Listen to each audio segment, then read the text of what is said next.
Oh my god. Let me unmute my mic. Oh, okay, thank goodness. The audio's working this time. Yippee!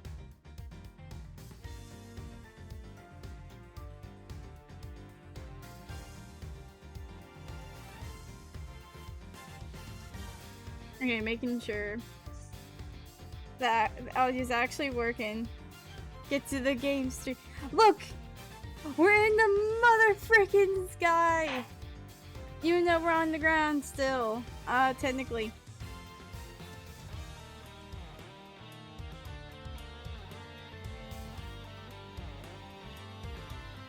We back. We on a plane.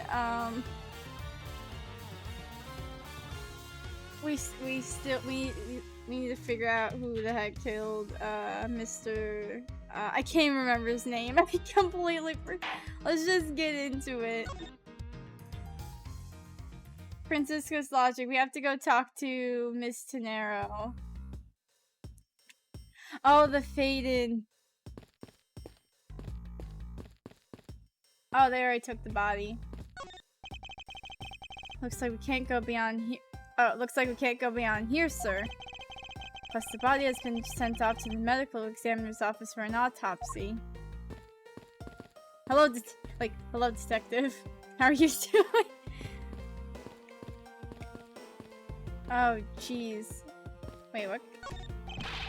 Mr. Edgeworth, you have to see this chair!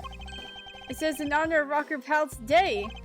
And what exactly is the big deal with these Rocker Pals? They're seriously sweet Swiss superstar rock bands, sir! Makes me want to listen to one of their songs right now. Sorry, I got lost in that forest of S's just now.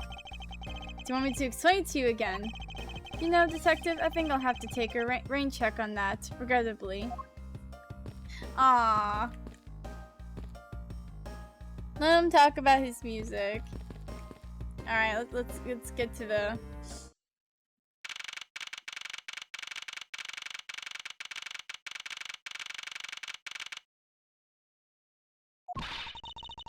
So you're the one that poked around inside this plane without the captain's permission.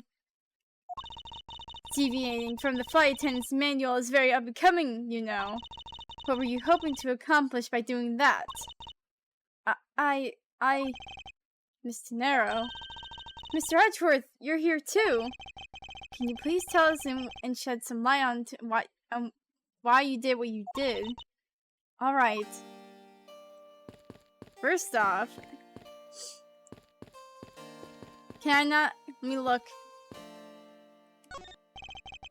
There's sure to be a clue of some sorts in this trash can. Detective Gumshoe, if you please. Yes, sir. You just leave the rummaging to me. Scruffy, how dare you go through a woman's trash without her permission? Have you no sense of honor? I'm sorry. I'm just doing what Mr. Edgeworth told me to do. Forgive me, detective. What is in there? It's a bunch of stuff. It's pretty easy to tell who sleeps in which bunk just by looking. I'm almost certain that the well-kept one on top is Miss Tenero. This bottom one is a giant mess. You Sullivan squalid scoundrel of a man. You dare to scrutinize a woman's bed and invade her privacy. Yeah. There are some things in life best kept to yourself, detective.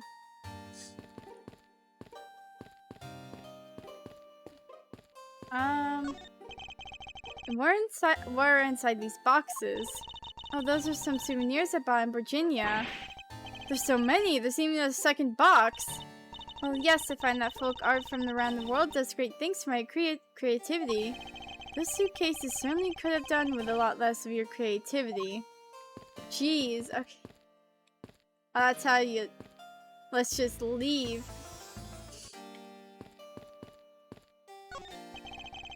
So these are the attendant's lockers, huh? Let's hurry up and examine them, sir. Why must men always be so rude? Besides, who exactly gave you permission to search through the attendant's lockers? Wait, detective! It would be uncouth of us to look in a woman's locker without her permission. Yeah, I guess so. Plus, to feel this murderous drafted, I can sense a whip not far behind. Yeah. Okay, I guess it's one of those suitcases designed by Miss Tenero. You can tell it's hardly ever been used by the lack of even a single scratch on it.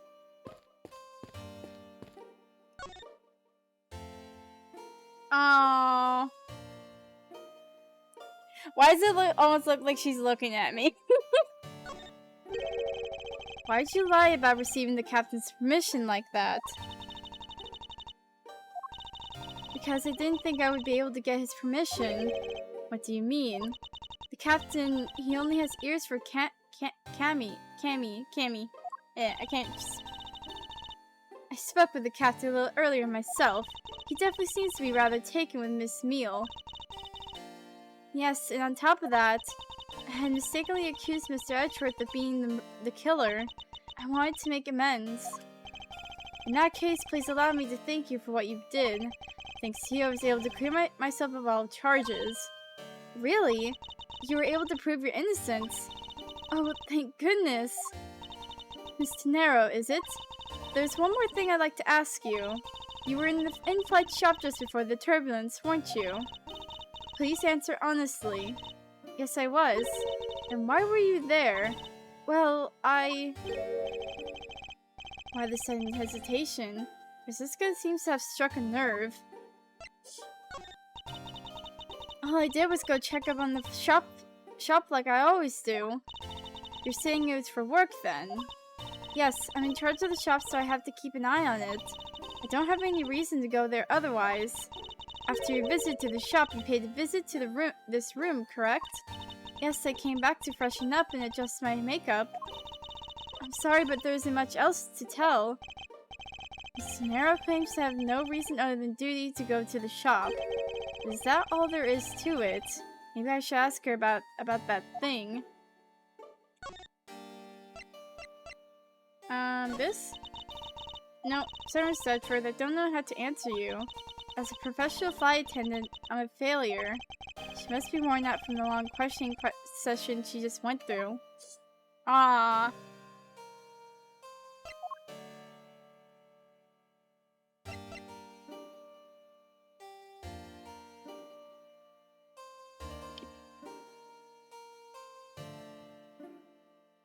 Okay.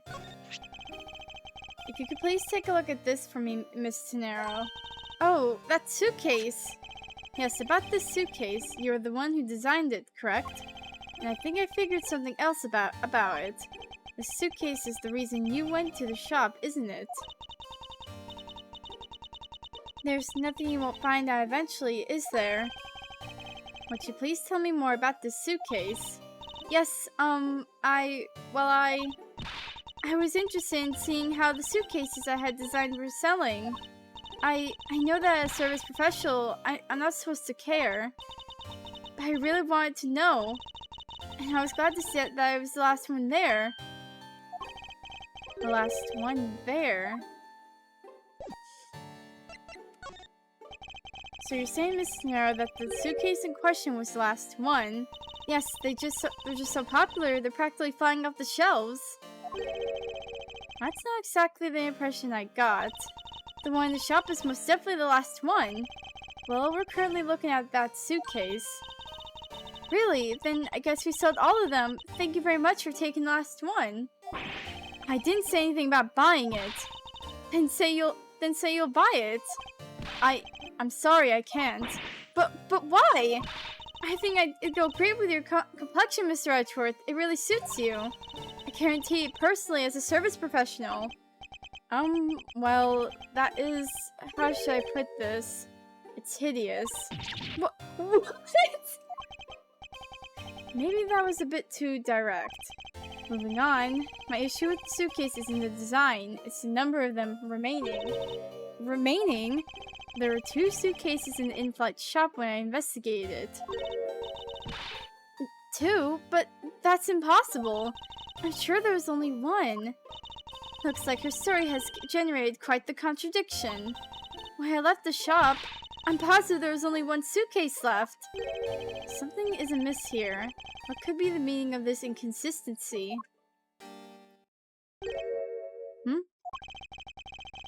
By the way, Miss Tenero, what is one of the suitcases doing here? That's... I thought you said there's only one left. That one is, it's mine. I've used it for a very long time now. She's used it for a long time. I think not.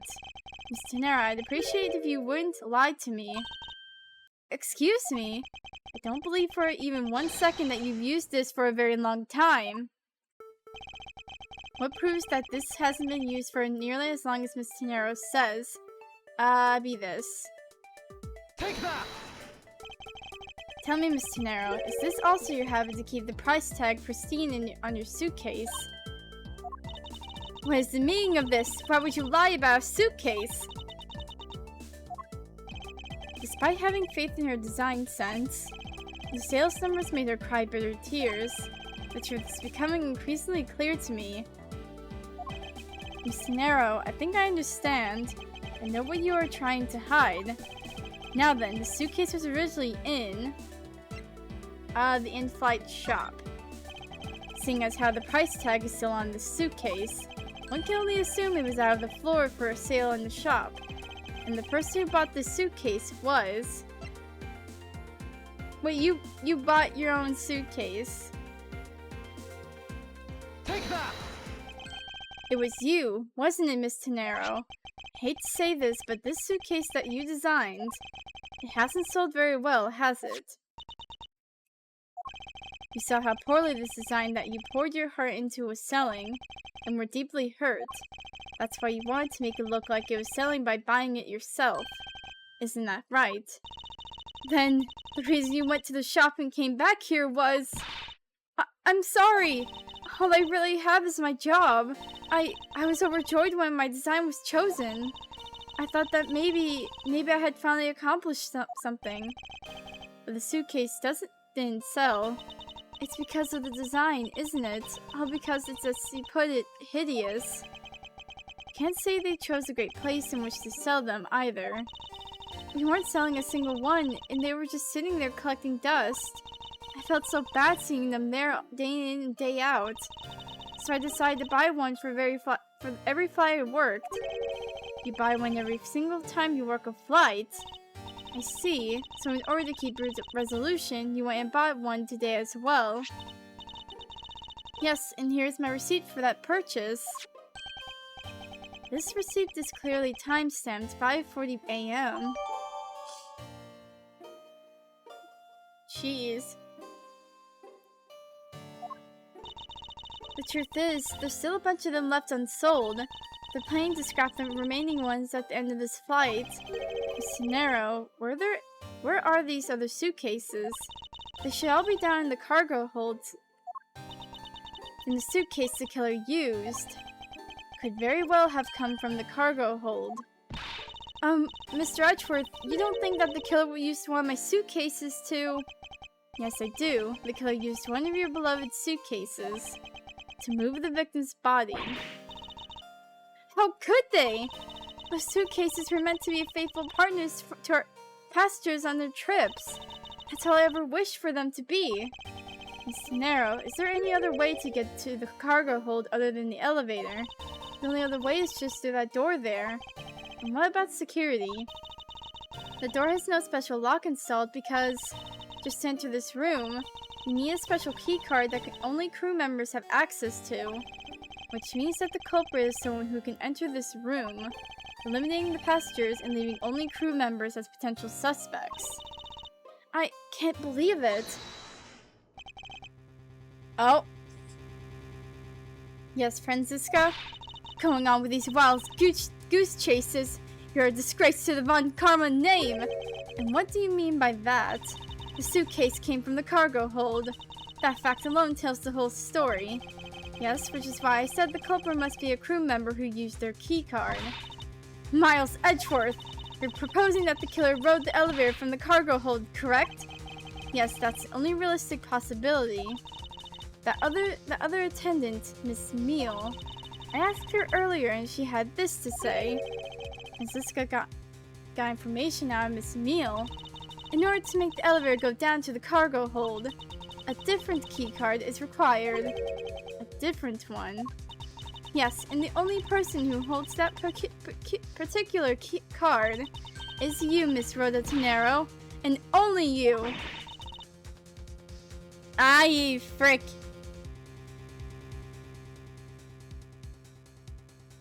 It couldn't have been her, though. What? Is this true, Miss Tenero? Yes, I keep the keycard in my locker at all times. Could you please show us that card right now? Yes, hold on. I don't believe it! What's wrong? The keycard, it's gone! Very clever. Pretending that your card was stolen when in fact you're just trying to hide it from us. You really thought this through. Wait, it's not like that! You can tell us all about what it's like down at the station. Officer, arrest this woman! Yes, ma'am. Mr. Edgeworth.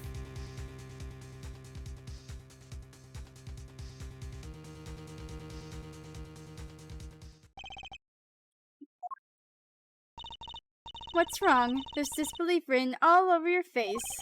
Ms. Liska, I know that you are the lead investigator on this case, however... Hold it! Don't even think about wasting any more of my time! You know the rules as well as I do. Evidence speaks louder than words. Even if this isn't a courtroom, that basic tenet still applies. I intend to investigate the cargo hold now.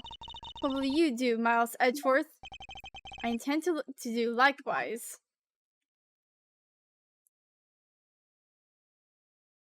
Oh, dang, okay, that was...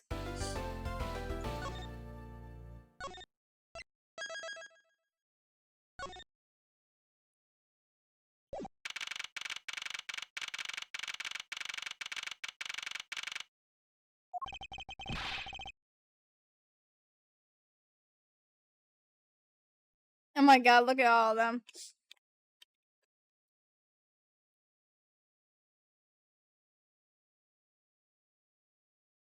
Wow, so this is the cargo hold, huh? Oh, look at him go. It's so big!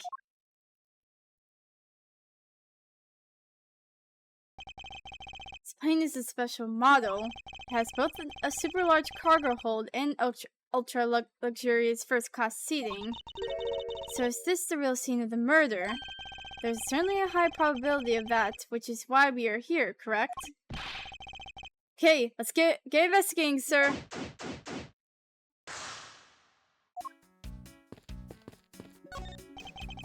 Oh, I just love pushing buttons on elevators and crosswalk signals. Here, you should give it a try, sir. Go on, push it. The elevator is currently stopped on the first floor, Detective. It can't move. Oh yeah, I guess nothing would happen if you pushed it now. Well, nothing would happen normally anyway without the special key card. Both the door to the attendant's room and the elevator control panels require a key card, which makes it impossible for a passenger to come down here.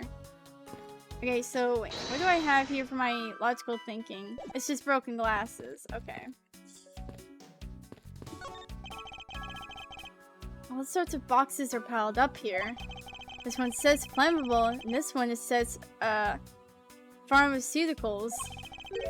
This one says for exorcism.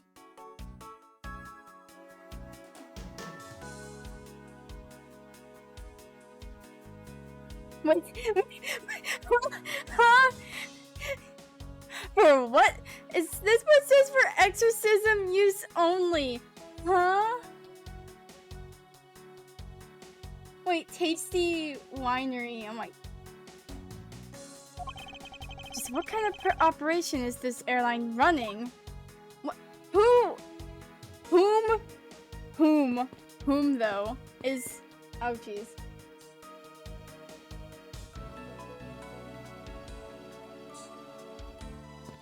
Whom? Zangfa Express. A cheat.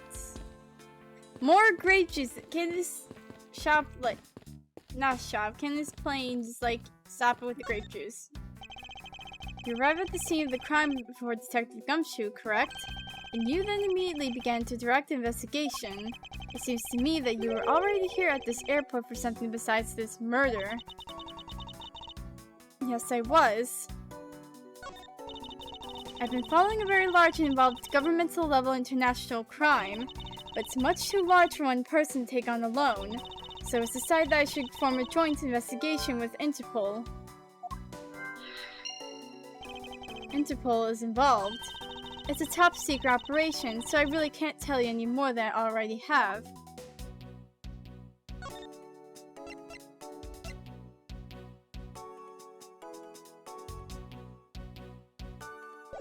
One? Okay, well...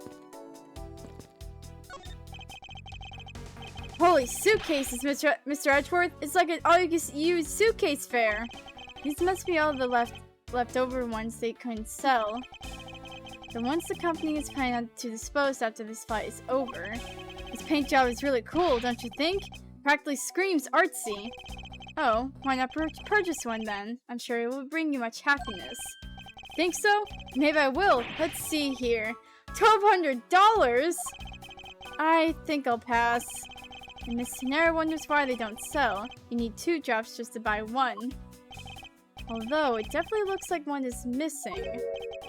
What is this brittle substance I'm stepping on? It's a bunch of glass fragments. Oh, we could connect that to the glasses, probably, because... Hey, what's this suitcase, pal? It's what the victim checked in, sir.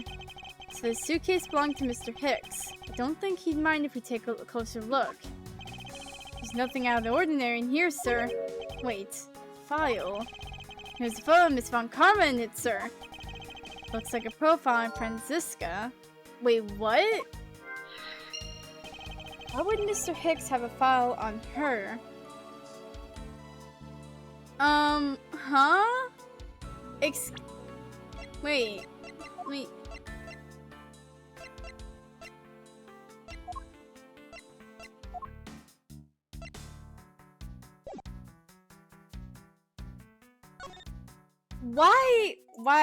Why do you have this, sir? Why? Mr. Hicks, what the fudge?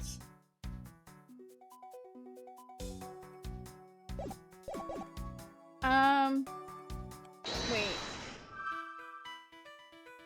Hold on. Okay, broken glass. Glass shards. Put these together. I think we can safely conclude that these fragments are from a pair of glasses. And the victim was wearing a pair of broken glasses. Exactly what I was thinking. I'm sure that the shards would match up perfectly with the remnants of his glasses lenses. Ergo, the victim was here just as I suspected. But I can't speak today. So you're saying that the real scene of the crime was here, sir? Isn't that what I've been saying for a while now? Oh, is it? I didn't know that. Perhaps it's a bit early to draw that conclusion. However, I believe that the probability has just skyrocketed considerably. All that's left is to find the murder weapon.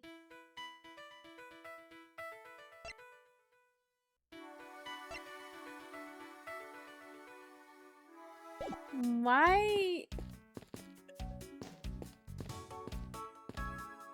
Wait. Let's look around more, see if we can find anything. Keeping track of this many pieces of cargo must be very taxing on the cargo crew. So, this sure brings back memories when I worked as a part-time mover, sir. By the look in his eyes, he's wanted me to ask about the rest of the story. But no matter how he pours on the puppy eyes, I have no intention of doing so. Ah. Didn't know that this plane was capable of carrying such large pieces of cargo. These things are as tall as 2 of you on top of each other, sir. It would probably take 20 of you to cover the entire surface of this monstrosity. What? Really? Guess that does sound about right. There's really no need to take that throwaway estimate seriously, detective.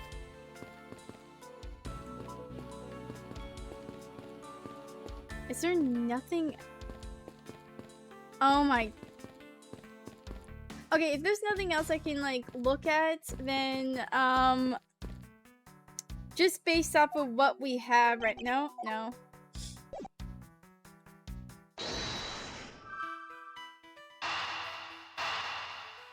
I swear to God. Wait! Now, why would Mr. Hicks have documents profiling Franziska? Oh, I know, but he's a big fan of Miss Von Karma, sir. Franziska said that she had to come to this airport as part of an Interpol investigation. Or maybe Mr. Hicks had heard she was coming here and followed her. Detective, I think it's more likely that Mr. Hicks was in the Equality, Interpol Agent Hicks. I think Franziska has some explaining to do. Yeah, a lot. You came to this airport to rendezvous with the victim, didn't you? Nonsense! What are you talking about? We found a profile detailing information about you in the victim's luggage. I suppose it was prepared for him so that he could recognize you when he landed. Which makes him not Mr. Hicks, but rather Interpol Agent Hicks. Isn't that correct? I should have known you'd figured it out, Miles. But it looks like they've got to him first. So you really did come here to receive an Interpol agent then? Yes. Agent Hicks is on the trail of a very large international smuggling ring. He went undercover to investigate this crime, and it was I who put him in this case. I was supposed to receive a call from him on his cell phone once he had landed. I never expected to receive a call about his murder instead. I think we now have pretty definitive evidence that Agent Hicks came down here to the cargo hold. But what was he doing down here, sir? There's nothing but luggage. Oh, I get it. Maybe he forgot something in his suitcase and came down to get it. Oh. Agent Hicks came here for a work-related reason. Of that, I'm sure. Yes, I'm sure he was here to investigate the smuggling operation he was observing. Franziska, do you know exactly how he intended to pursue his investigation? No, unfortunately, I was going to find out from him after he landed. I see. This raises another question. A normal passenger can't access that cargo hold on their own. Agent Hicks must have identified himself to a member of the crew and entered the cargo hold with that person who let him in. Yes, and then he was murdered here. These glass fragments and his broken glasses are a testament to that, and then the killer put Agent Hicks into one of the spare suitcases and they entered the elevator, but while they were riding up, the plane hit the patch of turbulence. Because of intense shaking, the suitcase popped open, Agent Hicks' body flew out. At the same time, his wallet fell out of his pocket, spilling its contents everywhere. Which explains why there was money scattered all over the elevator floor.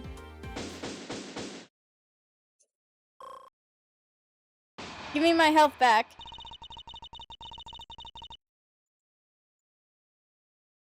I think it's pretty easy to say who the culprit is at this stage. What? Really, sir? I swear to God. I know what you're thinking, Miles Edgeworth. But the killer can never be the Miss Rhoda Tenero. Ah, we have to... Alright. If it was a crew member, any one of them could have known Agent Hicks shown Agent Hicks to the cargo hold. But the point to keep in mind is that the keycard that allows the elevator to come down here. The only person with such high-level access is Miss Rhoda Tenero. I say that's a pretty decisive piece of information, wouldn't you? I know what she's trying to say, but I'm not certain it's as simple as that.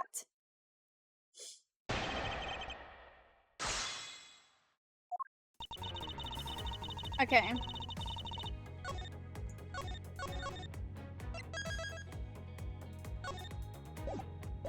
Okay. Going through the evidence again.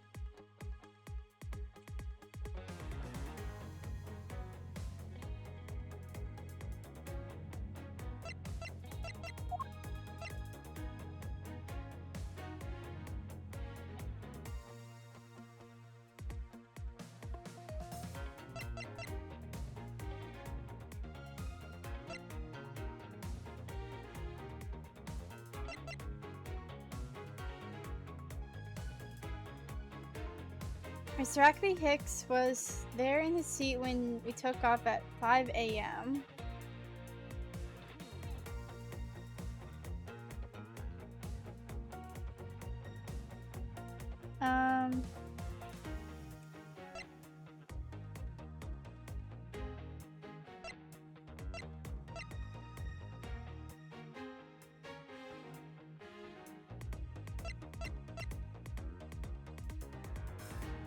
Oh wait, okay, so he was there at 5 a.m. I guess to check on all that. Wait, okay. Hold it! That might be true, but then it could be anyone, including Miss Meal or even the captain. Don't be a fool. A plane without a pilot in the cockpit is like a horse without a rider, crop in hand, much like Scruffy over there. Yeah, I can't disagree with her on that. Detective Gumshoe does always need a guiding hand. Very well, then. What about the other flight attendant, Miss Meal? Ha, I thought you might ask about her. Hold it! It's highly likely that the key card was stolen from Miss Tenero. It's highly likely? Is that a possibility the best you can come up with? And you call yourself a disciple of my father? Yes, well, while I don't have any evidence, Be quiet, you're a disgrace! There's more evidence pointing to Miss Rhoda Tenero, you know. It's not just the key card that gives her away. Are you talking about the murder weapon, the Captain Hugo piggy bank? Yes, she's also the only person with a key to open that display case.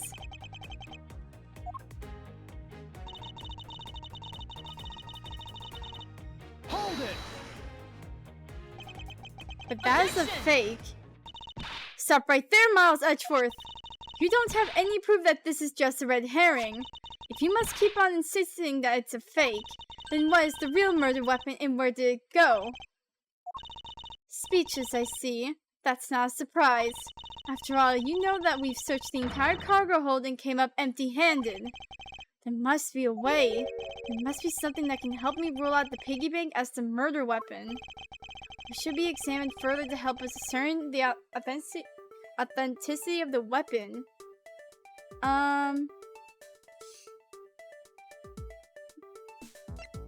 Oh, maybe, oh, the body, because, like, something else could have hit it, like, because we examined the piggy bank and the crime scene. We need the autopsy reports. Who's this guy? I think you were too quick to jump to your conclusions. Oh, was I? Yes, we don't even have the autopsy results yet. How can I not say that you made a snap judgment when you have yet to even see if the wound on Agent Hicks' head is consistent with the murder weapon? Scruffy! Yes, sir! Contact the medical examiner's office at once! I wish to hear the results of Agent Hicks' autopsy. Yes, sir! Look at him go.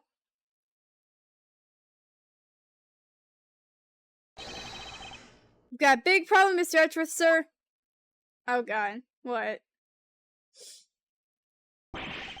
What is it, detective? They're still doing the autopsy, but they said they already know this one thing for sure. Report, now! The doc said that it's one giant bruise being from his shoulder down to his mid-back. From the victim's shoulder to his mid-back. He was beaten over such a wide area. Well, I'd say maybe it's a sign the killer had a grudge against Agent Hicks. It wasn't just his head, the killer went all out and hit him multiple times, sir. Scruffy had a grudge against Agent Hicks supposed to mean? Well, that's, was the wound on the victim's head consistent with the murder weapon, detective? Oh, well, they said that they're still looking into that, sir. You're completely useless! Sir, I told you already, you can't go down there! No, you remove yourself from my way! What is all that racket? My luggage, my cargo, they're mine! I demand you return them to me!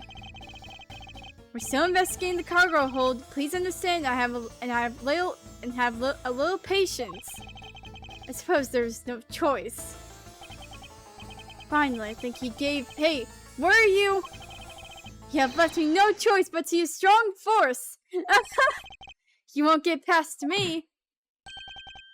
This is. Wait, that is.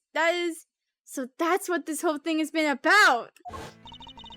Further, there's a matter of the key to the display case that held the murderous bank. He's I'm sorry. We're having information come to us at fast speed while this man is falling, bro. After all, you know that we've searched the entire cargo hold and came up empty-handed. Oh! The doc said that it's one giant bruise from being from his shoulder down to his mid-back. I'm sorry. Oh my god. There's some way for me to prove that this isn't a murder weapon. Wait, okay, wait. Wait. Ah, frick, I can't say. Okay, weapon cannot be found. No one could find anything that could be considered the real weapon in the hold. Oh, wait, okay. Is there some way for me to prove that this isn't the real murder weapon? Wait.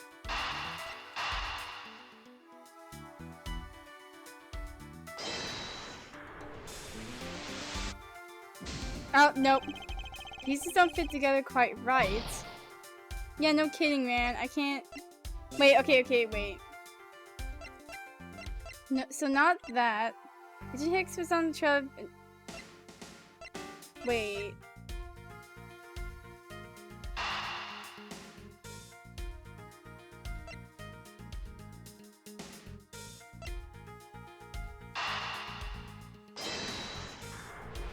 My brain is like... Nope, okay.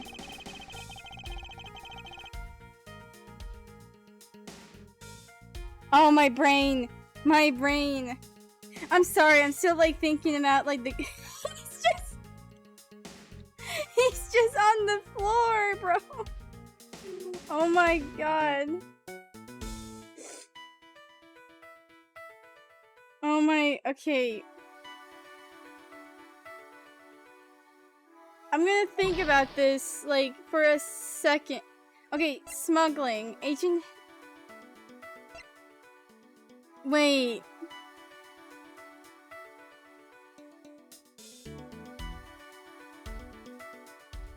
Wait a minute.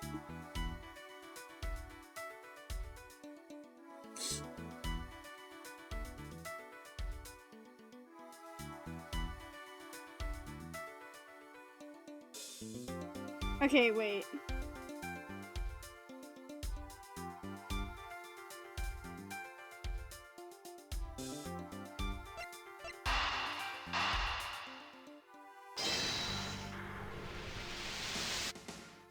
Okay, it's these two. Allegedly, the killer struck the victim many times over, which is why there's extensive bruising over such a wide area. But is that really the correct conclusion to draw from the evidence? The bruise from his shoulder to the middle of his back is one continuous mark, which is more suggestive of a single blow to the back. If that's the case, then the piggy bank is much too small to have caused that. Therefore, the murder weapon must be something far bigger.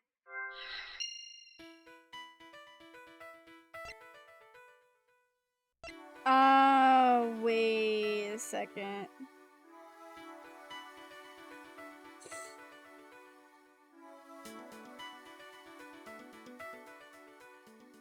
Weapon could not be found. Sizable weapon.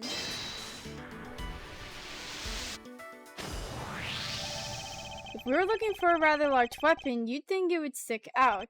But so far we haven't found anything that resembles a weapon of any sort. Perhaps, just perhaps, it's something we all overlooked from the very beginning.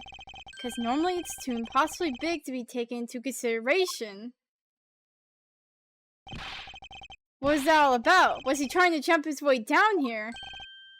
Franziska! What? What do you want? I found it, Franziska. I found the real murder weapon. You did? He really jumped. We didn't realize it until now, but the answer has been right in front of us this whole time. He might be hurt. We should go check him on him, sirs. There's that pompous attitude of yours again. You should learn to drop that habit. This coming from a prosecutor with a habit of whipping everyone she comes across. Anyway, if you really are a prosecutor, then you'll back yourself up with some evidence. You two aren't listening at all, are you? Come on then, show me this real murder weapon you speak of. I don't have evidence to show, but I know what it is. I don't have any evidence to show you. Foolish reasoning for a foolish fool from a foolishly foolish fool meant to fool me. What do you mean by I don't have any evidence to show? Perhaps I should have phrased it as that which caused Agent Hicks' death is incorporeal. Forgive me, but I do believe I have figured out what was the real cause of death. Free Paul! The victim fell from a great height and subsequently died as a result. In other words, the real cause of death is free falling onto the ground. He fell to his death. Yes, this is the only possible possibility. The victim has extensive bruising on his back of his head and his back. And the only rational explanation for these injuries is that he fell to his death. But the murder happened inside this plane! I know. Are you claiming that there is some place in this plane from which he could have fallen from? As I said earlier, the answer has been right in front of us the entire time. You can't mean... Yes, I do. The victim fell from the top of the stairs to this very cargo hold. What? Then... We're in trouble. We may have a second death on our hands, sirs. Hey, you! Tell me you aren't dead, pal! Quiet, why are you screaming? He's alive! And there you have it, Miles Edgeworth. It's not possible that Agent Hicks fell over the railing to his death. That man is living proof of that. I suppose it's true that it's not possible, given the current circumstances. The current circumstances?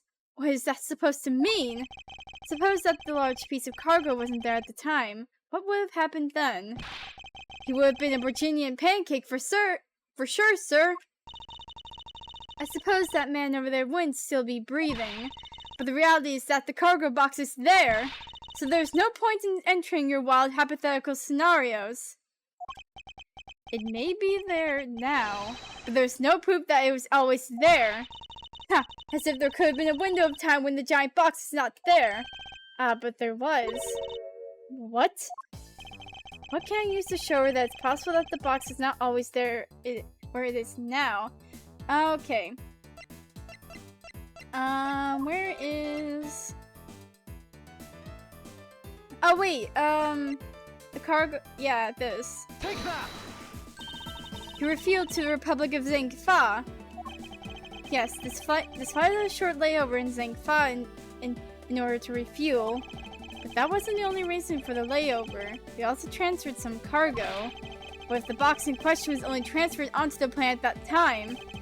To further prove my point, let's take a look at what's next to the box in question. It's labeled Zangfa Express. Correct, meaning it was loaded onto the plane in Zangfa. Now, what if the box in question was also loaded onto the same time? It would mean that the box was not there in the cargo hold during the Europe-Zangfa leg of the flight. I can't speak. I can't speak. Oh, thank you, Cat Streams, for the follow.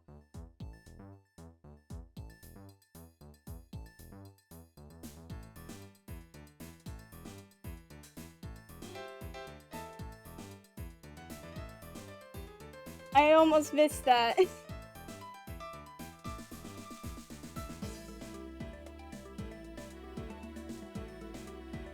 Oh, gee. Okay. Wait, was not... here in the cargo hold during the Europe Zang file leg of the flight. Okay. My brain. I've only been streaming for 48 minutes. Making a clear drop from which Agent Hicks could have fallen to his death entirely possible. But your theory is still very far-fetched. And allow me a chance to prove how very likely my scenario is. My first order of business will be to examine that piece of cargo in more detail.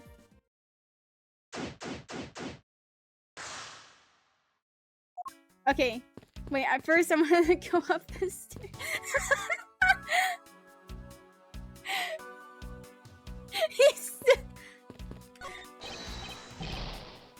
Oh, he's speaking Virginian. You can't rant at me in Virginian all you want. You can rant at me in Virginian all you want, but no still means no, sir. What, you cheap man? You're only waiting for me to give you money, yes? This guy is really pushy. Wonder if he really makes it any sales this way. As long as I never have to face him in court, he can be as pushy as he wants.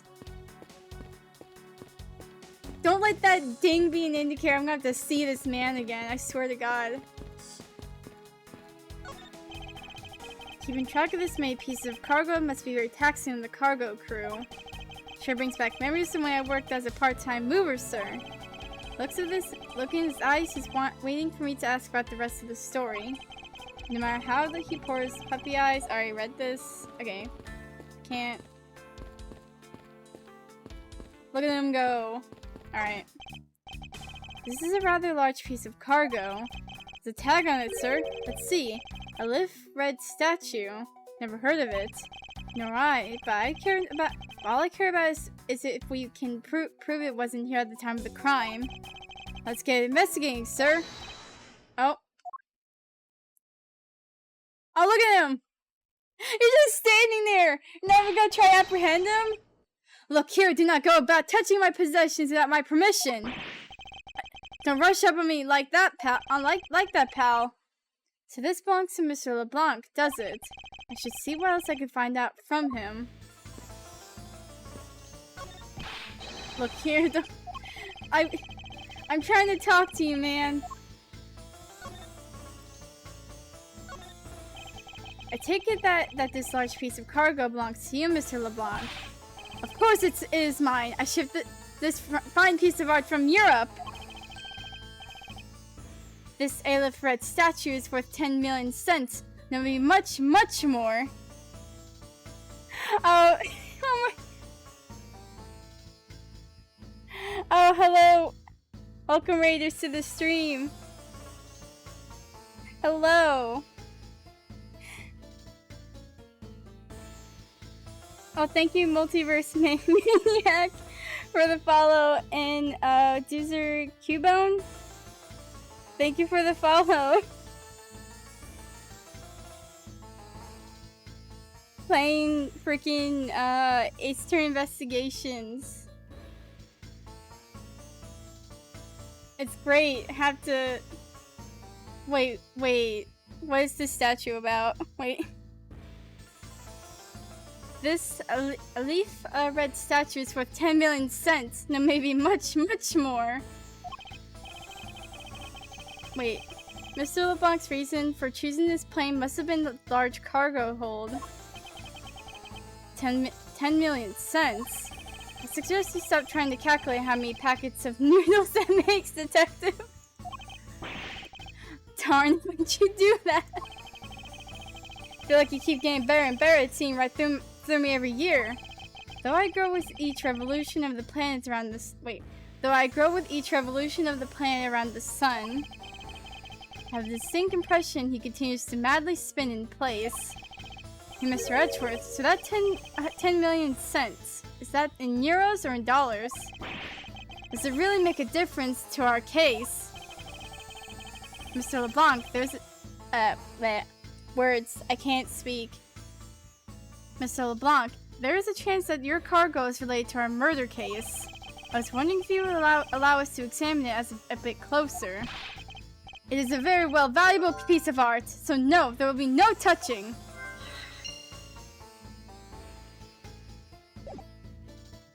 Oh, thank you for giving me that one coherent thought. Give this to me. Alright. Oh my, it's also, it probably is related to this case somehow, or related to the other thing. Smuggling, valuable art. Put these two brain cells together. What do you get? A coherent thought. If Mr. LeBlanc has something to do with the smuggling ring, then it's possible that this fake statue was brought on board in Zhang Fa. I think I need to question him a bit further. Alright. Brain cell has been connected. Fake statue. About your statue, Mr. LeBlanc. I wonder if it might be a fake. What? How dare you say my art is fake? I suspect that your statue might be the target of an international smuggling ring. Don't say such fantastical things. Those thieves would not dare. I have the certification of my cargo right here. Do you mean the cargo certification document? Mr. Zinc LeBlanc, why didn't you say so earlier? Please show it to us at once. I can't read this. What does it say? It says as plain as day, the cargo was put onto the plane in Europe. And there you have it, Miles Edgeworth. Too bad for you. The statue is brought on board in Europe, just as it states in the certificate. No, which means that there was never a window of time in which the statue wasn't sitting there.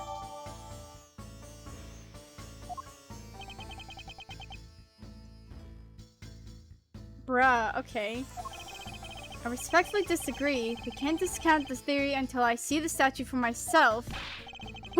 Then you can have your wish. Look at it yourself and see I am right. I know I've seen this somewhere before. This is the Alley for Red. It gives off such a feeling of art.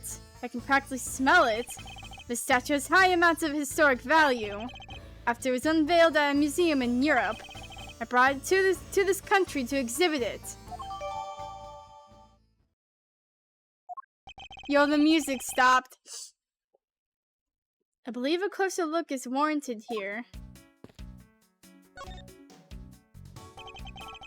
So this is the infamous Ali Fred statue, That is Mr. Edgeworth. What? Oh, words.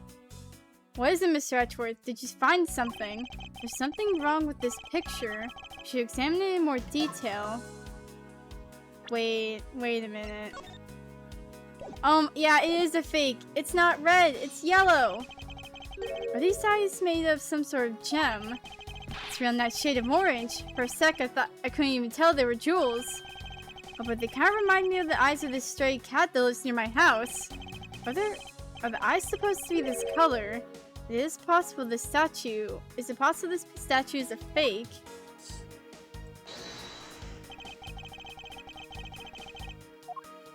Yes it does, because of this picture. Eureka! These eyes are awfully orange, don't you think? Yeah, and pretty. They remind me of sunsets when I was in grade school, sir. Don't think you see what I'm talking about. No, I do, but it's really like the color of the sun when it's setting, sir. Ah, the memories. I remember sitting out in that field, spinning with my arms out until I felt ill. I don't care about sunsets. Focus, detective. What color are the eyes in this photo? Huh? Sir, they're red! As I thought, this statue is a fake. Mr. LeBlanc. What do you want? Do you not know I am a busy man? I'll allow you 2 seconds for your answer. The leaf red, I suppose this is your pride and joy, is it not? It is the biggest trophy in this European trip. Do you know why I wanted to possess this statue? The trigger started 17 years ago. Better grab a chair, sir. Sounds like this is gonna be a long story. Mr. LeBlanc, I regret to inform you, and you have my heartfelt sympathy, but... What is that? Sympathy? For what? You'll see. I'd like you to compare the eyes. That large fellow there has very bright and pretty eyes compared to you. I wasn't talking about the two of us. I meant the eyes of the statue in front of us and the one in this photo. By the son yelling, now then, is a photo of the statue on display at the museum in Europe.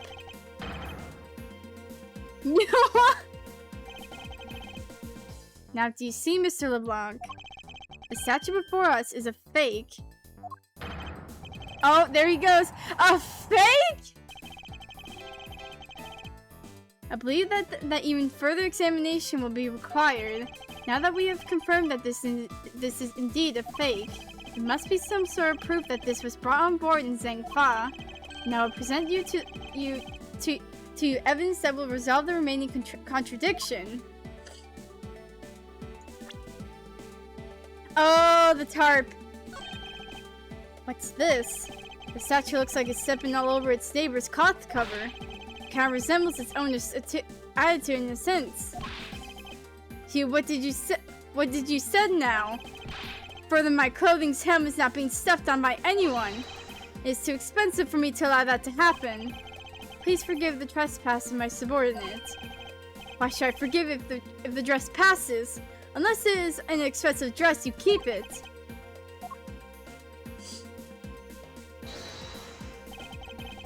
Is this spot somehow connected to any of the evidence I hold? Wait, hold on.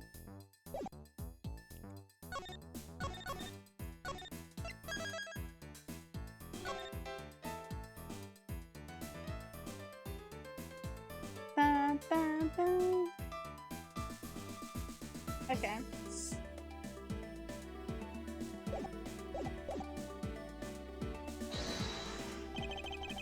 This spot somehow connected to any of the evidence I hold.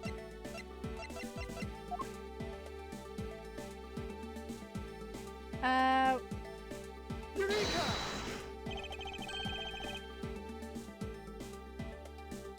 I don't even know. There's clearly a contradiction here. What are you going on about? It's just a simple case of a cargo covering getting stuck on another piece of cargo. That's not possible! But it is. It shouldn't be this way, but the statue is on top of the cloth. Supposing that the neighboring piece of cargo was brought on board in Zhangfa, there's no way that any part of it should wind up under something from Europe. Which means that this fake statue is smuggled on board in Zhangfa. Then what about the cargo certificate? Let me ask in return, what about Agent Hicks? Why did he come down here in the middle of the flight? There's only one reason why, to secure proof of smuggling activity on board this flight. So you say, but I don't believe he had to do that mid-flight. We could have just easily inspected all the cargo after the plane landed. That may be true, however you have it backwards, Francisca. Sure, Agent Hicks could have waited until after the plane had landed, but he had a reason for coming down to the cargo hold. Suppose he had found the fake at the airport, it would have been after the swap had occurred. At that time, the suspicion would naturally fall into the statue's owner, who would have no way to prove that the statue is switched without his knowledge. Which means there is someone involved who is forging or modifying cargo certificates. Oh! Give me back my health. I guess the victim knew the real version of this was gonna get nabbed, huh? Yes, while this photo could be seen as nothing more than a simple souvenir, it was in fact taken to be used as a reference document later on. Next, Agent Hicks had to secure proof that the smuggling had taken place. He came down here to take a picture of the cargo hold. A rather empty one at that, right before the fake statue could be loaded on board. A photo of the hold missing a valuable piece of cargo would have been proof enough. After that, all he had to do was hold the Zhangfa cargo crew and arrested the smuggler. Exactly. This only goes to prove my theory. If the statue was not in the cargo hold during the Europe-Zhangfa leg of the trip, there would have been enough height from which Agent Hicks could have fallen to his death. Officer! Move the statue immediately! I want a thorough examination of the floor underneath, now! Ms. Von Karma, I'm ready to report my findings. Go on. After moving the A-lift red statue out of the way, we tested the area under with luminol and there was a reaction. I see. There's a reaction luminol, an indication that there was blood in that spot. Can we stop looking at it now, sirs? We've seen that my deductions were correct after all. I suppose it would appear that way. The culprit cleaned the blood up as well. And how do you think the killer did that? How did the killer clean up all the blood? Oh wait, with the cloth. Take that! The killer used the bloody cloth I found inside the suitcase to clean up the mess. I see. They had a need to clean up all the blood before the plane landed in Zhengfa. Yes, because otherwise the cargo crew would have discovered it during the layover. So you guys are saying that the murder happened before the plane landed in Zhengfa? There's no other conceivable timeline for the events of the murder. If that is true, then that throws a certain person's testimony to doubt. If the murder occurred before we landed in Zhengfa, then this becomes highly suspected. Oh wait,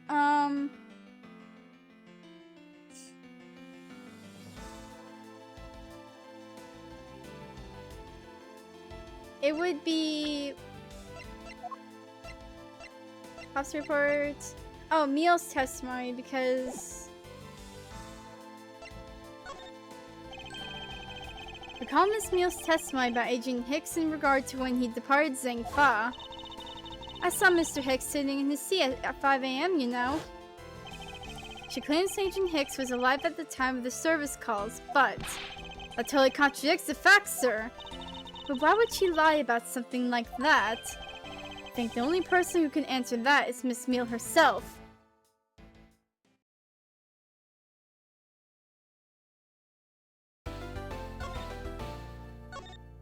No, wait, no, let me save.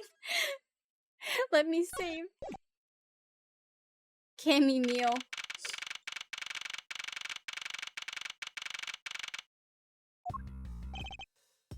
Miss Meal? Miss Meal? Huh? Do you recall what you said earlier about when you answered some service calls as we were departing from Zhengfa? Huh? You said that Mr. Hicks was sitting in his seat at the time. However, that is simply not possible, because Mr. Hicks was dead long before we ever touched down in Zhengfa. Oh? Miss Cammy Meal. Maybe I didn't see what I thought I did? No one could make a mistake so large, Miss Meal. But I make that kind of boo-boo all the time. This is going nowhere. There must be a better way of resolving this contradiction. Very well. Miss Meal, if you please, tell me about your alibi during the time span. From just before we were to land at 3 AM and 6 AM when the body was found. Are you telling me I'm a suspect, Mr. Edgeworth? Very much so. Oh, yeah. From 3 to 4, I was, in flight attendant's room, all by my lonesome self. Yeah. And from 5 to 6, I was, in flight attendant's room, all by my lonesome self. What? 5 to 6? How is the man supposed to react to a testimony like that? Miss Meal, wake up! She fell asleep again. Looks like the only way I'm going to be able to wake her up is by pressing her.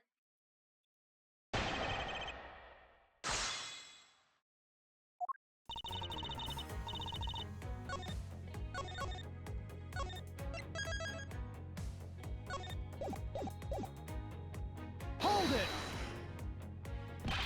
Miss Meal, wake up! I'm awake, I'm awake. Miles Edgeworth, I demand that you do something about this flight attendant this instant! Why ask me to wake her when you can finally put that whip to an appropriate use? Hold it! If I remember correctly, food was being served in first class in the lounge, between the hours of 3 and 4 AM. Yeah, but that kind of stuff runs by Miss Rhoda. Then what were you doing in the attendance room at that time? Eating and then having a most delicious dream. You mean you were neglecting your duties? No way, sleeping's a part of our job too, you know.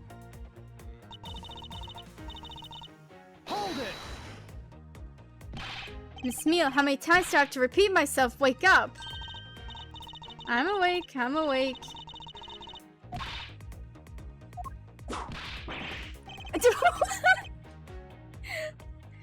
What did you whip me for, sir?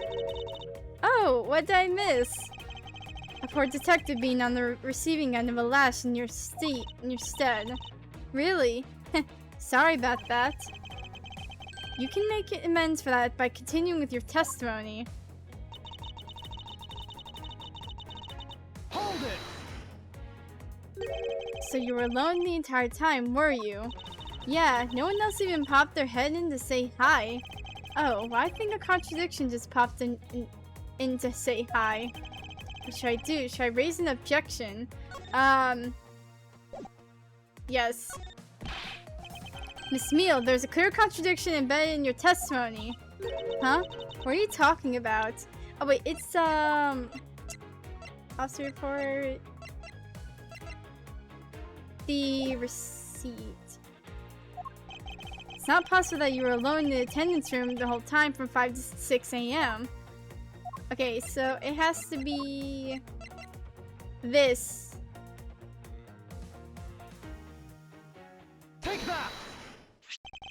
Wonder if you would be so kind as to take a look at this receipt, Miss Meal. Huh? A receipt? For what? It's for the suitcase Miss Tenero bought. Now, if I may direct your attention to the timestamp.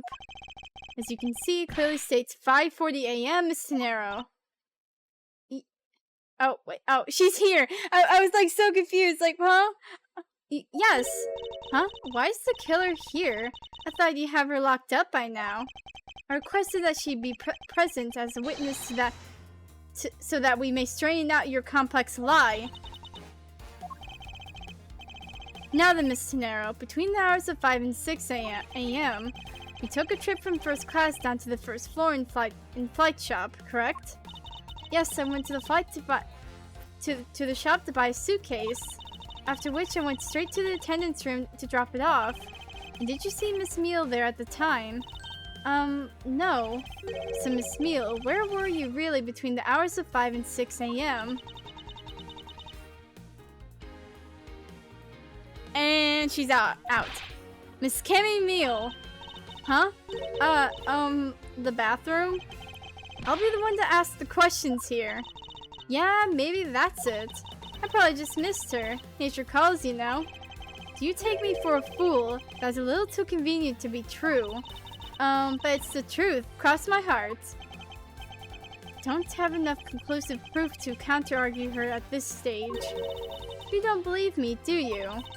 But please, won't you give me a chance to hear me out?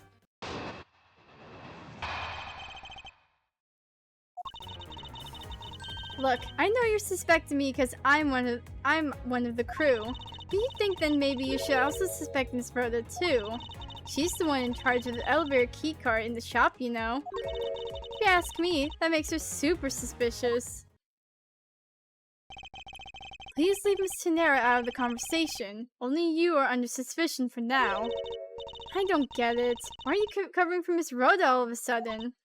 Oh, now I get it. Maybe you got your eye on Miss Rhoda. Of course I'm keeping an eye on her. Can't very well let her escape, can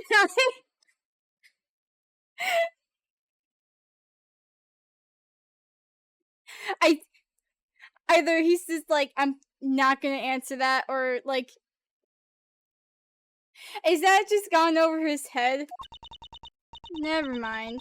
But you wanna know something? Miss Rhoda actually kind of I have absolutely no interest in people who can't appreciate my sense of design. What the? Wait. That's not the time for this sort of talk. In freaking work mode right now. That whole line of dialogue was so, like, whack. Okay. That's amazing. Hold it! No, it's not the only reason I have for suspecting you. You're statements regarding Mr. Hicks also turned out to be a bunch of lies.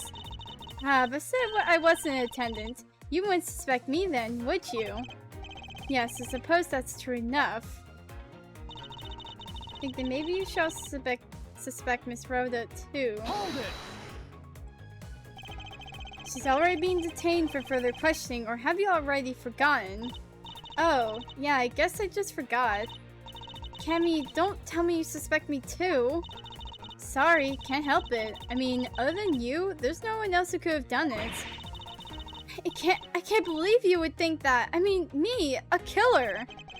Miss Mia, what did you mean by just now by no one else could have done it? Trip! You got sandwiches! Sandwiches, heck yeah! Hold it! Wait, what are you in charge? And what are you in charge of, Miss Meal? I take care of the attendance room. That doesn't count. But I spend so much time in there. Might as well be my responsibility. Mr. Edgeworth, Cammy is very talented in languages, so she assists passengers who may not speak English, especially those who speak Virginian. She's the only one in this flight who is fluent. Oh. Oh, you mean that kind of what am I in charge of? Why didn't you say so in the first place? What else could I have meant? Wait a minute. Yeah, so I'm really good at Virginian. She's fluent in Virginian. I suppose you're in charge of processing documents in Virginian. Yeah, I take care of anything that has to do with Virginian. Very interesting.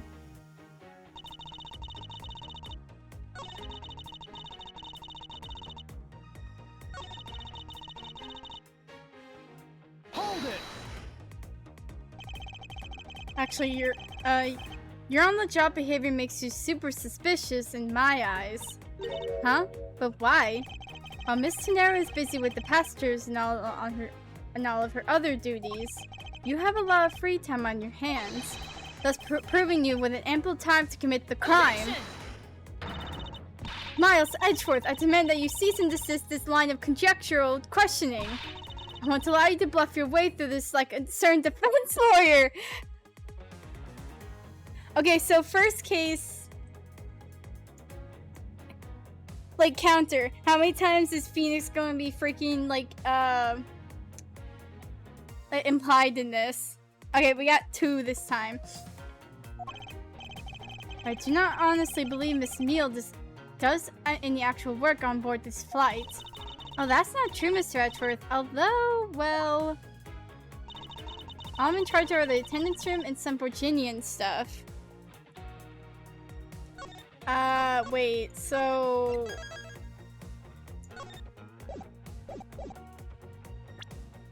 You might... Oh wait, then you had to have... Objection! Stamped this then.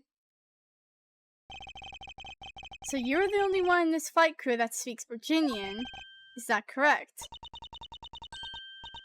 Oh, yeah, I guess so. I studied abroad in Virginia for a while.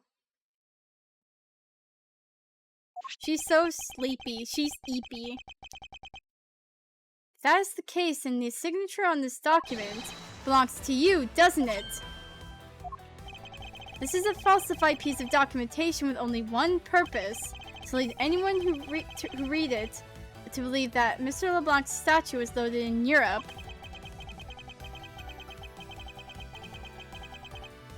What's up, Trip? Can you show stream my food? I put the pic in Discord.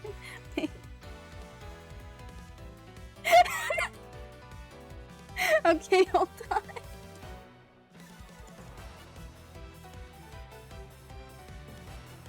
Dun, dun, dun, dun, dun, dun.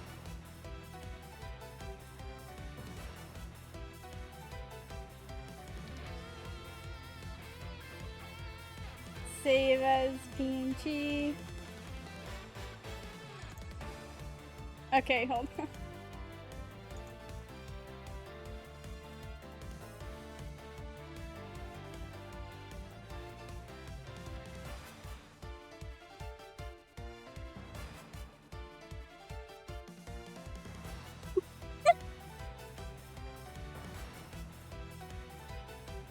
Just like put it in the bottom left small like.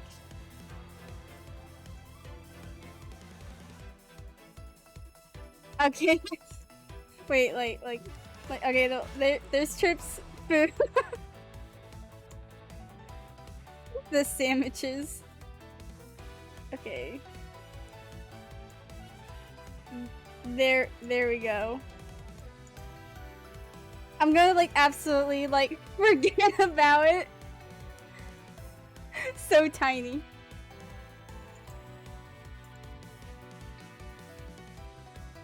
I'm going to forget it like the sandwiches is small. I can make them upside down if you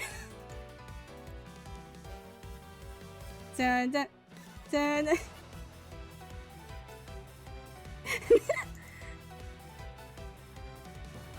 Now they're at a 90-degree angle. They're on the side. No!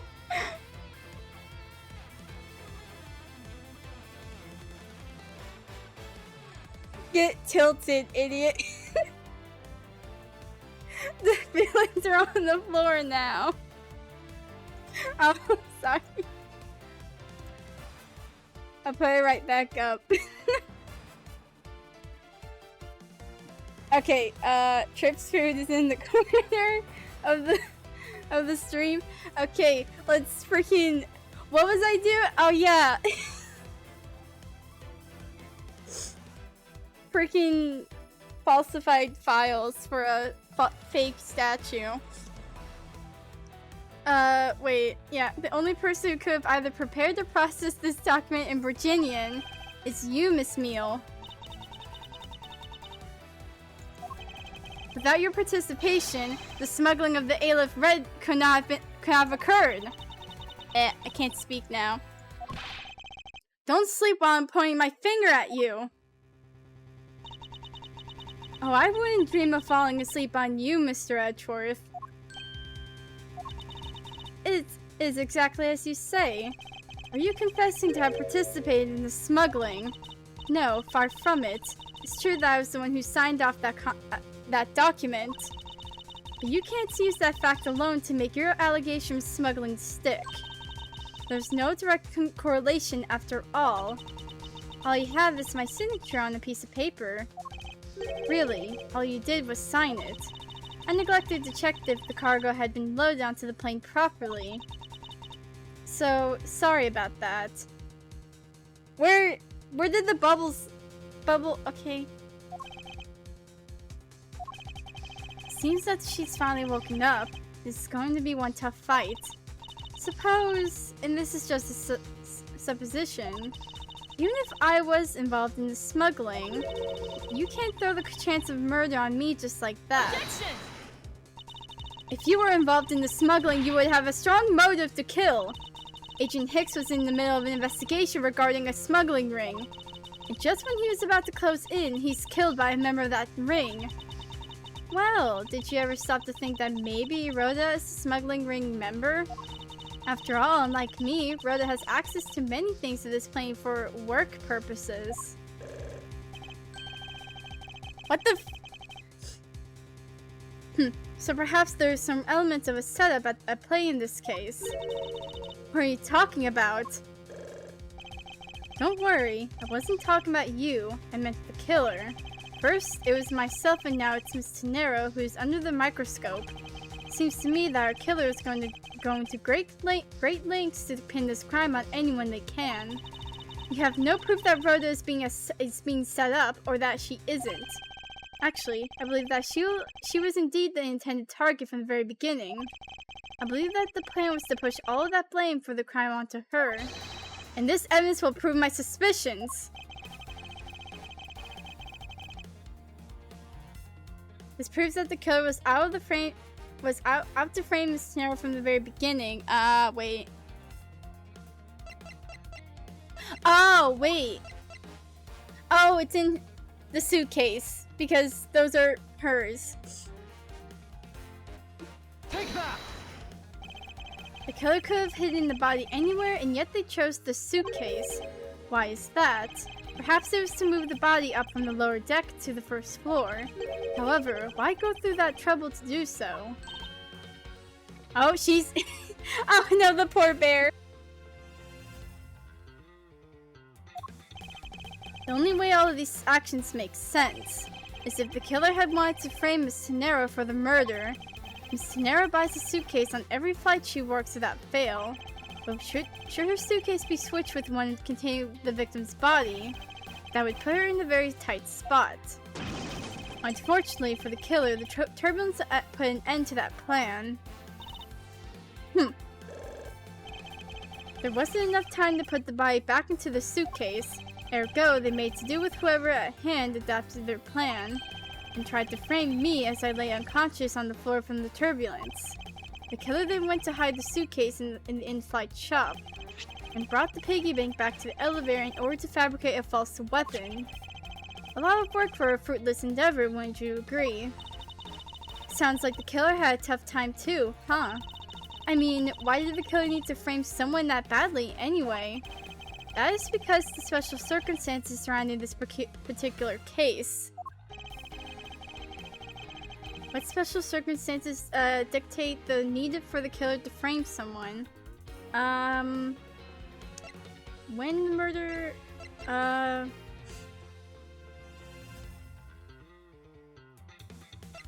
I guess where, because, like, no one should have been in the cargo hold in the first place?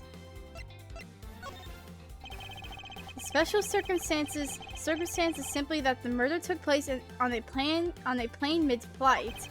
No matter which country, custom is quite strict in this day and age. So no matter what you do, the chances that the body will be found is very high. Therefore, there was no choice but to frame either Miss Tenero or myself. In other words, the only one who fits within the boundaries of the criminal's movements is not Miss Tenero or myself, but you, Miss Camille. Only you and you alone could be the killer. And...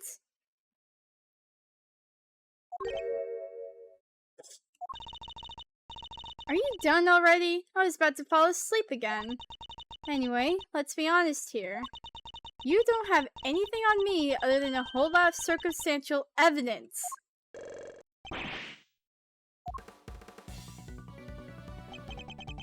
We go into the Matrix? You can see the outline how the murder occurred, but I have no definitive evidence. And isn't there a piece of evidence that's still unaccounted for? Wait, something that I still can't quite fit into the big picture. Oh, wait, yeah, his phone! We still don't know where the frick that's at. Take that! Wait, yeah, wait. Don't have any actual evidence. I thought not. But that's because it went missing and still is. Missing? What do you mean by that?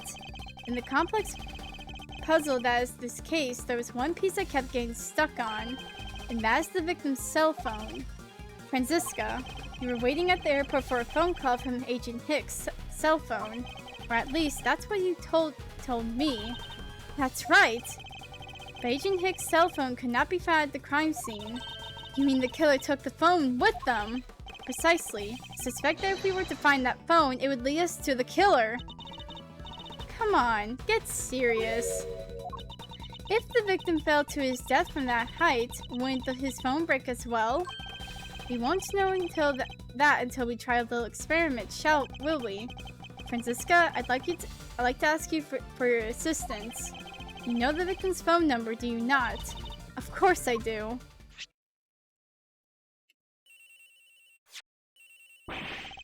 Agent Hicks' phone! It's ringing from somewhere, sir! I hear it, Detective. Now where is it coming from?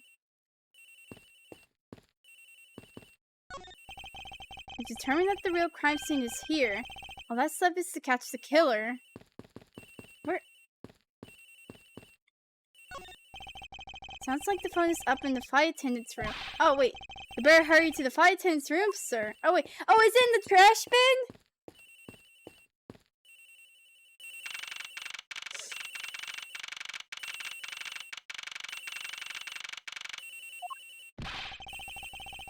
Wait, the ring is coming from somewhere in here, sir. Leave no stone unturned, Detective Gumshoe. We must find it. Is it in the bin? Where? Let me look in the bin. Doesn't seem to be over here. Let's look somewhere else, sir. Oh no, wait. The ringing is coming from somewhere around here. It's not here, sir. Why do I have such a bad feeling about where we're going to find the phone? The ringing is coming from in here, sir. What? No, it can't be. Because it's got to be the victim's cell phone. Just whose locker is this, sir? It's Miss Tenero's. What?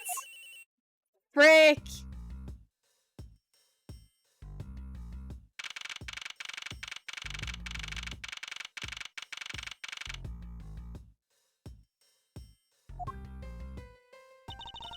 Are you kidding me? So, Mr. Edgeworth, how did it go?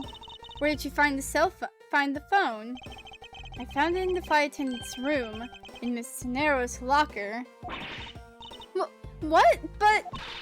Rhoda Tenero! I don't know anything about the phone! It wasn't me! It wasn't me! Miss Von Karma, is it? I suggest you arrest Miss Rhoda Tenero right away. Wait, I have a theory. This is related to the incident with the key card. When the killer went to steal the key card, they conveniently stashed the cell phone in Miss Tenero's locker at the same time. This is related to the key card, alright? In the same way that we have zero proof that the killer did just that. The only voice that sings the truth is evidence. That's the one bird we cannot ignore.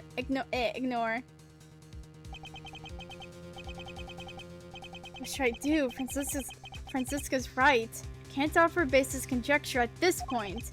Right then, why did the culprit take the cell phone from Agent Hicks?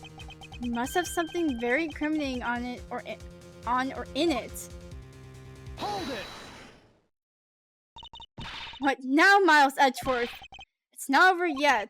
We have yet to figure out why the killer took the phone. What? Inside this phone lies the final piece of incriminating evidence that will point us to our killer.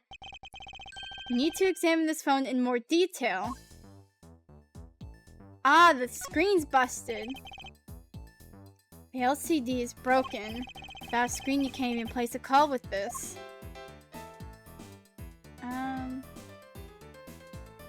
Oh! It's a camera lens. Come to think of it. I wonder, how exactly was Agent Hicks planning to preserve the crime scene of a smuggling? Francisca, I need you to confirm something. This cell phone, can it take pictures? Mr. Edgeworth, I can't believe you don't know about this kind of basic stuff, sir. This looks like a very similar model to my own. And mine can take photos just fine. Do you think Agent Hicks could have taken some pictures with this? In particular, pictures as evidence for his smuggling case. I can't speak. Liquid crystal display. It looks quite solid to me. Oh my god. So I'd say that there may be some very inconvenient photos in here for our killer smuggler. But the phone's all busted up, sir. Even a super prosecutor can't repair a broken phone. I'll find a way, don't you worry about that. May I go back to sleep now? Objection! The LCD screen on the inside and outside are broken, that's for sure. But that's also reason enough to believe that the killer wasn't able to erase the data. What? What do you mean by that, Francisca? It looks like our killer isn't very familiar with electronics. This phone still rang when I called it, meaning that only the LCD screens are broken. It's possible that the photos are still there inside waiting to be accessed. Alright, hold on.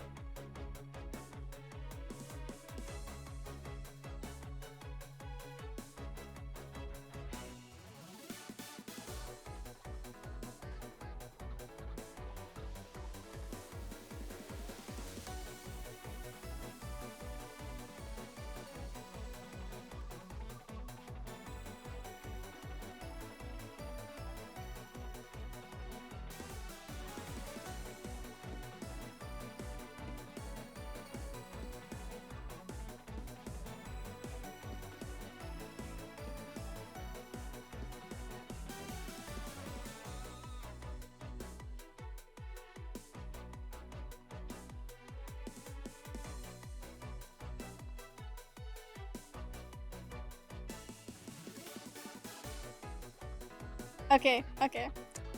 It's possible that the photos are still in there waiting to be accessed. All we need to do is transfer the data to my phone.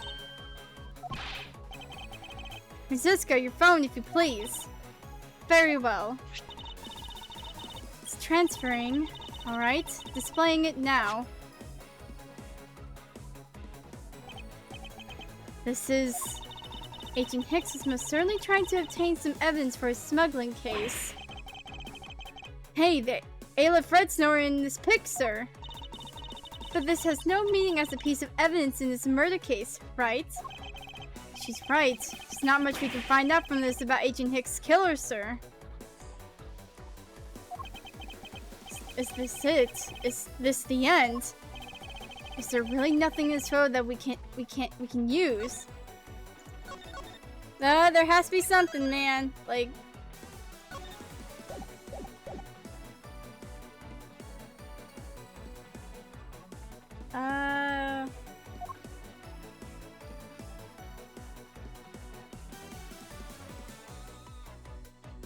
Oh, wait. What's all this? Hmm?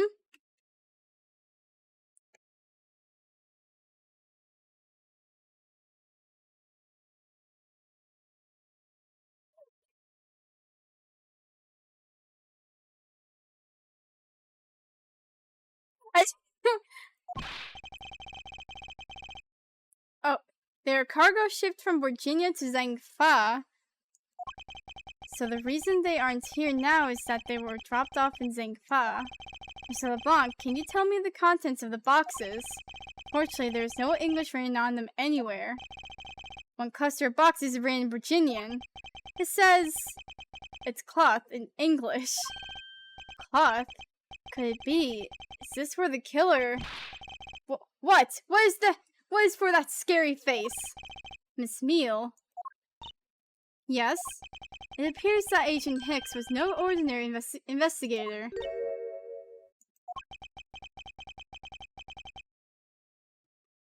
He left us for the piece of evidence after all. A striking piece that will point out who his killer is. Wait, oh. Wait, Fire, who is the...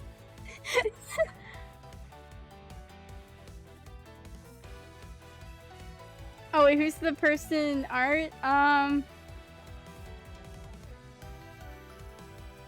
Oh, that's like the Ace Attorney OC I was trying to make.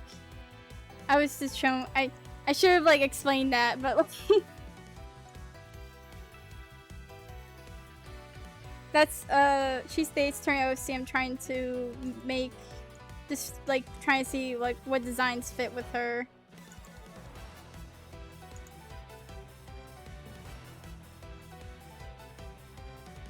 What is this? But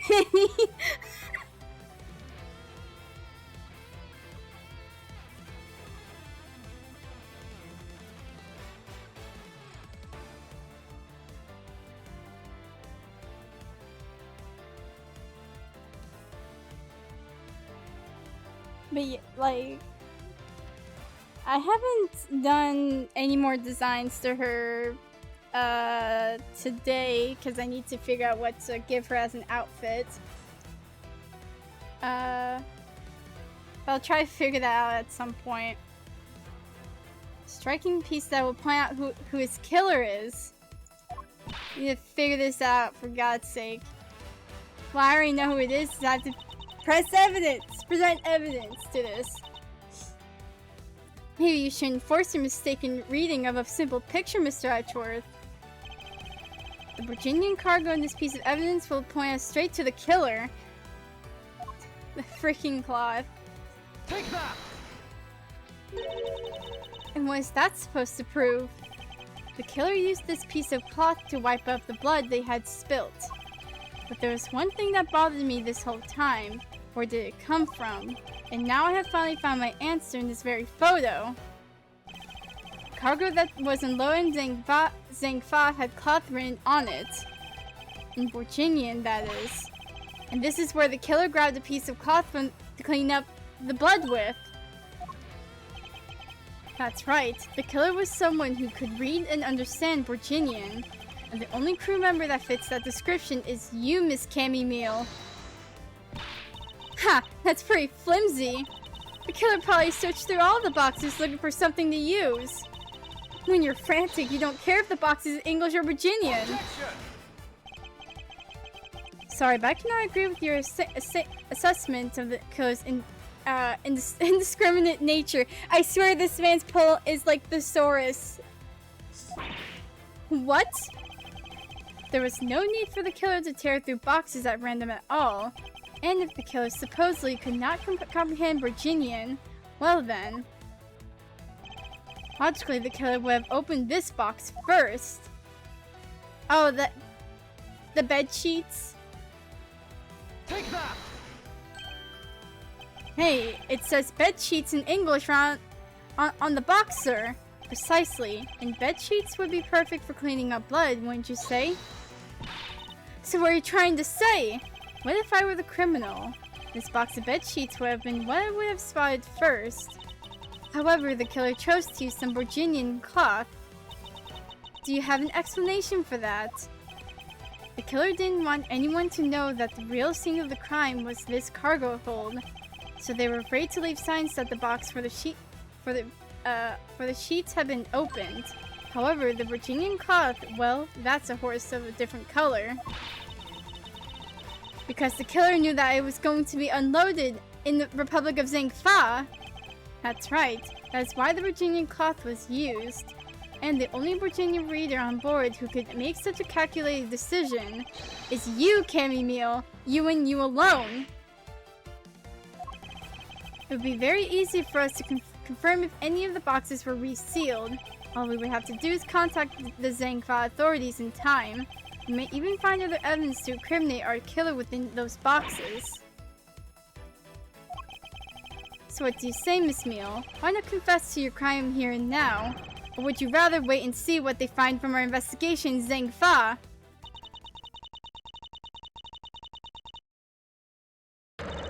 Oh! No! Oh my goodness! She's getting hit by all the bubbles! He was Interpol. I couldn't stop it. I brought him here. He started taking pictures. I couldn't be found out. I was scared. I was in trouble. I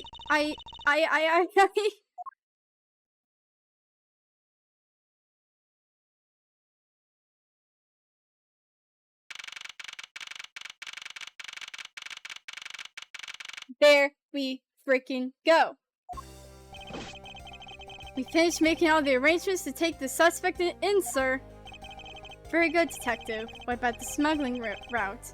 Did she say anything about that? We've taken her down to the precinct now. Hopefully we can get more out of her there. Whenever we even approach the topic, she just starts foaming at the mouth. Murderous women are hot.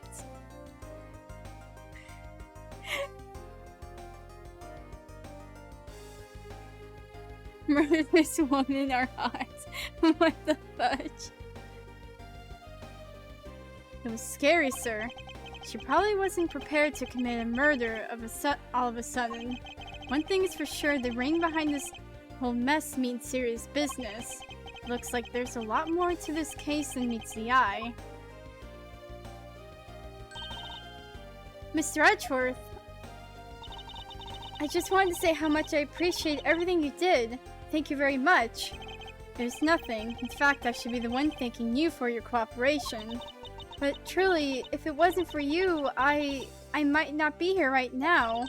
Instead, I can continue to serve our passengers as a flight attendant. I hope that, well, please accept this as a token of my appreciation. I see. You don't have to take it if you don't want it. No, I mean, I would never turn down the lady's generous offer. Oh, thank you. I'm sure it will serve you well. Remember, we here at GoU Airlines are always ready to serve, Mr. Edgeworth. Thank you. I'll keep that in mind. Now I must bid you farewell. May all your skies be blue no matter where you go.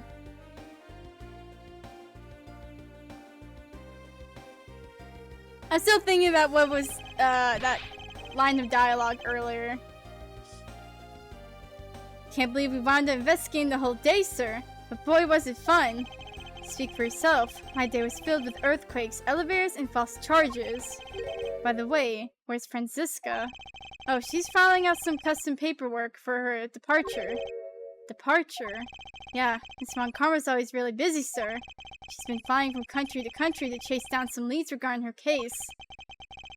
Detective, can you cancel the car I had reserved earlier? You got it, sir.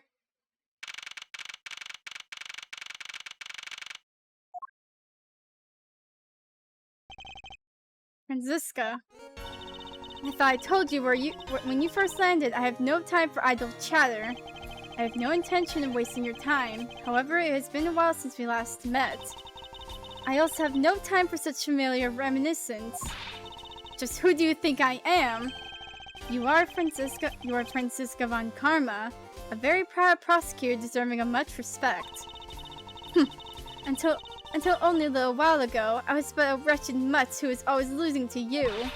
A dancing period, living her life on the name and fame her invincible father built.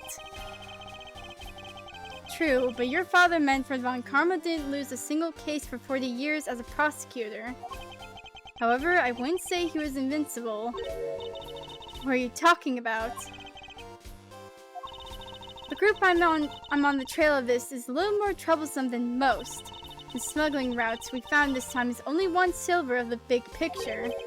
Sliver, Sounds like a dangerous assignment.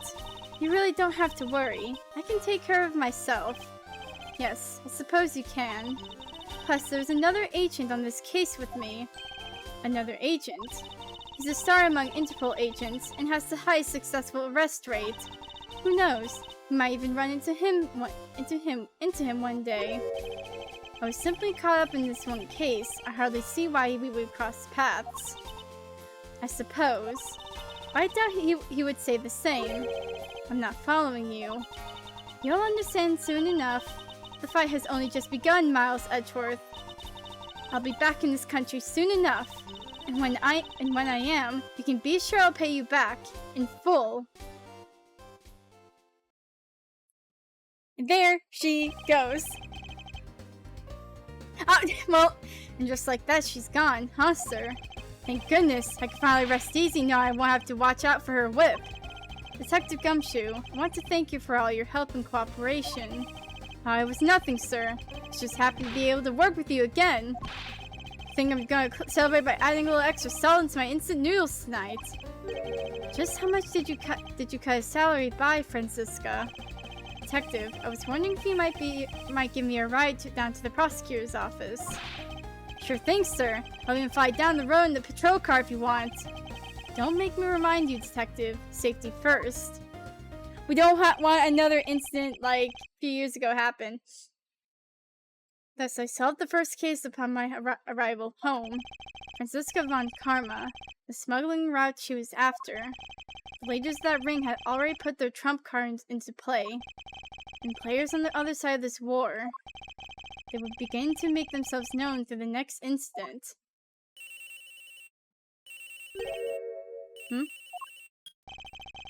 Edgeworth speaking. Finally. I called who knows how many times earlier, but I couldn't get through.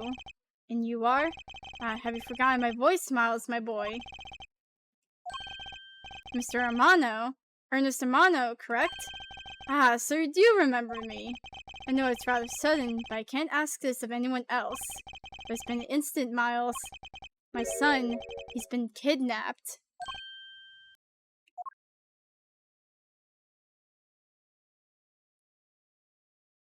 Great! Cool! I forgot the freaking food still at the corner. Yeah, poor Guamshu. Poor Guamshu. The Kidnapped Turnabout. Okay. Look at her! Oh, hey. Yo, new challenger approaching. Francisca! Okay. I'm going to go to the new items unlocked in gallery. Okay. I'll be right back. Gonna take a little break. And we're gonna do the next case. We're gonna do the next one.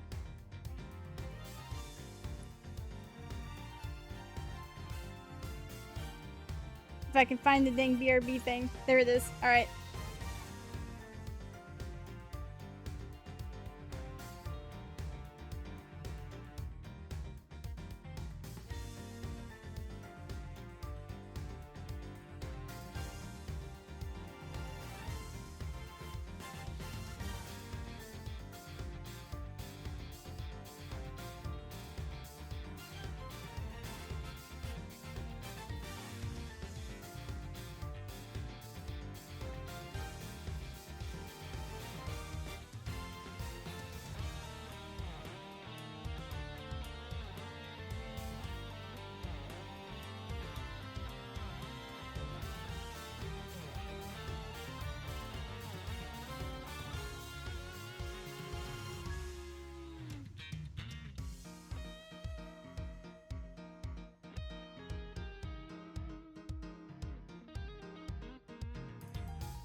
Okay. We still on this plane. Okay. Yeah, we're gonna do the next case right now. Continue to the Kidnapped Turnabout.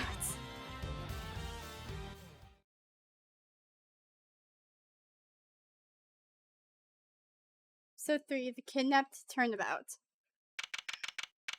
March 13th, 10:11 a.m. It's time. Don't worry, Mr. Edgeworth. I'll be following your every movement with my binoculars. Good to hear. Now make sure you don't lose sight of me. I can count on you for backup. You can count on me, sir. Got to go. The kidnapper is supposed to contact me soon. Who would have thought that upon my return I'd be thrust into a kidnapping case? And that I would be the one who would have to make the ransom drop off. Let's see. I checked that the money is all in there, safe inside the suitcase. All I have to do is wait further instructions from the kidnapper, which I'm expecting to be transferred to my cell phone. I wonder who else is around. Is this the meeting place after all?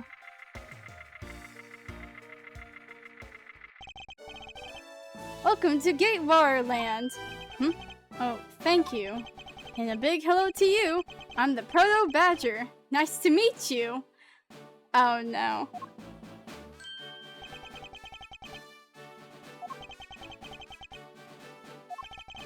Excuse me, but were you perhaps thinking of taking a picture of me? A picture of you? Sorry, but I'm not interested. Oh, that's too bad. Well, have a good day. Hello? Who are you? You're not Ernest Armano. It sounds like the kidnapper is using some sort of voice alteration device. I'm his representative, Miles Edgeworth. Are you a cop? No, I'm a prosecutor.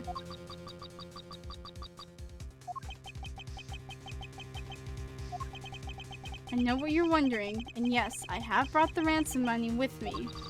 I see. In that case, bring the money with you to the stadium. So this person intends to see if I'm being followed, huh? Please, Detective Gumshoe, I really need you to come through for me this one time. Holy frick, wait, was a kid just wearing a... Oh no! Wait a freaking minute!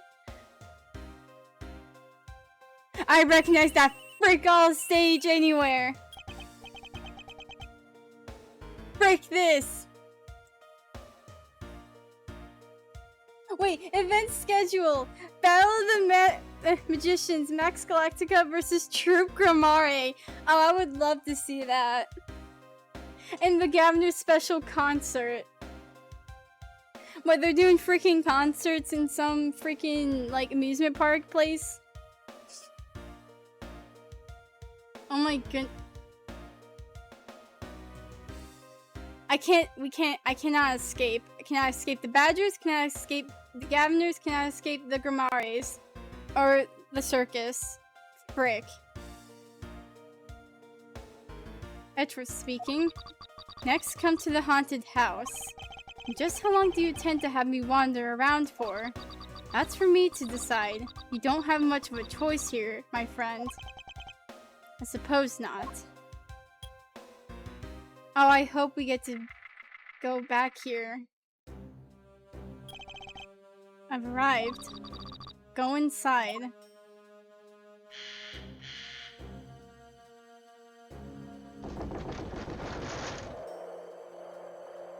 Oh, look at this. What the fudge?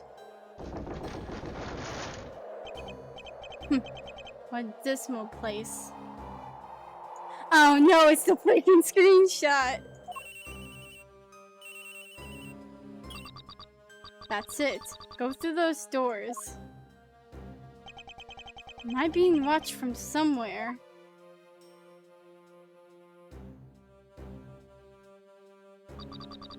Leave the money and go. Now. Hold on, I'm gonna...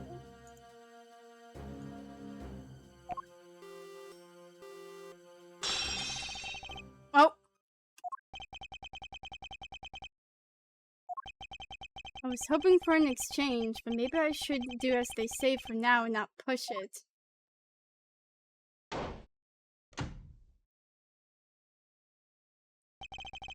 didn't catch even a glimpse of the kidnapper. Perhaps we should keep an eye on this haunted house until police backup arrives.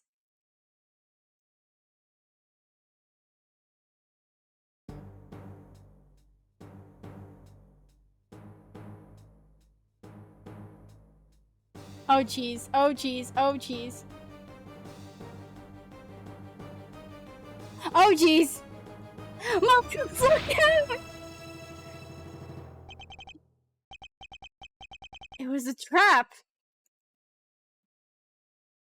Frick! God dang it! That guy. Betrayed. No, it can't be. Then the deal... Who's that? What are they talking about? Split. Police. Alright. In front of Meetup. Meetup. Can't move my body. I fear I may faint again.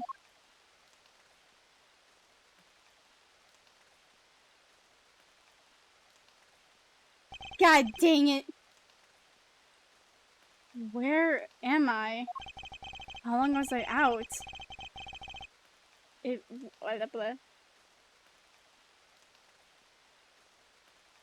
How long was I out? It wasn't raining like it is now when I made the drop off. This was supposed to be a simple affair. His freaking face. He seems like yeah. Since this has happened before, it's like it's fine. This is fine.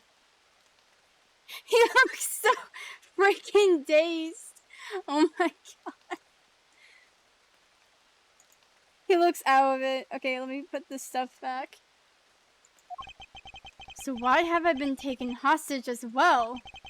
I can only assume Detective Gumshoe lost sight of me at some point. The only reason I agreed to the drop-off... The only reason I agreed to be the drop-off man was because of that phone call.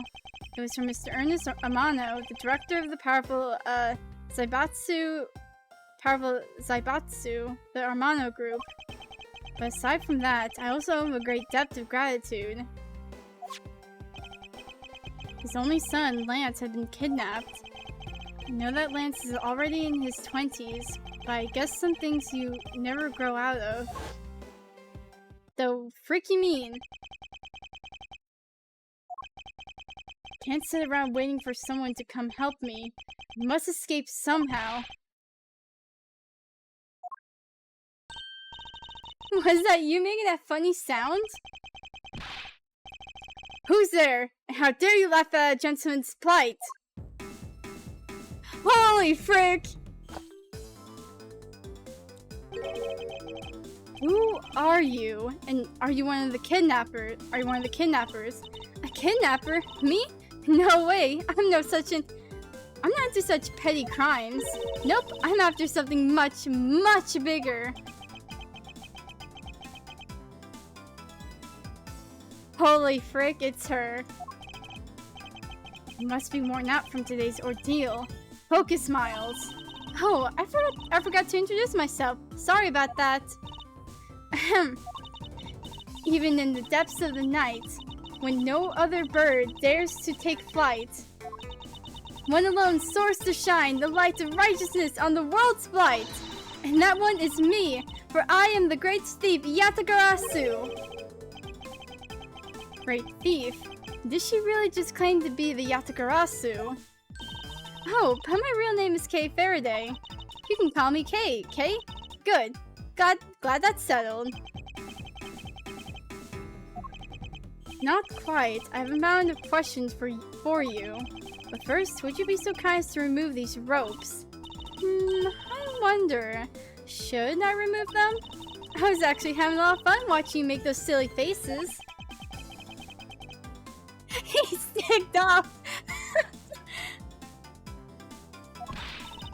Hey, there's no need to get all mad and icy glary on me, you know.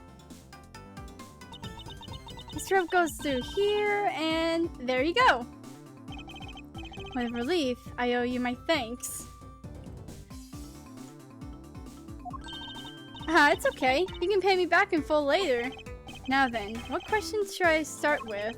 Unfortunately, I can already tell nothing is going to be easy with this cheeky girl. Wait. Oh, I already got ants. Benefactor when I studied abroad in Germany, director of the Amano group. I knew when he was a child. Self-purported great thief. She suddenly appeared, but why was she stalking me? Okay. You call yourself a great thief, yet are you really a thief at all? You doubt me? I get it. You think that a young lady like me couldn't possibly be such a big-time thief, right? That's not the part I have a tough time believing. I'm the real genuine Yatagarasu, you know? Yep, I'm a pure-blooded great thief. It's a little something I inherited from my predecessor. In that case, you wouldn't mind if I arrested you then, right? What? Of course I'd mind! I haven't stolen anything yet! Seriously, I don't know how you could say such a horrible thing to your savior. That's true. Technically, she hasn't stolen anything in front of me. Yet.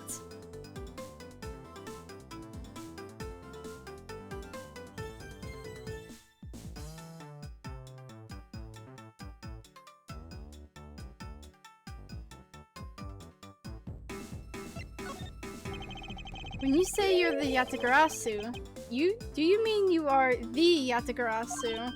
Yep. The most righteousest of righteous. The legendary great thief. I inherited that title only recently, so I haven't had a chance to steal anything yet as the second Yatagarasu. I was not aware that thieves could pass down their titles like that. But don't worry, I've got some big plans in the works. Big plans, huh? They wouldn't happen to lead to a big arrest, would they? I knew it! I knew it! There's just no reasoning with the prosecutor. I'm not the problem here. I'll have you know that the Yatagarasu has no interest in stealing petty trinkets. There's one thing and only one thing I want to steal. Only one thing. And what would that be? That's gonna have to wait until we find our way out of here. Well, at least there is one thing we agree on. I'm sure I'll have plenty of time later to learn more about you. So, you never told me what your name is, Mr. Prosecutor. I guess not. I'm Miles Edgeworth. Ah, now I remember! How can you remember something I just told you? She sure is cheery. Alright then, Mr. Edgeworth, let's get out of here.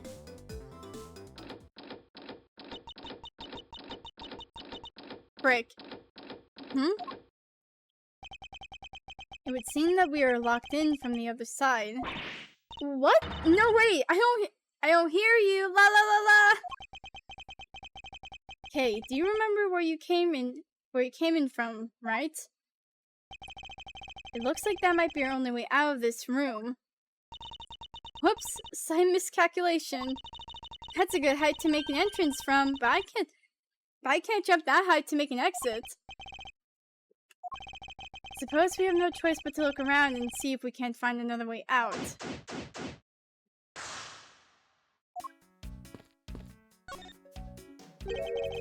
What is this?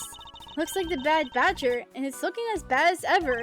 Looks like a costume head to me. I guess the Bad Badger's costume is at the very least a two-piece, huh? The real question is, why is only the head sitting out here on the floor?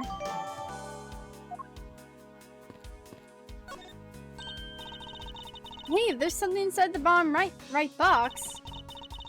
Oh, I think it's a Pink Badger costume. Pink Badger. You don't keep up with what's going on in the world, do you? In that case, you better stay up on the whole Badger clan with this. The freak you mean is a Badger clan.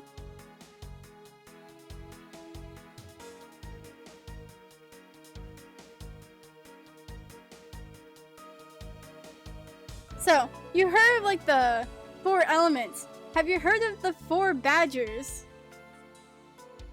What is this thing? Think of it as a Bible of all the things you'll ever need to know about the clan.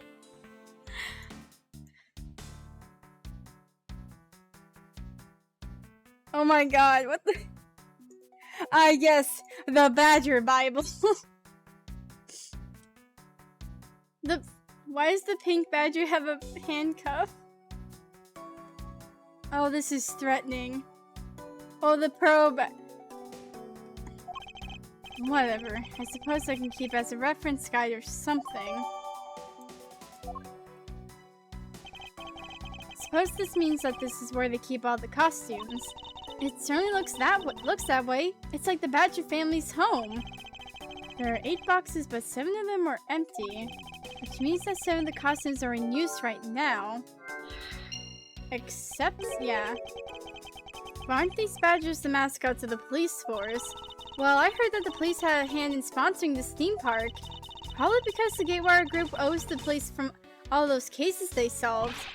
They have all the power of the state and they use it to make a theme park. It's not just any theme park. They have a handcuff-shaped double-looping roller coaster. That's quite enough. I'm feeling woozy from just the thought of such a thing. Well, rest until I inspect every suspicious-looking nook and cranny. And what have we have here? Oh, why do I feel a laser-like stare aimed right at me? Did you want to take a look? Well, don't mind if I do. Oh, I see. Yes, this is definitely a key. I'm sure it's a key to something. The something is what is relevant to my interest. Look, it's the Blue Badger. I suppose even this thing can be popular with women. My nemesis! What in the... Why is she beating it up? He's got the word badge right in his name. That's nothing but bad news for someone like me. And to think he's out there wandering around this park. I better be careful, he's going to arrest me by the power of his name alone. I somehow doubt that the Blue Badger has the power to arrest anyone. So this is the Blue Badger's rival, the Bad Badger, huh?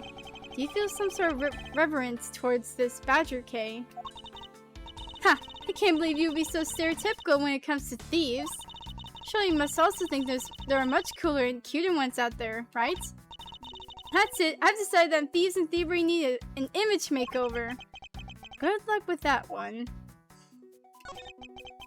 Proto Badger scares me. This is the Blue Badger. I'm at the main gate. Excuse me, but his name is Proto Badger, not Blue Badger. He's based off of the very first design created by the local police chief. You know, when you compare the two, the Blue Badger looks a bit cuter. I suppose he has continued to redesign him. The chief managed to make him cuter and cuter. Even humanity has come a long way when you think about how much we've evolved. Are we comparing the Blue Badger to humans now? I suppose this is the Pink Badger. But since it has the same design, doesn't it seem forced to call this one a female? You think so? I mean, just look at how long her eyelashes are. That's the only difference. And the fact that she's pink. Yes, and her lips are red. See? Lipstick. What? She has nothing to say about the giant pink ribbon, or is that too obvious? Wait, the Pink Badger has lipstick?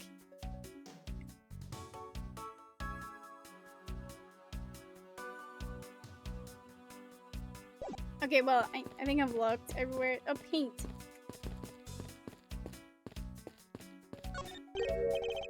Isn't this my phone? Looks like it made it through the ordeal intact. If only there was a way for us to contact someone on the outside. But we do have a way right here. There's a cell phone here this whole time? If I'm right, Detective Gumshoe should have contacted the precinct for backup by now. Mr. Edgeworth, sir, are you okay? I was worried, sir. I'm fine. I was knocked unconscious for a spell by the kidnapper, that's all. I'm sorry, sir, I'm such a failure. If only I hadn't lost sight of you. Detective, we don't have time for this. Have the police set up a perimeter right now. You don't have to worry about that, sir. Already got the boys working on that. But in doing that, I sorta... Oh! What's wrong, Detective? Sorry to butt in, but I'm afraid you're going to have to make do with me. Who is this? Shilong Lang of Interpol. Oh, this is the Interpol guy! A pleasure to speak with you, Mr. Edgeworth. I've heard a great deal about you. So why exactly is an Interpol agent like yourself involved in a domestic kidnapping case? Don't sweat the details. A crime's a crime whether it's on local or a global scale. Besides, you're the one who's in a world of trouble. And why would you say that? Lang Zi says, the pack that runs together stays together. You catch my drift? You caused quite a ruckus by running blindly into a situation and then getting caught. You should have contacted the police from the very beginning. I'm sorry that this has happened because of a lapse in judgment. However, I humbly request that you please help me out of here post-haste. Sorry, no can do. What? We're hunting the kidnapper now, and I haven't got any hands to spare. As I said, my pack moves as one. You're the one who wanted to go in alone, so good luck to you, Mr. Prosecutor. Oh, and once we do catch the kidnapper, rest assured we'll come find you, eventually. You... What's wrong? Did you get cut off? No, my phone ran out of power. No way! Doesn't matter anyway. We should try to get out of here through our own means. Yeah, I have a name to live up to after all. If we put our heads together, we're sure to find a way out.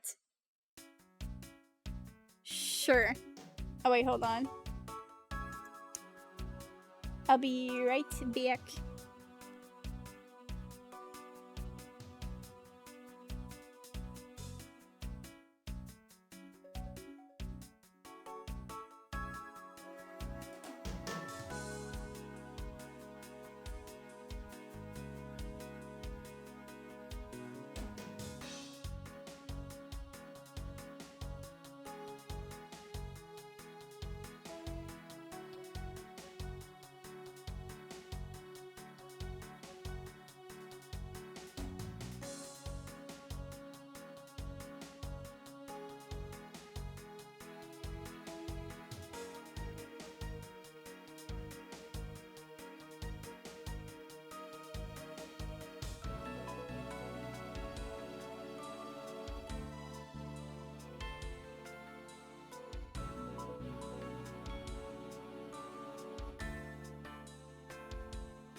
Okay.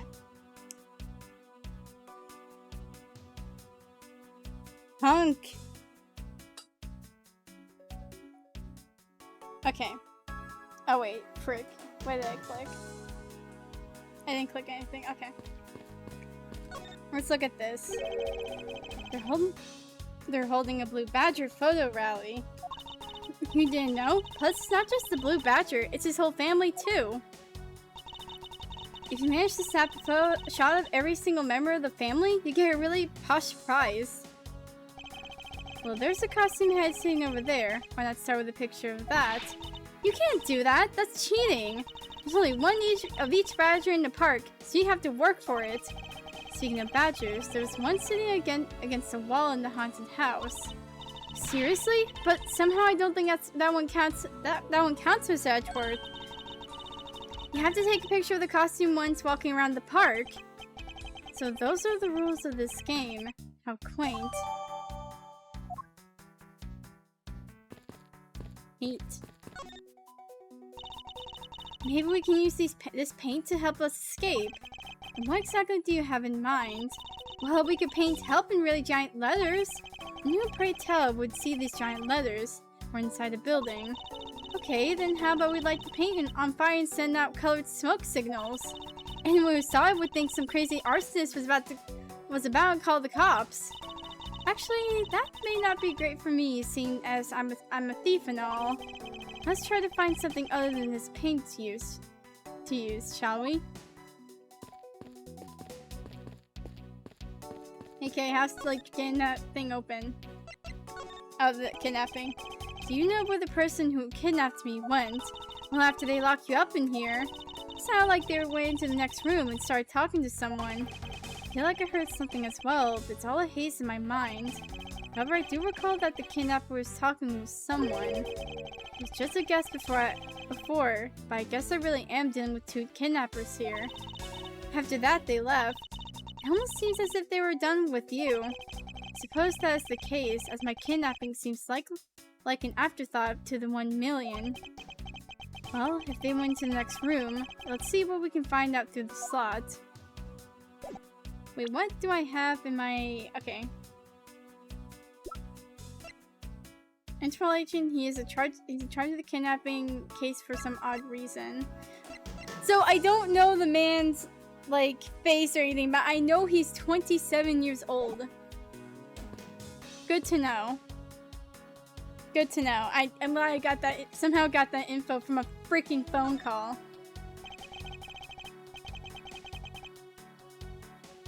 This is the beam I was tied to.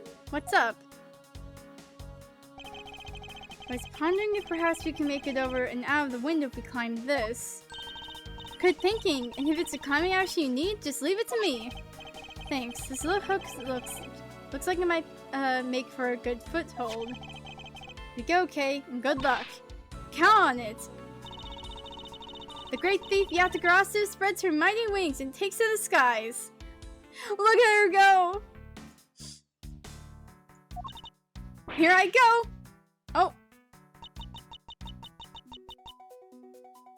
How is there wind? How the frick is there wind in here? As I thought, this beam was simply not made for climbing. What do you mean, as I thought? I'm not your guinea pig, you know. Oh, we can peer into the room the kidnappers are in from here and there. Won't rest until I've inspected every suspicious looking nook and cranny. Oh wait. No.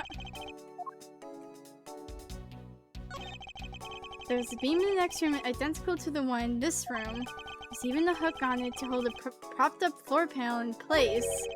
Which reminds me. Did you find something useful, Mr. Edgeworth? Perhaps. I may have found a very handy hint on how we'll get out of here. Is that what I think it is? It looks like the kidnappers had escape tunnel prepared just in case. That's awesome! They're like a bunch of great thieves themselves!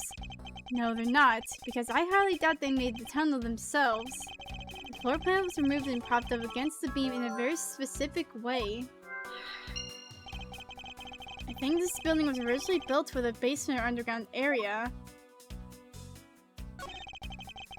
There's a door on the opposite side that appears to be the same as this one, which would mean that I can probably assume that these two rooms are very similar in structure. I believe I may have just found her ticket out. Okay. Alright, time to make a thought.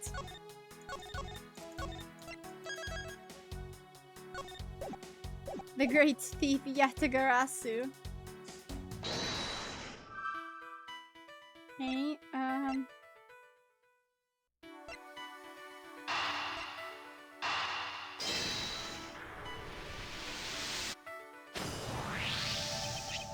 let's hook on this beam.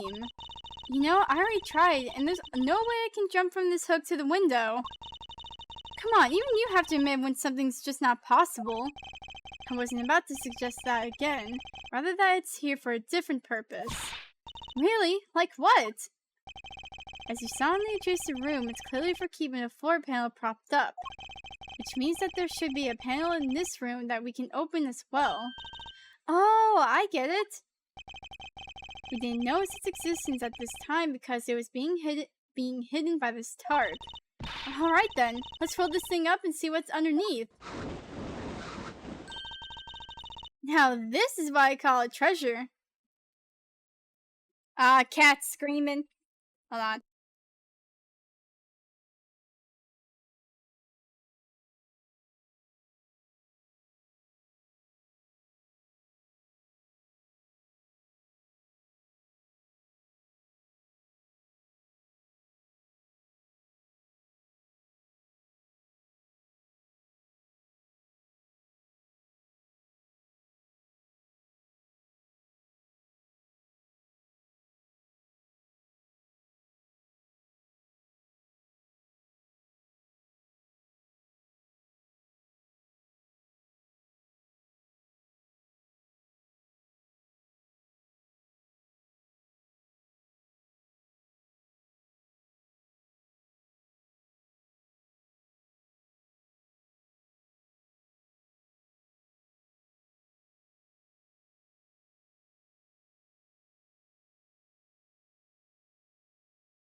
Okay.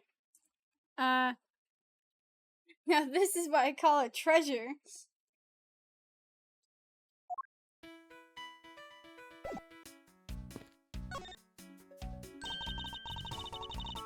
Wow, this must be another entrance to the secret hidden basement. I totally smell treasure. The scent I wish to smell is the sweet fragrance of freedom.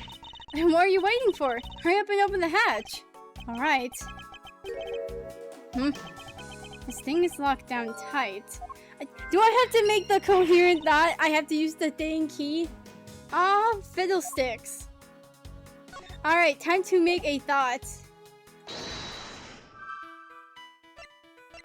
Oh my god, tiny key, underground entrance. Put 2 and 2 together. Boom! I believe you're up, Kay. Huh? Why me? Because we need to use the tiny key that you've taken quite a liking to. Oh, gotcha! Just leave it to me. I love the tense feeling of these moments when you're about to uncover something big. I believe that feeling of freedom would be much more satisfying right about now. Alright, I got the secret door open, and now... wait! What? Are you alright, Kay? I'm fine. The ladder just slipped. It's just slipped is all. Thank goodness she's alright. But a coronary? What the frick is a coronary? Is that a heart attack? Why do you have to say it? Okay. There's a lot of really large machinery down here. What about an exit? It's really dark and cramped down there, so I really thought there's an exit. I can't believe that happened. You have only yourself to blame for leaving before you looked, you know. No way, I mean, how is it supposed to know that the ladder is removable?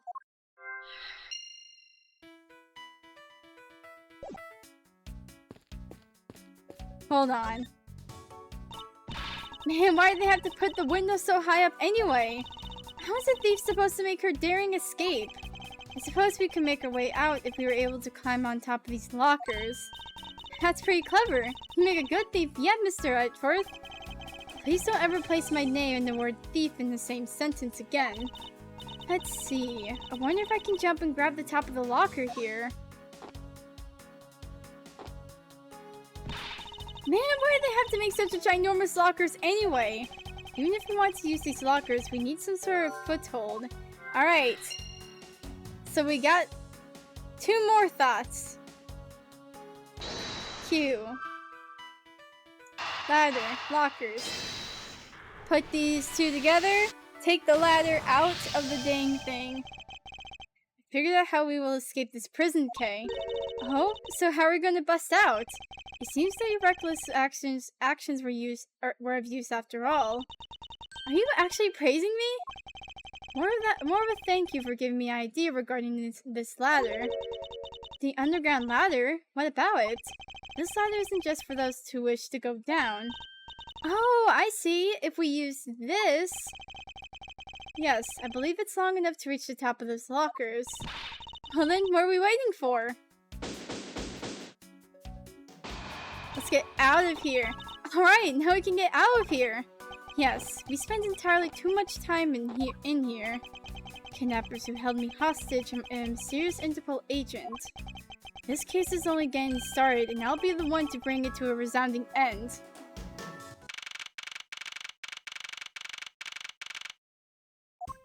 There's a cat! Look at that orange kitty!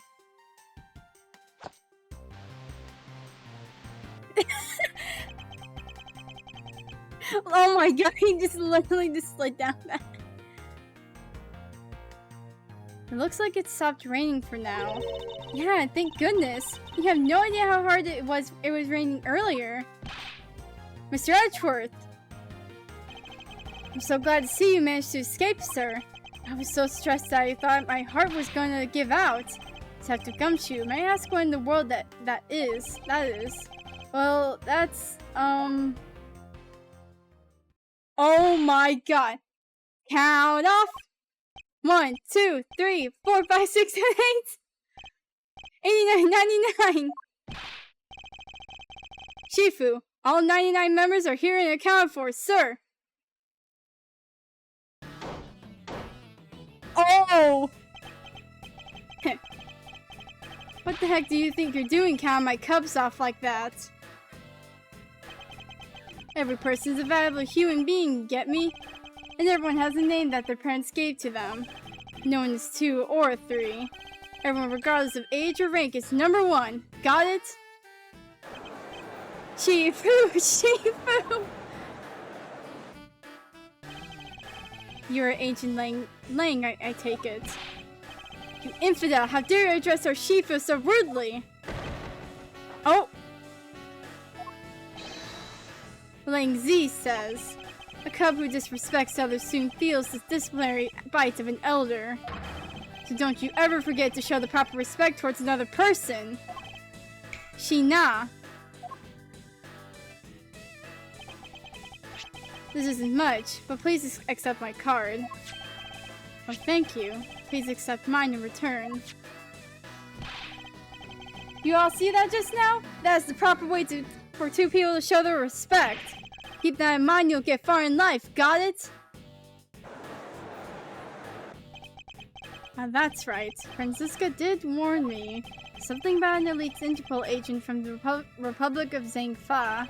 Apparently this man has the highest successful arrest rate in the organization. Ancient Lang, why exactly is an Interpol agent involved in this clearly domestic case? That's none of your business, Mr. Prosecutor. How is it not? I've heard a rumor or two about you. You solved a murder that occurred during your flight home recently, right? Ha! But you sure took a while just to arrest one little flight attendant. How pathetic. How dare you say that about Mr. Edgeworth? Are you saying you could have solved it faster, pal? The comedic relief just jumps to the aid of his master. How cliché. Look, what I'm getting at is that if I had been there, no one would have died. Alright. I would have solved the entire case and Agent Hicks would still be with us here today. Agent Lang knew yesterday's victim, Agent Akby Hicks. Hicks was like a brother to me, so now I'm out to take my revenge. Agent Hicks was investigating a smuggling ring with Franziska and a third person. This must be the man she was talking about. In that case, you should understand how I feel as the kidnapped is someone I know. So I ask that you please allow me to participate in the investigation. This isn't your neatly trimmed courtroom Eden, you know. You're out in the wilderness now, Mr. Prosecutor, and way out of your league. No hard feelings, but why don't you go back to your courtroom now, pretty boy?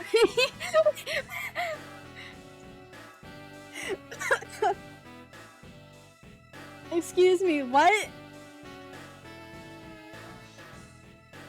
Excuse me. No hard feelings, but why don't you go back to your courtroom now, pretty boy? You dare mock the court?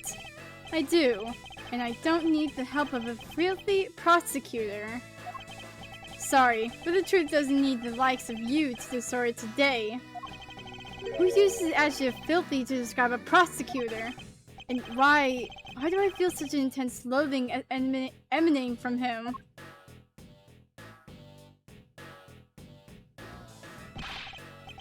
Alright, men. Good job on the perimeter around Gaywar Land. Just find me the kidnapper and bring the punk to me. Dismissed. Sir! Now then, Mr. Prosecutor, you just sit tight here and don't cause any trouble, understand? Wait! Mr. Edgeworth. It's been a while since I last met someone so disagreeable. Why of all places did he show up here, and completely out of the blue at that? Suppose I'll have to ask Detective Gumshoe to fill me in on that. Bruh. That freaking badger. Great job, Detective. Sir, for losing sight of me and the kidnapper and allowing my investigation to be hijacked. Sir, I look forward to your next month's salary assessment. But the case isn't lost yet, sir. I'm gonna show you just how much of a man Dick Gumshoe can be. Shall I prepare the 21-gun salute now or later?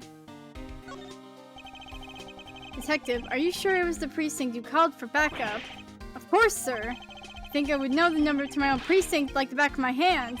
Then why did Interpol agents show up instead with an army of his own agents? That I have no idea. About 5 minutes after I made the call, that Wolfman showed up out of nowhere, sir. Agent Lang definitely has an agenda, so the question is, what is he after? Mr. Edgeworth, I was wondering if I may ask about one thing, sir. Yes, what is it? Who is that? The girl over there, I mean. I'm Mr. Edgeworth's assistant, Kay Faraday. What? Funny, I don't recall making you my assistant, Kay. Yeah, I'm Mr. Edgeworth's assistant. Me. It's been like that since forever. Sorry, but I just stole your supporting role. How can you say something so serious with a giant grin on your face, pal? Mr. Edgeworth, we got a thief on our hands, sir. She stole my role, sir. I'm taking her in, getting her convicted, and making sure she serves out her sentence. Oh, come on, it'll be fun. Like musical chairs, you better stay fast on your feet. No way. I will not lose to the spotlight of you, little girl. Calm down, detective. This freaking badger. Man, I can't calmly do any stealing with all that with that detective around. I suppose it's not easy when there's this many members of law enforcement in the vicinity. That's alright. It's not like I'm in a hurry to steal just any old thing. Which is it? Do you plan to steal something or not? Quite the mystery, this one. Maybe I should talk with her a bit more. So, what are you going to do about your investigation into the kidnapping? Good question. Since Agent Lang holds the authority to investigate this case now, this makes things a bit more complicated. Oh, come on! You can't just let that stop you! I'll even lend you a hand, so let's go! But you're a self-reported great thief, are you not? Don't believe I can let some unlawful nature participate in an investigation. You don't like to listen, do you? I'm not just any old great thief. I'm the Yatagarasu. And as I said earlier, the Yatagarasu is after one and only one thing. What is this one and only one thing you're after? The Yatagarasu is only interested in one thing, and that is the truth. I see. It was 7 years ago. There was a vigilante who threw the business world into a panic. Labeled mysterious and phantom-like, the Yatagarasu appeared and vanished at will. Though we still don't know much about this thief's ultimate goal, we do know the targets. The Yatagarasu likes to find and publicly disclose evidence of corrupted dealings of all sorts. Once a target was chosen, no dramatic calling card or announcement was sent forth. Instead, the chosen corporation was infiltrated without even the target noticing. Some days later, the evidence that was found was sent out to the mass media, along with a card with the mark of a three-legged raven. Looking back, I suppose you could call what the Yatagarasu was stealing the truth. Could this child really be the successor to the original Yatagarasu? But that can't be, can it? Lance! Lance! Where are you? Where are you, son? Oh, there's the man. Mr. Amano. Oh, Miles, my boy. I'm sorry to involve you in such an affair just after you returned. For you, Mr. Amano, I gladly offer my assistance. After all, I have you to thank for how well things turned out during my time abroad. If it wasn't for you, I might not have been introduced to that law office, and had the chance to study in the workings of another country's judicial system. No. Think nothing of it. As you know, Manfred and I go way back. I consider a beloved disciple of his to be like one of my own blood. If you ever want to go overseas again, you need only to ask. I can use my company's vast network to send you anywhere at any time. So, who's the old man? He's the father of the currently kidnapped Lance Amano, Ernest Amano. Now then, have you found Lance yet, Miles? Please, I miss my poor boy dearly. I'm terribly sorry, but your son's whereabouts remain unknown, Mr. Amano. Hold there! And what happened to all that money? I believe the 1 million has been stolen and that the culprits are now on the run. What? Poor old man. Don't you have anything you can give him to cheer him up, Mr. Edgeworth? Forgive me, Mr. Amano. I was wondering if you could please tell me the details of the kidnapping one more time. Oh, it was yesterday. A call came to the house. And the receiver came the sound of my son. Help me, Dad, sniff. I know this is tough, but please stay with me here, Mr. Amano. You don't understand. He hasn't called me Dad in ages. It was incredibly moving. I wish I had recorded him saying that. He definitely should have recorded that conversation.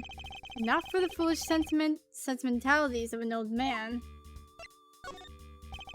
Refresh my memory. What kind of person is Lance again? How will telling you about Lance help you get him back? Surprisingly, a lot can be deduced from a person's relationship and behavior. Very well, then. Lance is my one and only son, and he turned 21 this year. He's very much like me when I was his age. Kind and very attractive. I'm sure women simply can't keep their hands off of him. Is there anything else about him you've noticed of late? Now that you mention it, I haven't been able to get in contact with our butler, Oliver. Your butler? Yes, his name is Oliver Decan. He's been with our family for years now. He gets along so well with Lance, so I thought maybe he would know where my son is. Mr. Amano, could you please tell me a little more about your butler, Mr. Decan? As a butler, he's outstanding, even serves as Lance's personal private tutor. He took a brief leave recently, but even after it was over, I haven't been able to reach him. So you still haven't spoken with him since his leave. What about his family and friends? They said they hadn't seen him. I tried everything I could think of, Miles. Do you think this could have something to do with Lance's kidnapping? It's possible. I can't say anything for sure quite yet. So even the person closest to the victim has gone missing. Okay, so we have... Huh.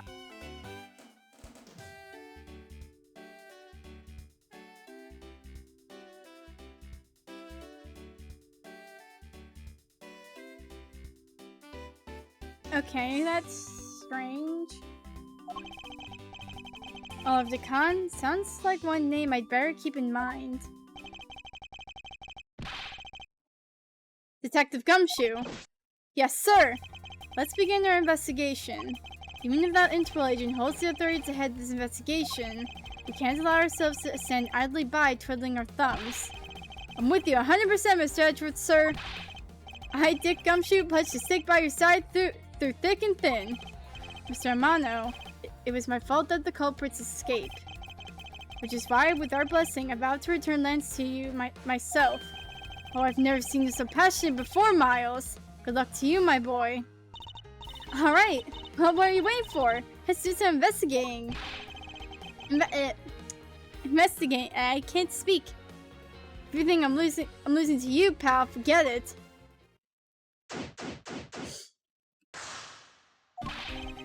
So what should we examine first? Thanks to Agent Lang, we can't leave this area.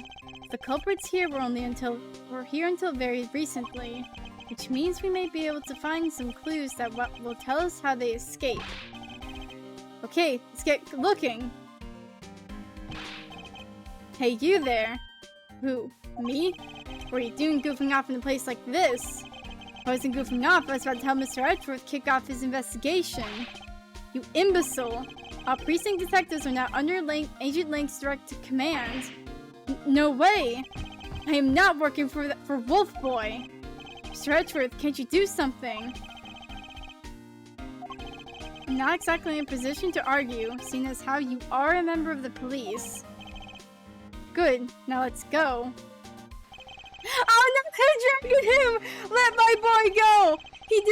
He done nothing wrong. Oh, I didn't even read that. Well, that was exciting.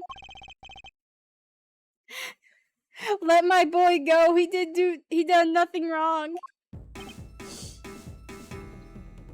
Back with the music. Okay. What? Can't you tell him I'm ready to get down to some detective work? You should go home. Your parents must be worried about you. Oh, come on! I finally get to be your assistant and you try to ditch me? I don't recall offering you the position. Why do you have to be so difficult? Besides, it's already too late, you know. Like I said, I've already stolen the position of assistant a while back. Ha! You're the only one asserting that. Well, by the time anyone knows, it's already gone. That's the Yatagarasu way. You shouldn't speak so lightly of things you know nothing about. Fine, whatever, you win. Go ahead and do your little investigation.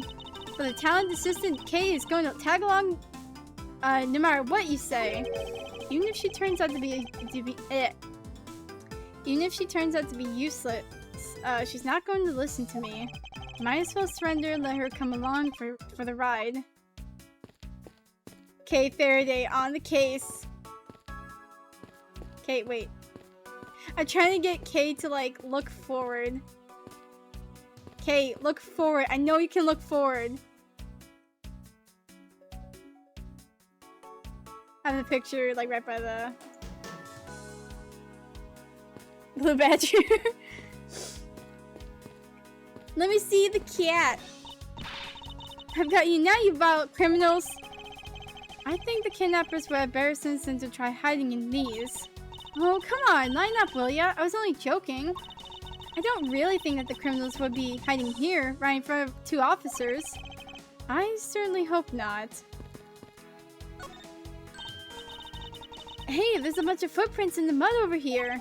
I remember hearing rainfall out here while I was being held in there. Yep, it was just passing rain. That's where the ground was already pretty much dried up. I should be thankful it left us with some nice footprint samples. You know what? I bet if we follow them, we can find out where the kidnappers went. Plus, we'd be able to spot them because of their muddy shoes. I don't think it'll be that easy. Why not? Look carefully. There are quite a few different sets here. We don't know which ones belong to the kidnappers. Oh, that's true. We don't know what kind of shoes they were wearing. Yeah, there's different sizes of footprints. Hey, man. Oh, there's tracks. It's a set of tire tracks originating from the garage. Aha! So that means this car left from the garage at some time, right? Correct, but for the car to leave these tracks, it would mean that it left during the passing rain. That's the only explanation as to why these tracks are made of mud. Three treads. I think we can also safely assume it's a special type of car.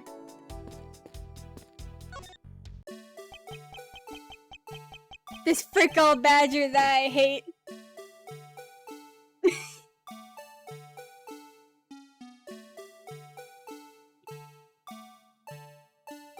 But I salute to the badger. He's doing his best. hey, it's the Blue Badger! Badger, get! I really don't understand why she's so excited over this badger hunt. Speaking of badgers, there's a person inside there. Mr. Badger, I wonder if you might share with me what you saw.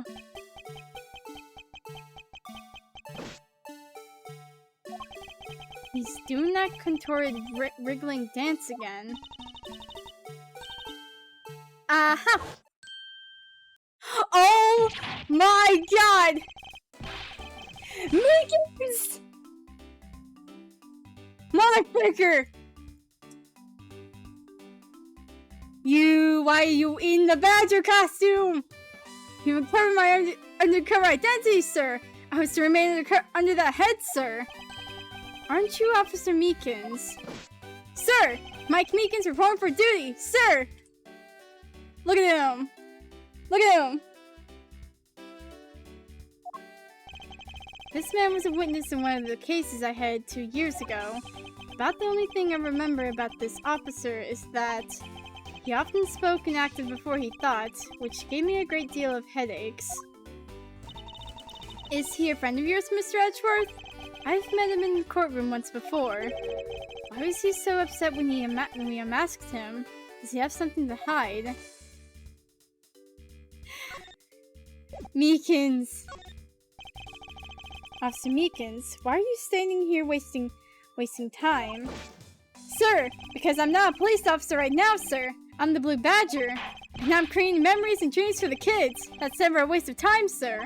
I have a dream of becoming as big as Detective Gumshoe, sir. I was patrolling the Scorching Born's beat until a little while ago, when this dispatch radio on my shoulder crackled that the kidnappers had escaped, sir. That maybe this is my shot at making detectives, sir.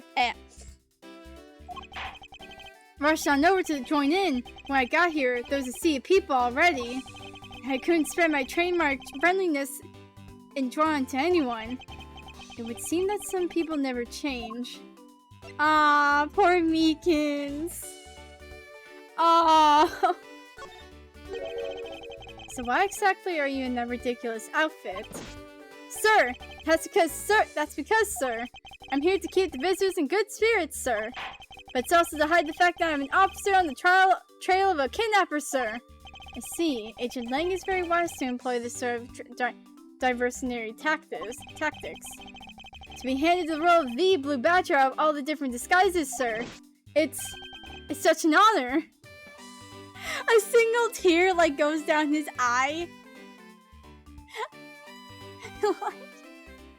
Aww.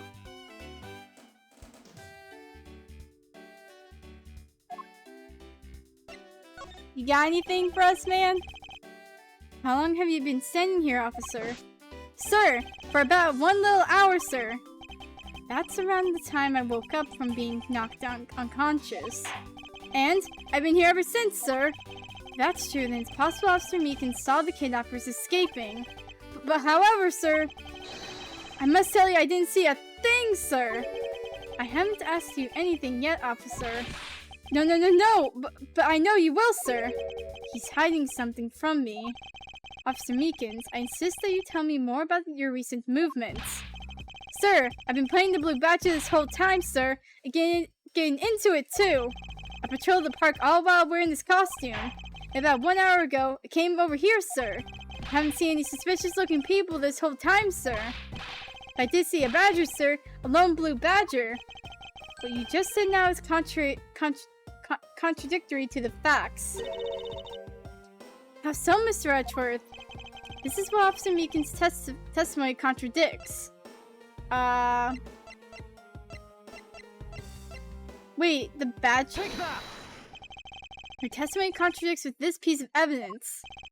I'm just a little patrolman, so I don't understand what you're talking about, sir. I don't know what the frick I'm talking about, man. Either. You can't say I get it either. This isn't what I was looking for. Could you please repeat what you just said one more time? Of course, sir. I'd be honored to repeat myself as many times as needed, sir. Almost a whole hour, I didn't see any suspicious looking people around, sir. See a badger, sir.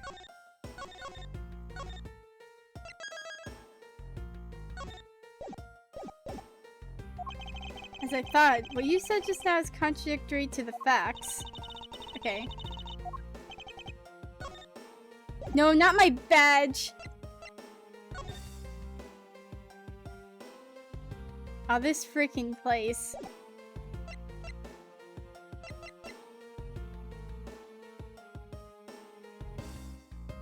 Oh wait, there's only one of each badger in the park. Take that!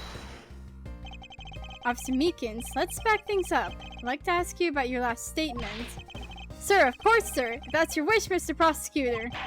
This little patrolman will wait as long as I am commanded to wait. You said that you saw a blue badger, correct? And yet, if you take a look at this, what you saw was not supposed to happen. This park is supposed to have only one badger for each This park is supposed to have only one of each badger in it at any given time. Which means that as long as you are the blue badger, Officer Meekins, you should not have seen another blue badger wandering the premises. What? Sir? Oh, that face. And what would that mean? That would mean there are two blue badgers walking around, but why?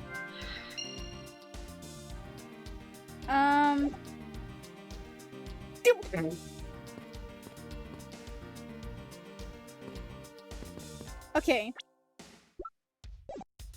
Wait.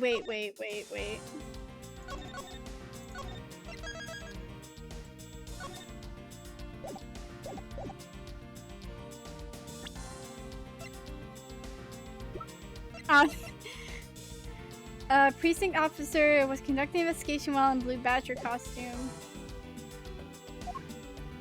No, wait, I don't need to talk to you, Kay. I'm sorry. I need to make a thought.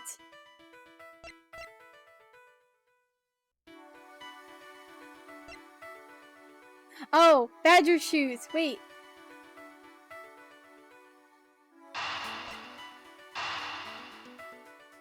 If it's not this, I will go back. Nope. Pieces don't fit together quite right. No, what? I'll keep that. Wait, Meekins, do I have to present? I'm undercover as the blue badger now, sir. Let's pretend to not know anything about anything, sir. I must respond to that. It would be like shooting a fish in a barrel. This? Sir, you have a copy of the Blue Badger Bible too, sir! I'm sorry, the Blue Badger Bible.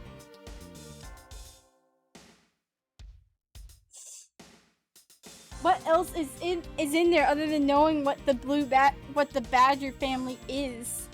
What is there to know about this freaking animal or whatever the heck it is?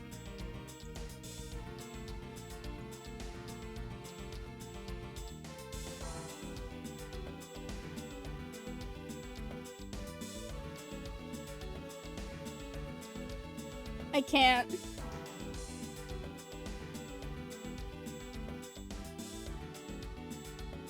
Okay. That was written by experts on the Badger family, sir. It's very, very thorough. It doesn't matter that was made by the Blue Badger only a little while ago, sir. Wait, what? That book helped me memorize every name of every badger, sir. It's not that hard to remember 4 incredibly obvious names. Drop little by little, our privacy is being sold off to the public through this, sir. Wait. What the fudge? That means I need to work extra hard on my cute poses. Oh, like what? Like this. Great, now we know what your new pose will be. Look, sir, I've successfully stolen this pose speaking style, sir. That's nice, Kay. I'm so sorry. Wait, how about this?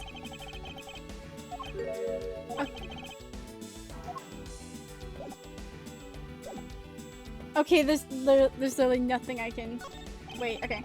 Horses are painted on this garage shirt to complete the Wild West theme. They look so lifelike, don't you think? Are you thinking of wrangling or rather stealing them? If you can coax them out of there, sure. Come on, I know you can sweet talk them out. I could be holding a cube of sugar in my hand and they wouldn't budge, Kay. Hello, officer? Excuse me, but if you could just let me through here. Sorry, I can't let anyone through. Agent Lang's orders. Suppose I'll have to deal with this impasse for now. Okay, got nothing from you. Freaking...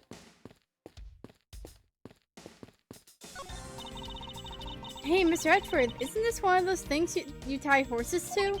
Yes, although the horses are in another location at the moment. Aw, and here I was hoping I get to ride one. You know how to ride a horse? Nope, never rode one in my life. I have an Asian friend who was born in the year of the horse. Non-squatter is the only way to describe your logic. What? That's an officer. That's another officer. I can't.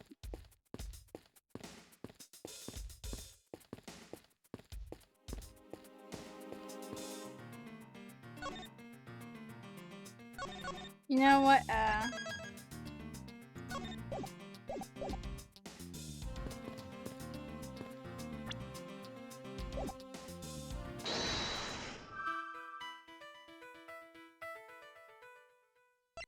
Oh wait, maybe these two. Yeah, okay, that makes sense. Second blue badger that shouldn't exist. Clearly the true identity of the person underneath is... Oh, I know! It's one of the kidnappers, right? The person wore a costume to get away! Precisely. After all, the costume that went missing from the storage area are...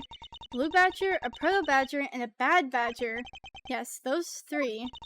So there are 3 phony badgers running around the park somewhere, huh?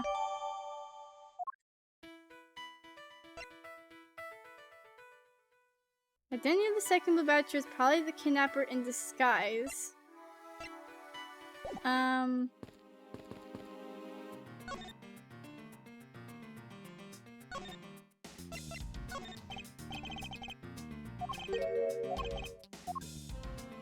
Okay, no to that.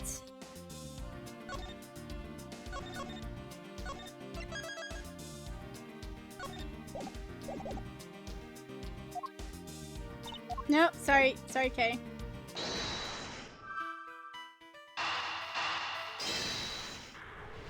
I will... Okay. Okay, finally, all the thoughts are out of my head. Now that we know that the kidnappers were wearing blue badger costumes, those footprints from earlier take on a new and very significant meaning. Oh, you mean now we know which tracks belong to the kidnappers, right? Yes, more than shoe prints, we need to follow the paw prints of badgers.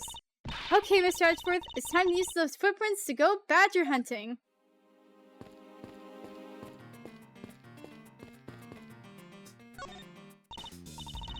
So we're looking for footprints made by a costume. Hey, I think I found them. There are 2 sets here. They both do look possible candidates. This set is walking off to the west. It just stops. I can't make the heads or tails of where it's headed from here. I think we can assume it's headed towards the stadium. I wonder where the other set leads. This one seems to be headed east.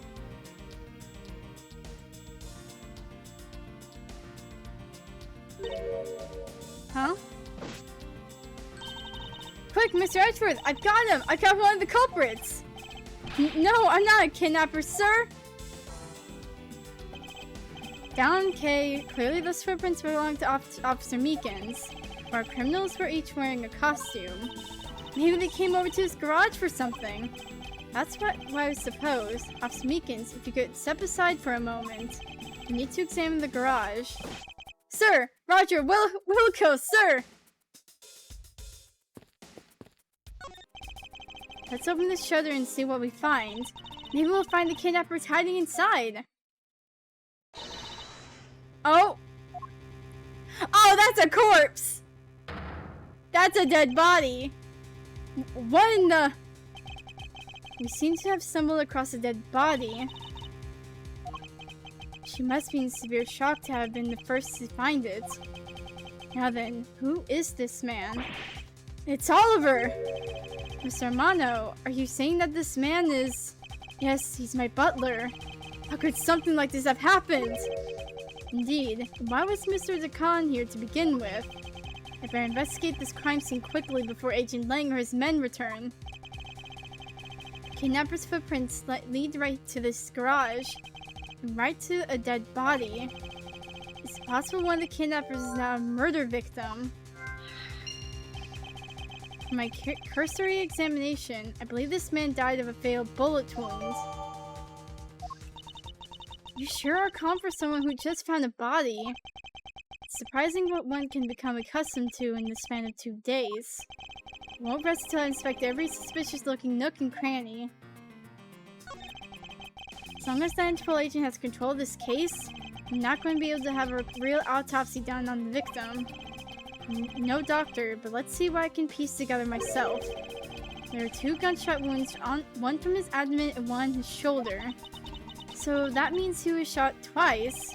No, I don't think so. I think the abdominal area is an entry wound, and one near his shoulder is an exit wound. Nice! I knew you could figure it out! It comes with experience, and I've seen my share of crime scenes.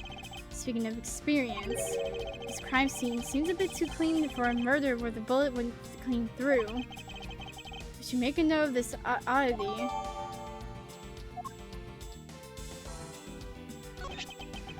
This is an unusually shaped pendant. What is it? Is it something valuable? She seems to have regained some of her composure. It looks like a horse pendant. It's got an antique feel about it, and it's real pretty.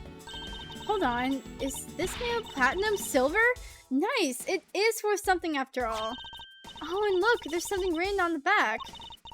Colin Devore. It's a name. Colin Devore. But this man's name is... Well, that's suspicious.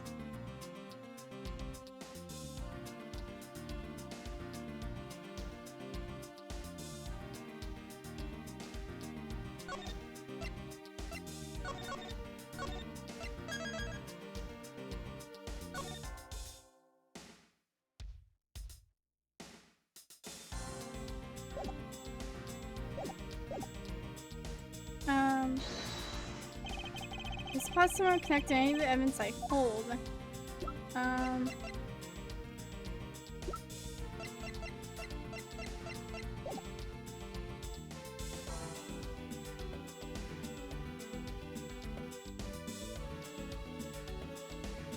cannot deduce anything from this man. Mr. Armano, this body. Yes, that's my butler, Oliver. How could something like this have happened? Indeed. Why was Mr. Decan here to begin with?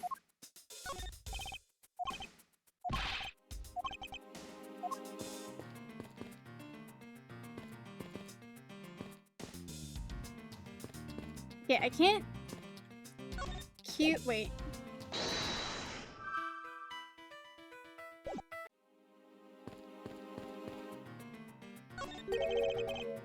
What a peculiar car. Yeah, from the looks of it, it might be the blue Badger-mobile. And it has 3 tires, so maybe it left those tire tracks behind. That's simply not possible. Huh? Why? Take a look at the tires. There's no mud stuck to them. Therefore, it must have been here before it started to rain. Oh, gotcha! Good eye! It's a shame I don't see any other clues around. Other than the tracks...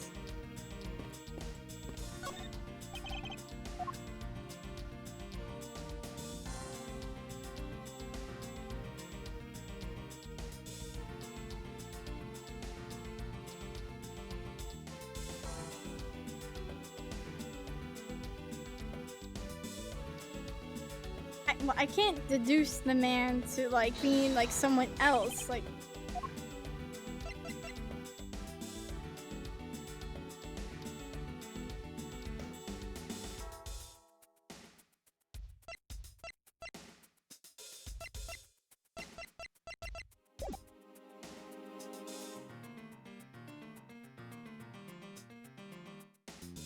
Since I don't know what to deduce with, like, this information.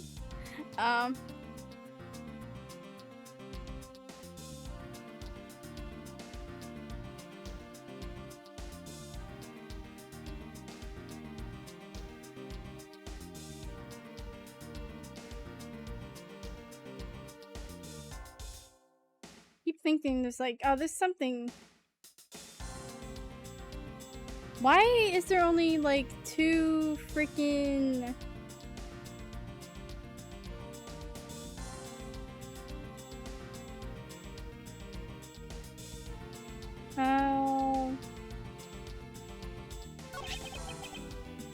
It's an unusually shaped pendant.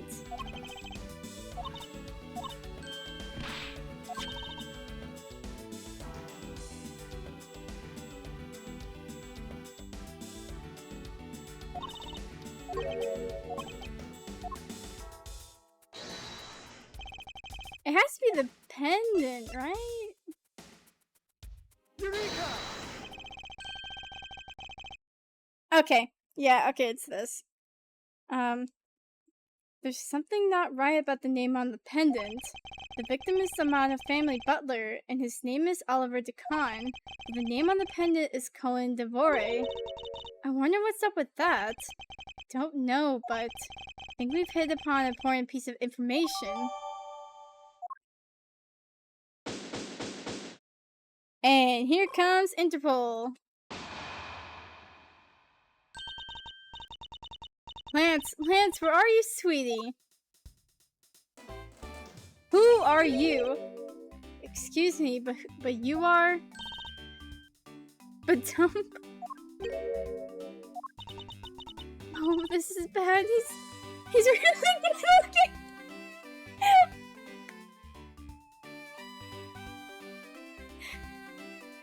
What the fudge? Stop it, Lauren. You can't let yourself fall for a playboy like him. You're in love with... Sounds like someone doesn't know the meaning of phrase inner monologue, huh? Sorry to interrupt your conversation, but might you be a friend of Lance? Yes, I'm Lance's girlfriend.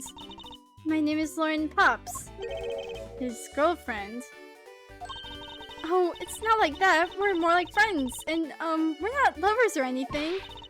We haven't gotten that far yet, but I guess that's how people are going to see it, so I should just accept it.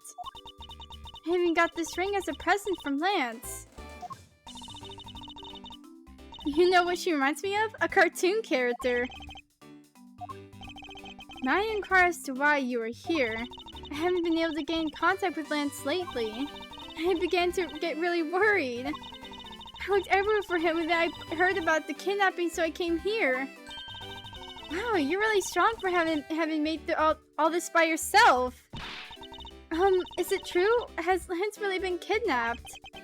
No one is supposed to know, but yes, it's true. Oh, Lance! I can't believe you've been spirited away. Spirited away? I wonder how you're doing right now. Looks like she's gone back to the fair maiden in love routine.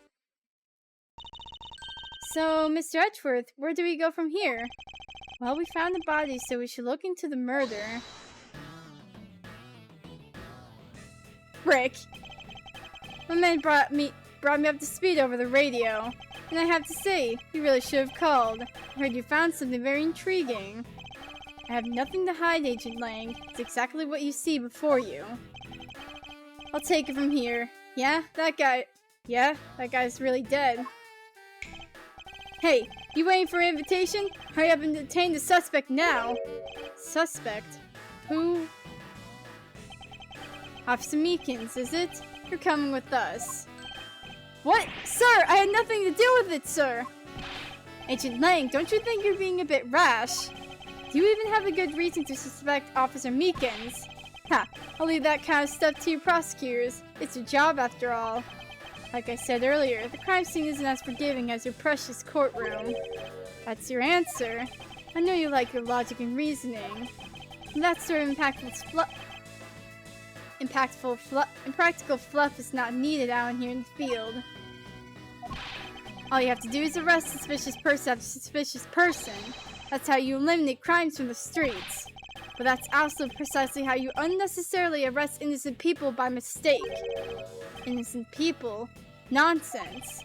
There's no such thing as an innocent person. We've all got a blemish or two in our hearts. That's tyranny. Won't allow such a thing to go on unchecked before my eyes. Heh. Too bad you don't call the shots around here. As I have sworn to uphold the laws of this land, I cannot allow you to take this man in. That you would arrest a man on false charges without even conducting an investigation. Have you no honor as a member of the law enforcement? You, how dare you speak disrespectfully to our Shifu? Hold it!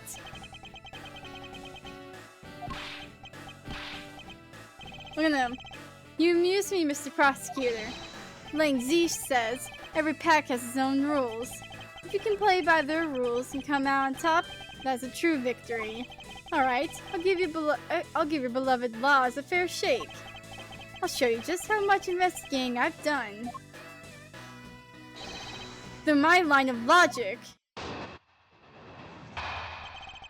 Oh boy, alright. I've seen a lot of bodies like the one being carted off in my time. I could say he was shot in a single glance, but even you figure that much out, right? With your current gun laws, it's not necessarily easy. It's not exactly easy to get your hands on a gun. Not unless you're a member of the law enforcement like Officer Meekins, isn't that right? The freaking Bad Badger wanted poster, bro. What is that? Is that your reasoning? Solid as a rock. It's based on the philosophy of detainment. What's this philosophy of detainment? You don't know. In that case, pay attention, girlie. In my country, the criminals have a saying, beware of the wolf. Why the wolf? Because in my language, Lang means wolf, and you don't mess with me or my pack. As for the detainment philosophy, its father is my honorable ancestor, Lang Zi. You'd think I'd have heard of him and his teachings if he is that famous.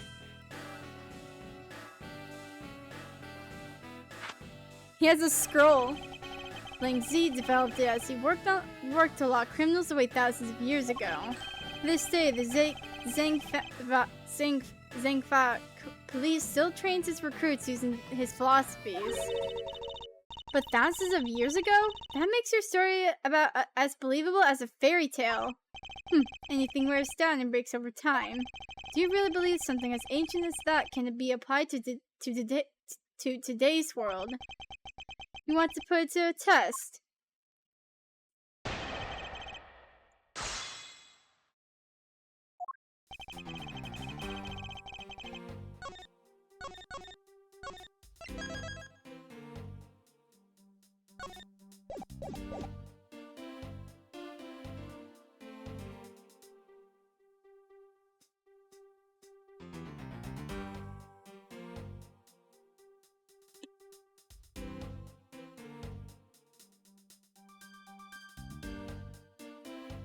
Okay. Hold it! So what can you tell me about the body? A lot. Even without an autopsy, I have my ways. They teach you the basics of forensics along with detention philosophy. Oh, then you wouldn't mind telling me a little of what you figured out, correct? Hold it! Yes, I think anyone who saw the bullet wounds would come to the same conclusion. Heh, don't pat yourself on the back yet. What's that supposed to mean?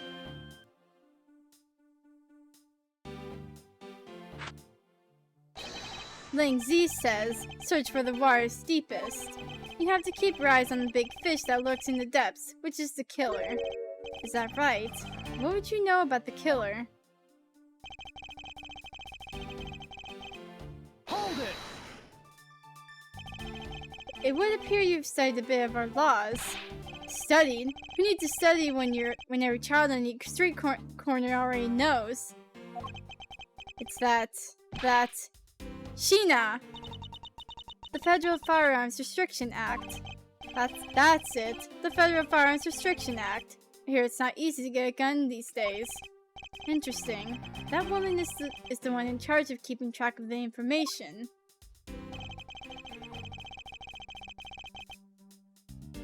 Hold it!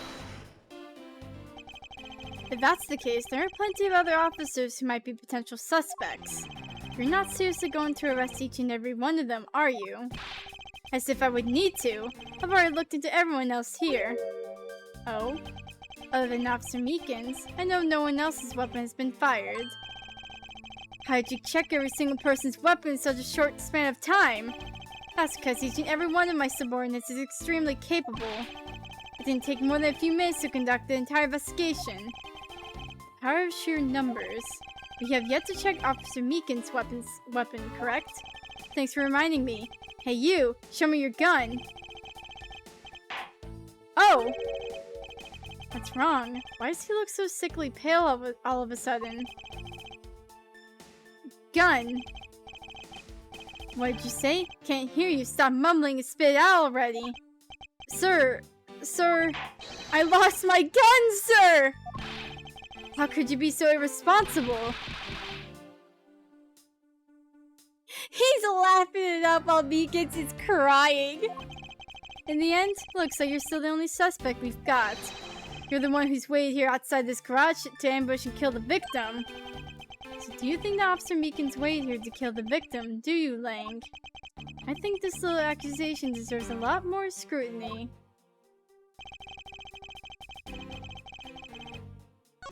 That contradicts with the facts, because it doesn't seem like there's a bloody mess on the floor here. Objection! Frick you, Lang! Fortunately for you, Ancient Lang, that is simply not possible. What do you mean? You've seen the crime scene for yourself, and while you were looking, did you not think to yourself that it was a little too clean?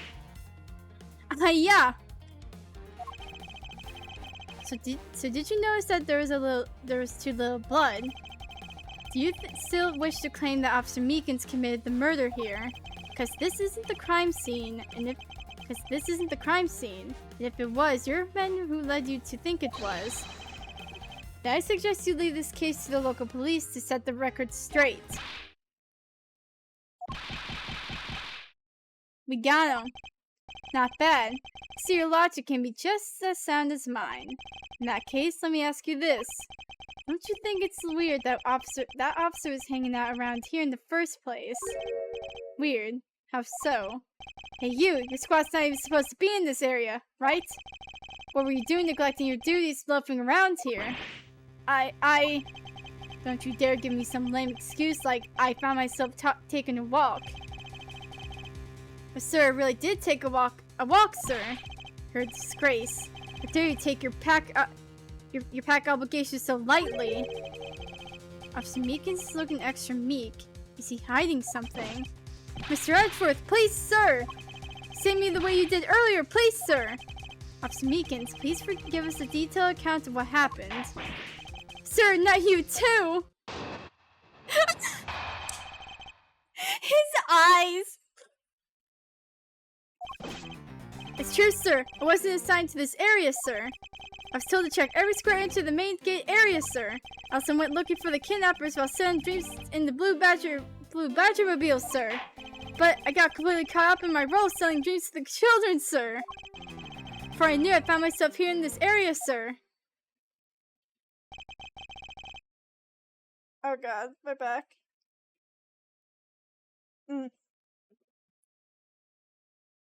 What is this Blue Badger-mobile? It's a moving store on wheels that sells sweet dreams and merchandise, sir. So the Blue Badger-mobile is just a roaming souvenir shop. Okay. Sir, I swear I was chasing the kidnappers down while I was being a good dream merchant.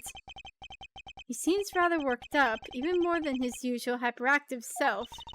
He sure seems sure of what he's saying. Can you try to calm down and lower your voice to a more reasonable level, officer? Sir! Roger, sir!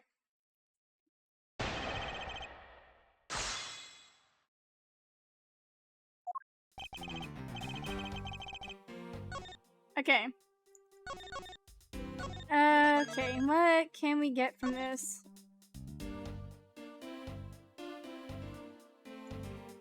Oh. Hold it! Alright then, where were you assigned to? I was assigned to the main gate, sir. It must mean the area with the bridge and the outrageous fountain. Okay, then why were you here in the Wild Wild West area? It's because of a very deep reason, ma'am.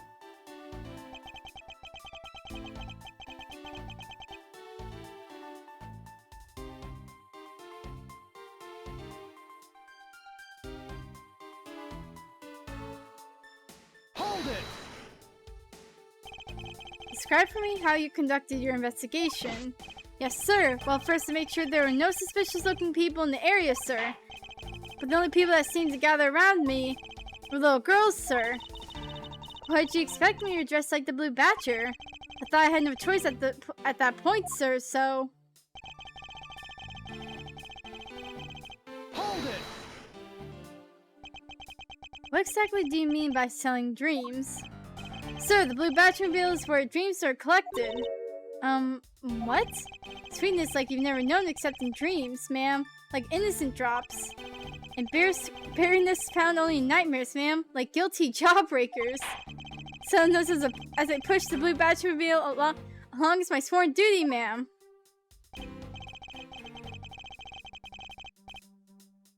Hold it! You completely forgot to look for the kidnappers. No, sir, of course not, sir. I would never do something like that, sir. You're absolutely right. Hi, you're good at this forcing people to confess thing, Mr. Edgeworth. To be frank, I'm just a little man, sir. I'm just a little man, sir. Ah, Frank, I should have taken a screenshot. I'm just a little guy, sir. I'm just a little guy. I'm just a little guy. I'm better at selling kids a few small dreams than looking for a big crook, sir. Hold it! Enough wallowing in your own self-pity. Let's return to your testimony. Sir, yes, sir. Hold it! How did you wind up all the way over here? I was in the middle of a sea of kids, sir. One of the kids decided to challenge me to a fight, sir. I had to run away from the child's painful drop kicks before I knew it. The good old drop kicks. I dished out my fair share when I was a kid. It was always the best when you felt one really connected with your opponent. In any case, we wound up here for a reason completely unrelated to the investigation. Sir! That's right, sir. That's not something you should be admitting to with your head held high, officer. Sounds like he simply forgot about his real job and became the Blue Badger. There's one flaw in Officer Meekin's story. I have the feeling that he'll need some prodding before he spilled the beans. Okay, let me look around at this.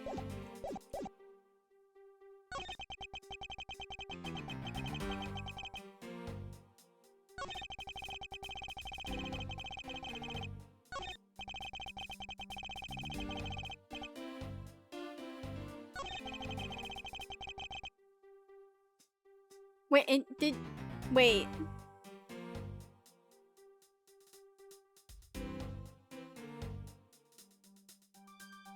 But the Blue Badger mobile's here.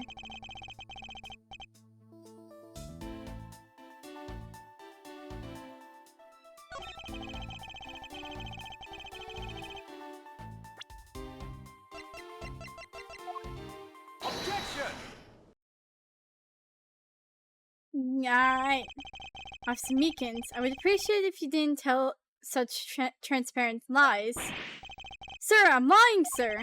Yes, you are. If you were really out there selling dreams with the Blue Badger mobile until recently, then what is it doing here inside the garage? Oh! Actually, I just lost track, sir. Lost track of what?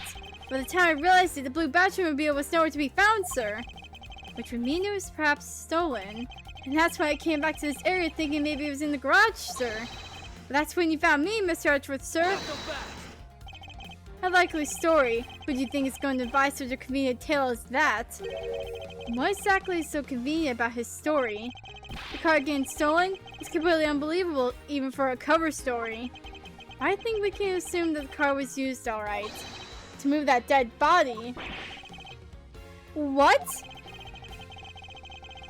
You killed the victim at some distant location, Officer Meekins.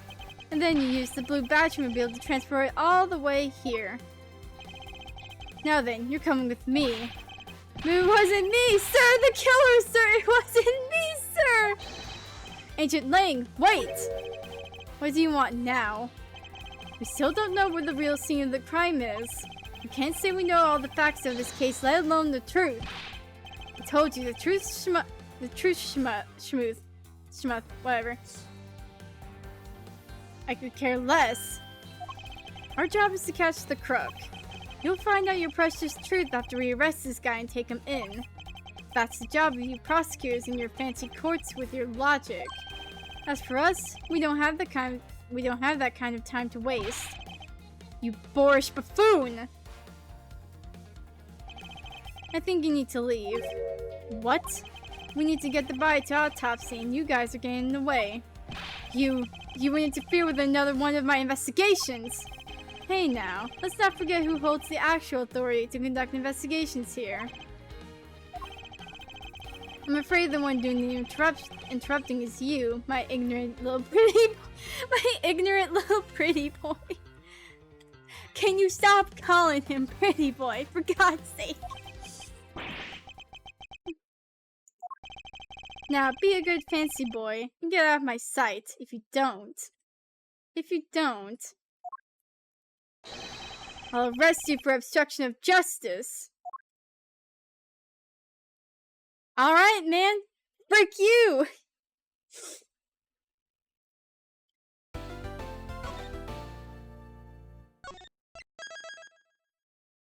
Getting out of this frick all place. Blue Badger machine! Holy frick, that girl. Wait. Chased out like a pair of peasants. Mr. Edgeworth. Yes, Kay? There's something even thieves should never steal. Do you know what that is?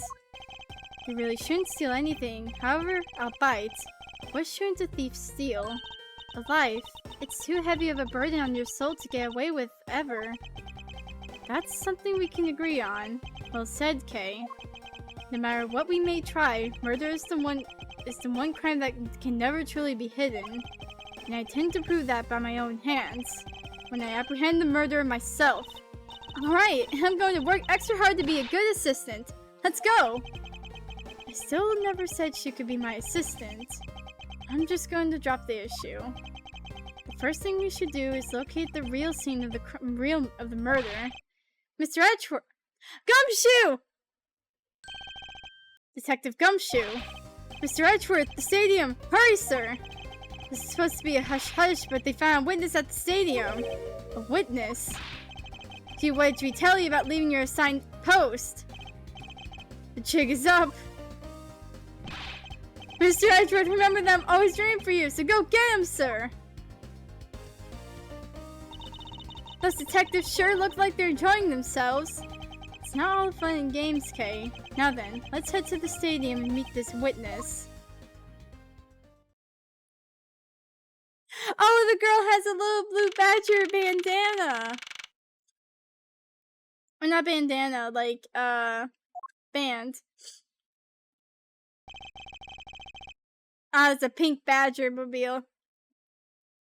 I thought there was a witness here.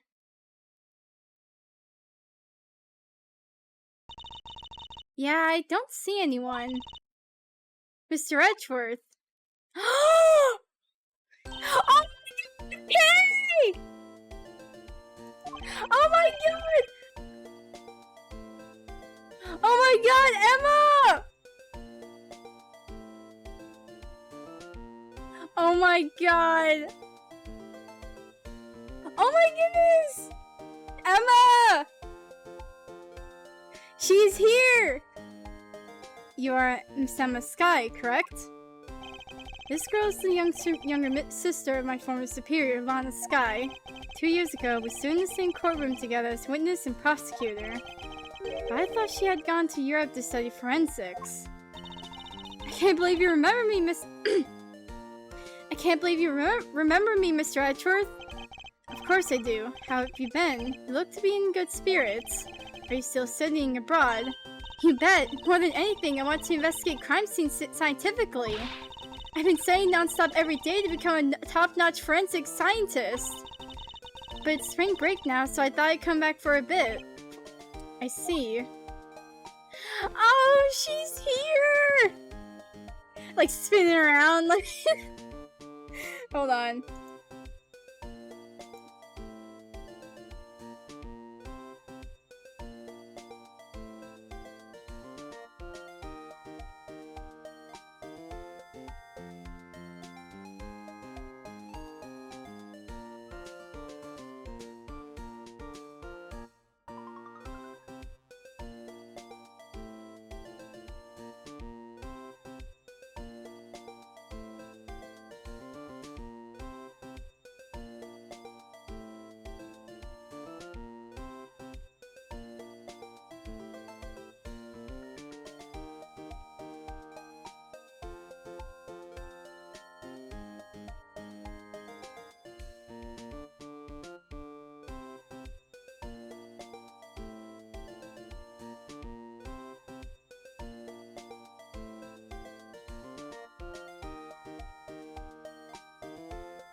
Okay, I'm back.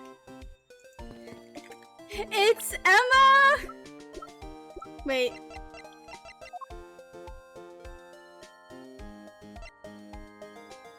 High schoolers studying in Europe to become forensic scientists on school break.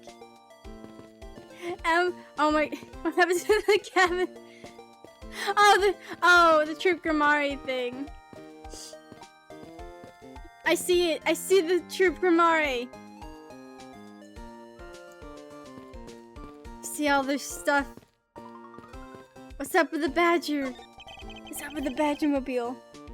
I assume this is another Badgermobile. Yeah, but it's a different color than the blue Badger's car.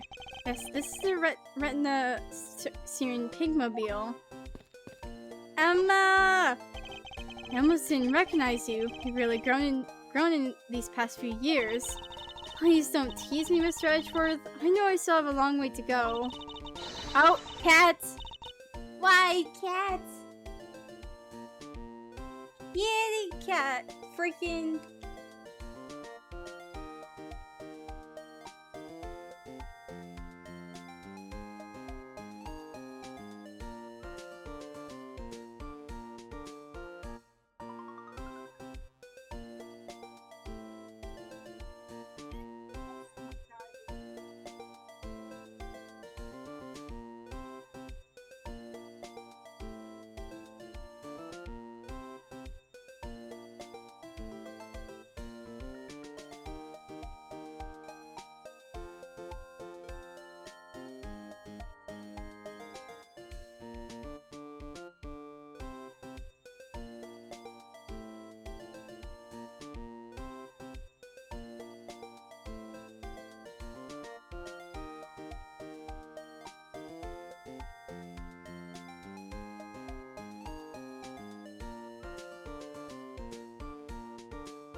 Okay.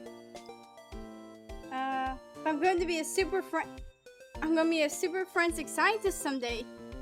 You'll see. You seem to know Mr. Edgeworth really well. Are you two acquaintances? Oh, I forgot to introduce myself. I'm Emma Sky. Nice to meet you. I'm studying abroad now to be a forensic scientist. How about you? Wow, that's a great dream. My name is Kay Faraday, and I'm trying to become an unstoppable great thief. A great thief? Don't think too hard on it, Emma. It's not worth the trouble. In any case, we have much to catch up on. You bet we do. So why are you here, Emma? Well, I just happened to decide to come back home for spring break. And then I heard that you'd come back, so I had to race over here. I had really wanted to welcome you back at the airport, but I just missed you. And how exactly did you know I was here? Through the power of science, naturally. Never underestimate what science can do for you. I used these to track your footprints and follow them straight to you. This set is the greatest. It's so wonderfully scientific. You spray this chemical on the ground, and when you shine the special light on it, zing! The footprints light up like an electrified noble gas in a glass tube. It's almost like magic, scientifically speaking. Oh my goodness, look at her, like, it looks like a DS. What does that say? Like, oh, ENS. Okay, ENS. Forensic science has never seemed more ominous to me than this very moment. Emma, I'd like to ask you about what you witnessed. Huh? What are you talking about? Are you not the witness Detective Gumshoe told us about? Well, I did get a call from Detective Gumshoe earlier. He's practically yelling at me. Mr. Edgeworth needs your scientific doohickeys right now, pal, he said. What was that man thinking? Or rather, not thinking. So, let me guess, there's been a murder, right?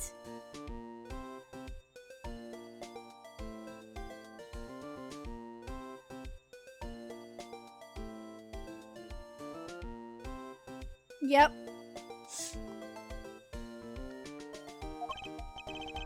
Yes, unfortunately. There's a sudden glint in her eyes. I need to keep my mind focused on the witness. Now, where did that person go? What's that off in the distance?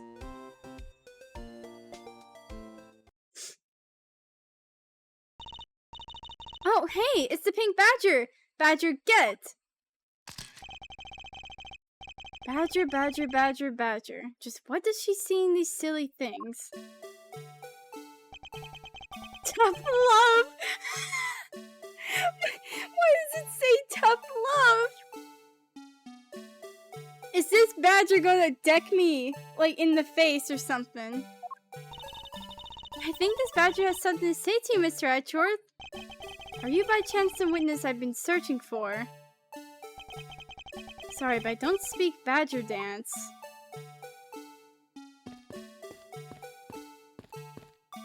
Hold on. I need to, like... I want to take a picture of, like, everyone here. Everyone. Get... Okay, whatever.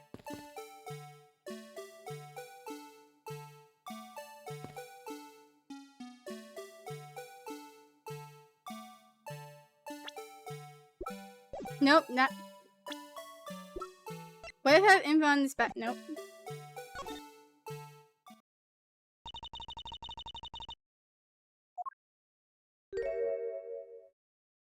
What the? No, no, no. Ah, frick this. I can't take beans inside that stuffy head anymore. No, why her? Why here? Why now? I first met this woman 3 years ago. She was a witness in one of my cases. She has since gone out of her way to pop up unexpectedly and cause me great grief. Edgy?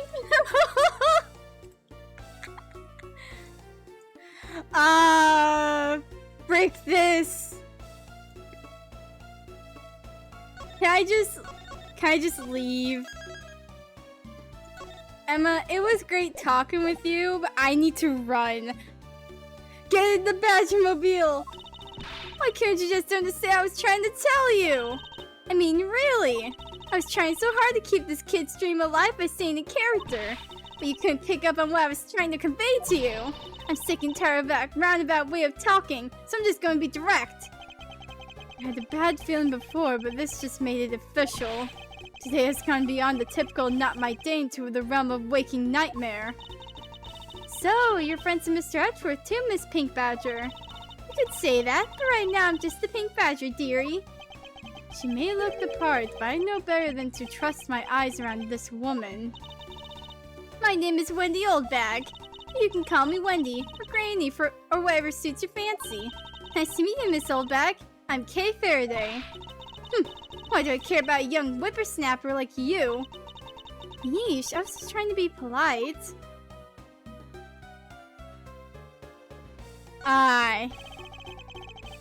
Weren't you a security guard at one of the Gatewater hotels the last time we met? I go where I'm needed. I'm very good at what I do, unlike the youth of today. I get called in at all the time to fill in when there's not enough hands. But enough about me, Edgy Poo. I'm thoroughly dejected right now. I finally get the chance to see you again, and here you are talking with two young girls. Men are all the same, doesn't matter. Oh my god. Oh. You seem to attract all sorts of interesting people, Mr. Edgeworth. Okay, please, I'm begging you, by all means, do not provoke her any further. Aren't you forgetting about something, Mr. Edgeworth? This person could be the witness. Honestly, I hope she isn't, but I don't think fate is going to be so kind today. I saw what happened. I even saw the exact moment it happened. How's that? So it's true. She is the witness. I don't suppose I can afford to ignore the old bag.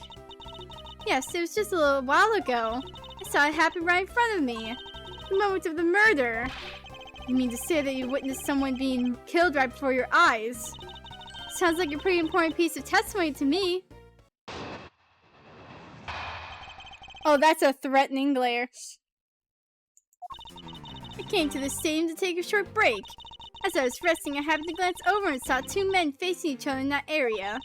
Suddenly, there was a loud gunshot, and the person who was shot fell to the ground. It was a very terrifying experience, let me tell you. Looks like we hit the jackpot, huh, Mr. Edgeworth?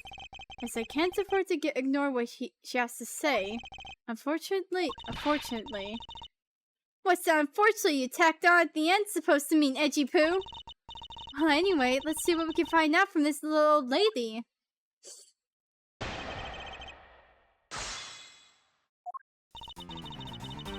Give me the stadium. Okay.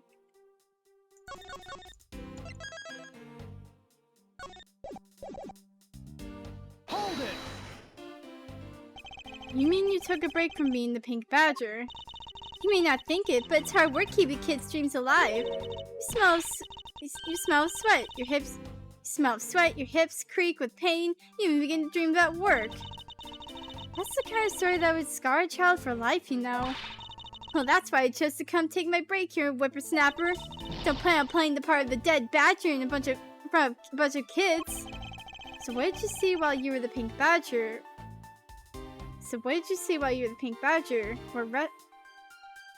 We're resting. What? Oh, yes, that. Well. Since resting, I happened to glance over. Hold it! You saw two men. Can you describe them for me? They look like your average Joes, completely uninteresting and not worth fawning over. I'm telling you, they were so boring I don't even remember much beyond that. But did they have any special features? Anything you can recall would be very helpful. Oh my, don't tell me you're jealous of those two men.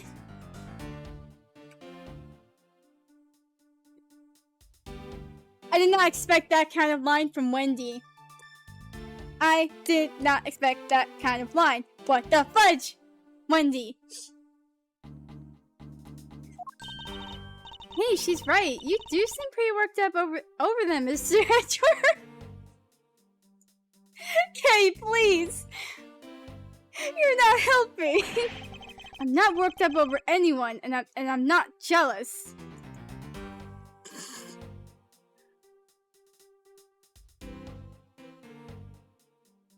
I swear to God. It's alright, Edgy Poo. Those two were just fools compared to a stallion like you. I thought so little of them. I lost interest in the instant I laid my eyes on them.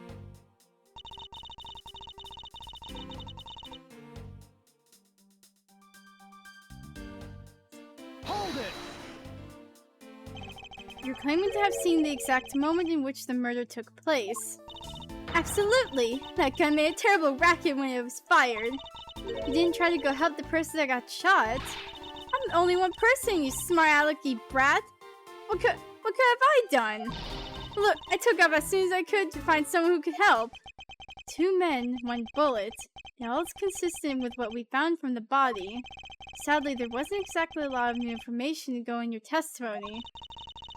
Well, if I saw the guy again, I'm sure I could identify him for you.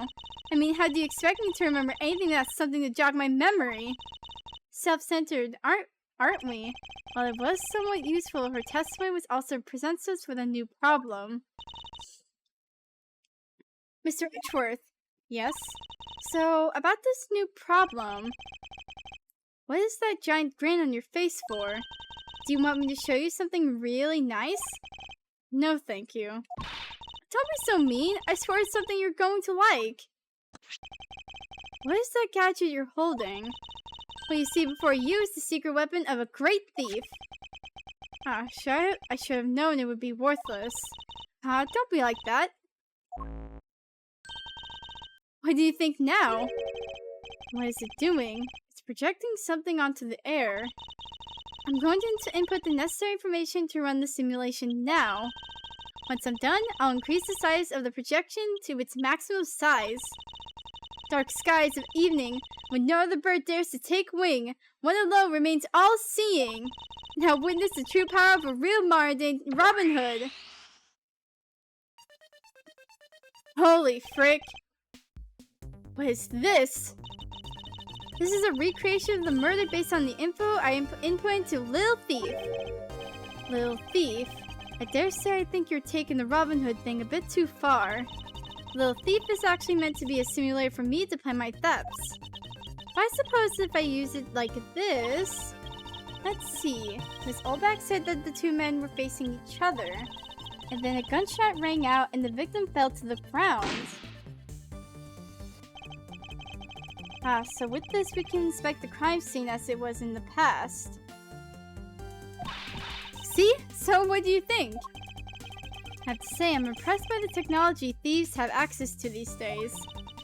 Well, it is the super secret weapon of the mighty Yatagarasu.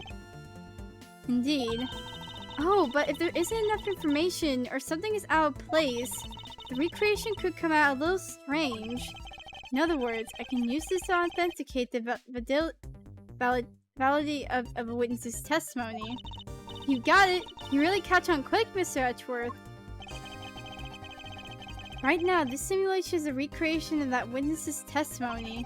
So for now, I should re-examine everything. And if I find anything illogical or strange, I can then ask for clarification. Feel free to examine anything in the simulation in the way you always do. You can even present evidence when you find a contradiction. And if you find something, I've got Little Thief with me, so just let me know, okay?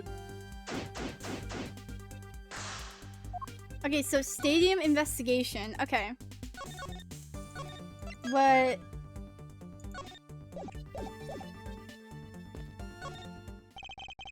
According to the testimony, the victim fell to the ground here. That's right, but if that's the case, then we've already found our first contradiction. Huh? What? Where? If this is the real scene of the crime, there's something missing that should be here. Which piece of evidence shows the missing item? Oh, wait,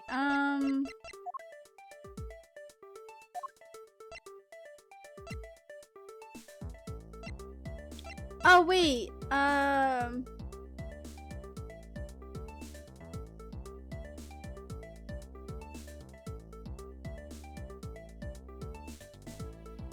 Wait. Oh, wait, is it the badger's head? Like, I feel like it has to do some of the badgers or something. Or wait, no. Oh, wait. The...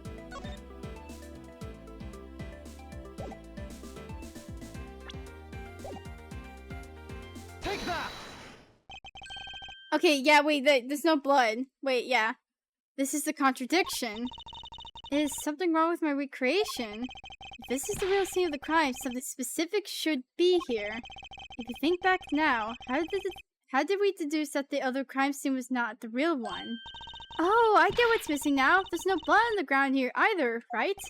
Right. The fact that there is no blood here casts doubt on the witness's testimony. Edgy Poo, how can you doubt me like that? Are you calling me a liar? I know what I saw, and I saw the victim get shot down.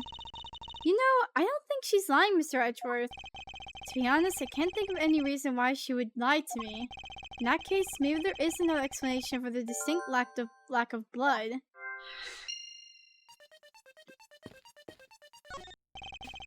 It's the silhouette of the killer with his gun at the ready. Hold on.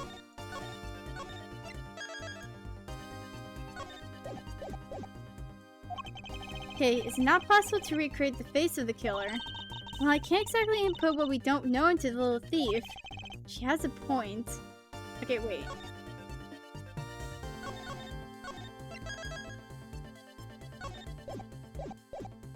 So, there's no blood. I'm walking out of here. Break this. Oh, wait. This is amazing! Just feel the power of science! Can't talk to you. Wendy? What is this? Some sort of new attraction? Nope, okay.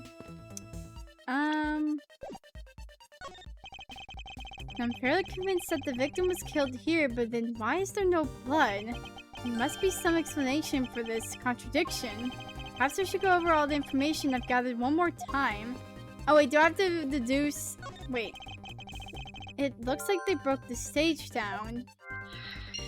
Oh, wait. I guess this means they're done for the day. Maybe it's because a different show is scheduled to start its run tomorrow. Oh, wait. Okay.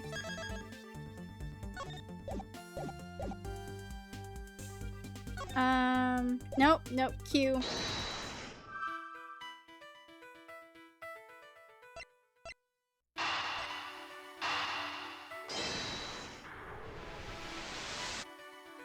Nope, dang it. Not exactly a shining example of the perfect line. Okay. Following kidnappers.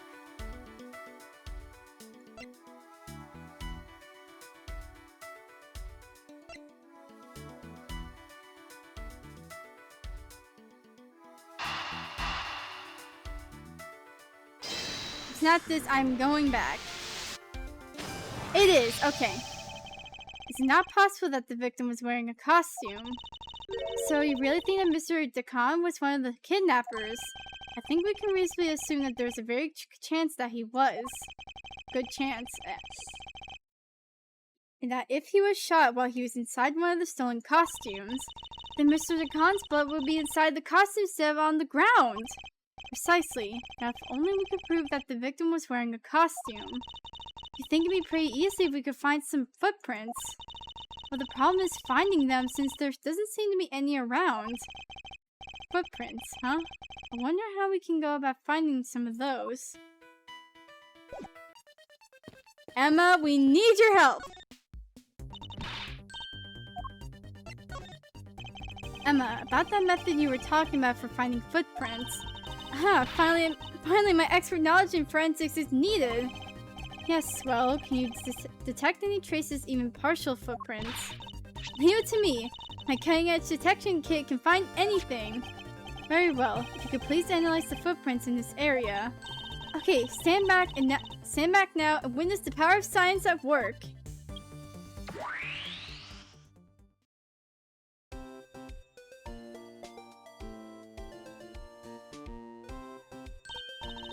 Hey, I found something. Look right there. I don't see anything. Oh, that's right. Here, put these special glasses on, Mr. Edgeworth. These footprints were definitely left by a badger costume. Judging by the way the prints are layered, those seem to be the newest.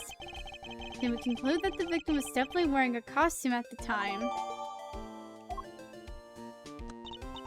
Okay, in that case, I'll update Little Thief simulation perimeters. I can't wait to see what we find out from this new info.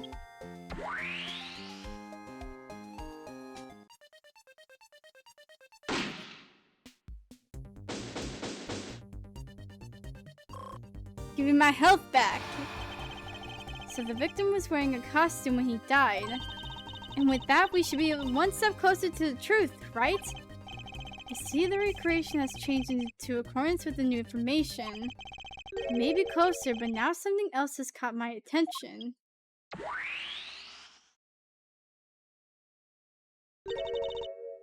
What do you want?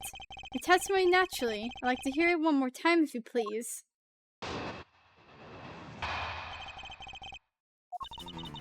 Okay, to seem to take a short break. Resting happened to glance over and saw two men facing each other. Very terrifying experience, let me tell you. So, does this mean that Miss Oldback's testimony has contradictions in it? Yes, and I believe our best course of action is to compare it with your recreation. See? I just knew Little Thief would be of help. Now let's see if we can pull more info from Miss Oldback to put into the recreation. For that, we must first find the contradiction in her testimony. Oh, wait, if one of them is in a badger costume, then...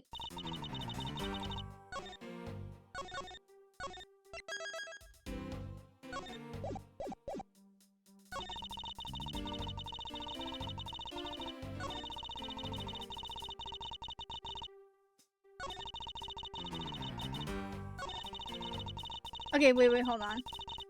Hold it! claim to have seen the exact moment in which the murder took place. The gun made a terrible racket when it was fired. Wait, okay. Oh, wait, yeah, wait, since the other person was in a,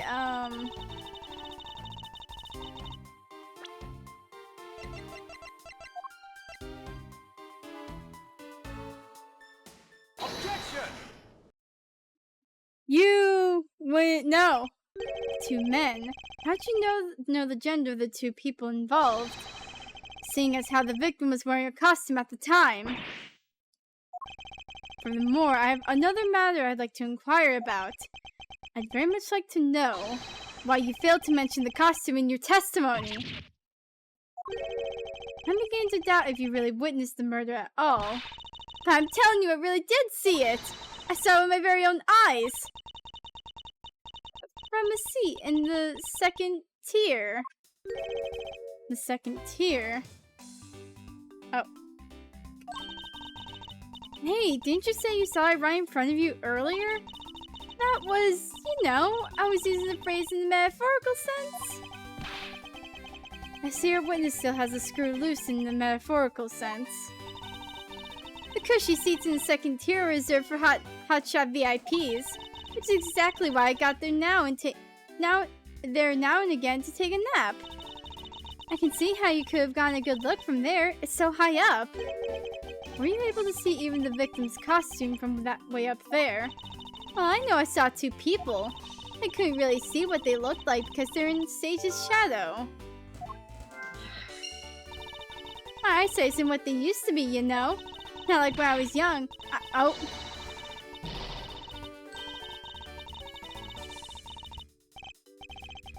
Let's return to our investigation, shall we, Kay? You got it! Okay.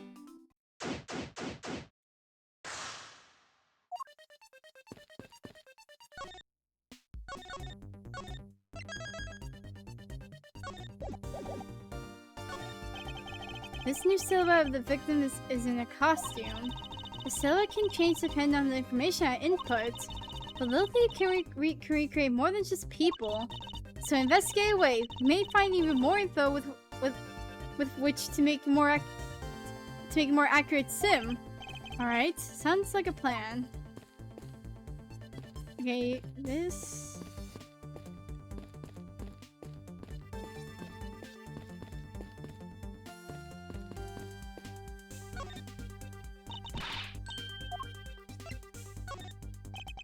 Thanks to you, I'm able to proceed with my investigation once again. Thank you. I missed nothing. I'm just glad that science and I could be of service.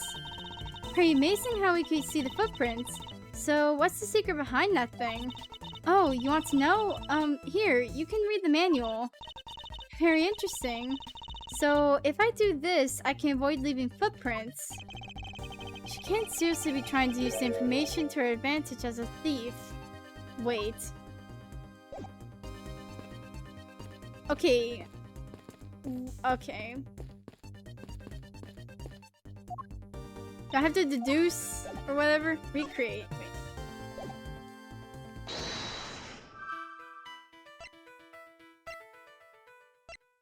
Oh, wait.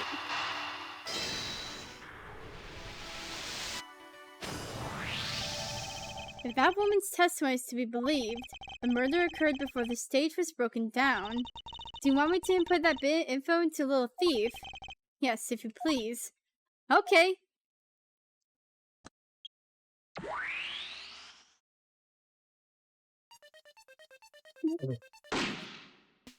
Oh, wait, then this is different now. Okay.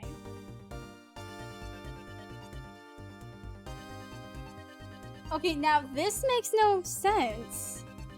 Especially with these, well, we didn't even get an autopsy report, but we can assume.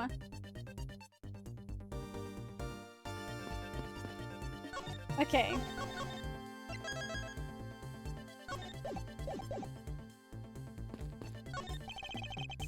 This new silhouette of the victim is in a costume. The silhouette can change it. Okay, I already know. I already know that.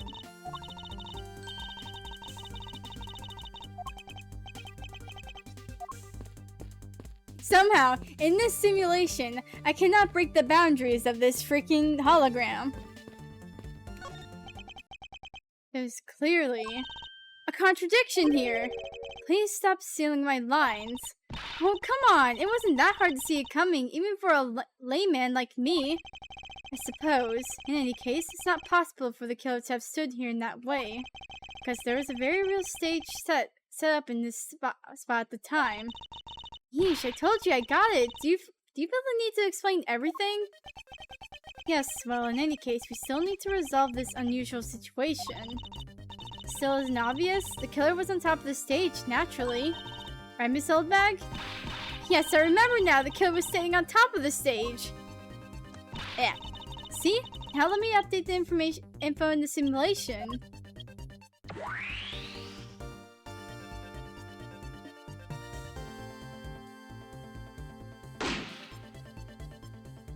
Okay.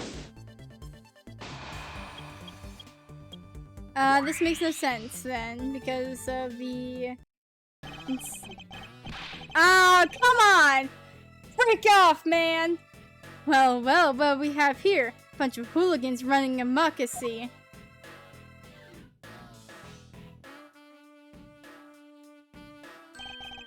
Ancient Lang, how nice of you to join us.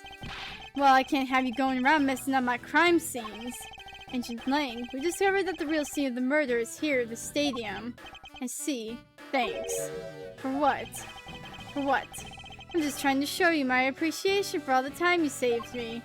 Who knew that such a strange little toy could recreate a crime scene like that? Little thief is not a toy. You two.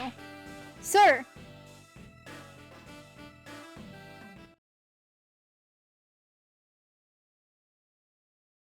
Gramare!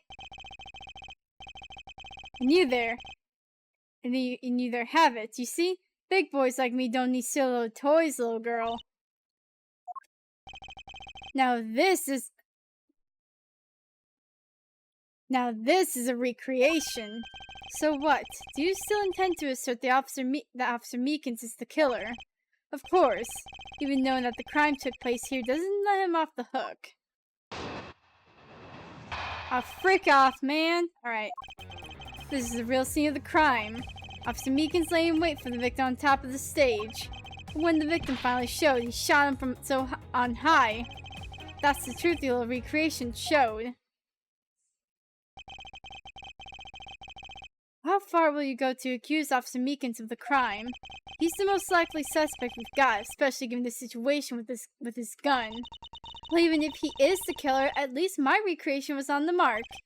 You see, thank you for understanding, my little cowgirl. Crow girl. I'm not some common crow. I'm the Yatagarasu, the raven of legend. Unfortunately, your conclusion has yet to be tested, so let's see how well it holds up.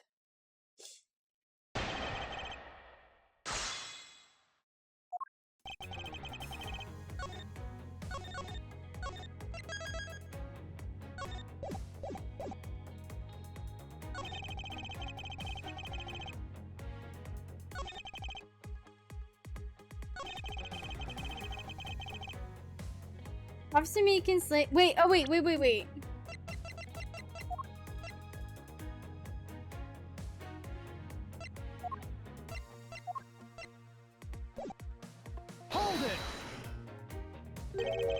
Lying in wait. How did Officer Meekins even know the victim was going to come here? Simple. He was investigating the kidnappers, right? And while he was doing so, he came to understand the victim, Mr. DeKhan's movements. Objection! And why would the good officer want to ambush and kill a kidnapper? You mean his motive? Who knows and who cares? You can find that out for yourself when you talk to him in jail. You have no respect for the order of law. Don't get me wrong, but I need more than there's no motive to convince me otherwise. That's right, the lack of a motive is a rather weak argument by itself. So the officer lay in wait on top of the stage. Hold it! So you agree with how our recreation turned out? Like I said, I'm grateful that you were able to save me some time. Alright, but we still don't know why he chose to wait on top of the stage. Who cares? Maybe he wanted to become the Blue Badger. Who's to say he didn't see the stage and decide to put on a Badger stage show of his own? Maybe there's a completely different reason. What does it matter? It still doesn't change the fact that Officer Meekins stood up on that stage and shot the victim on the ground below.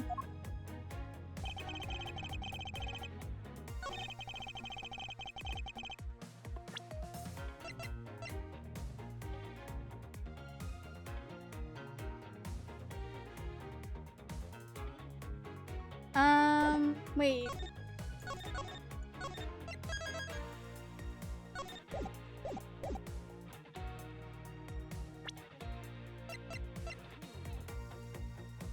Objection! I'm Smirt! The freaking bullet! I'm terribly sorry, Agent Lang. I should have warned you that our recreation is incomplete. You came quite unexpectedly, after all. What's that supposed to mean? You said that the victim was shot by the killer from up above, correct? I hate to break it to you, but that's not possible. Huh? Why not? Recall Mr. DeCon's body, specifically where the gunshot wounds were located. Actually, I didn't get that good of a look. Oh, well then. The bullet entered Mr. DeCon in his abdominal region and exited his right shoulder. This is more consistent with an angled shot from beneath the victim. Then, yes, a recreation had the victim being shot at an angle from above. A clear contradiction! You're discontinuing your own conclusions. No, this one point is the only flaw. This was the mistaken perimeter in our recreation. Their locations. The locations of the killer and the victim were wrong. I get it. I see what you're trying to say. I believe the killer and the victim were standing opposite to what we initially thought. It was the victim who was on top of the stage as he was being shot by the killer.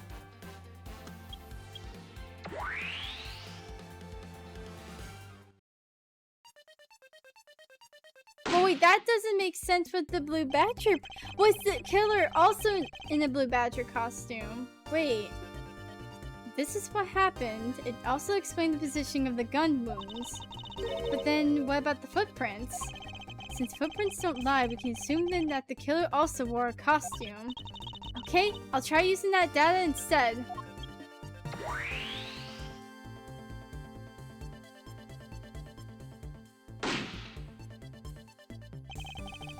Judging by the fact that both the killer and the victim were wearing costumes, I'd say it was a killing between the two kidnappers. That would be the most natural conclusion. Wouldn't you agree, Ancient Lang?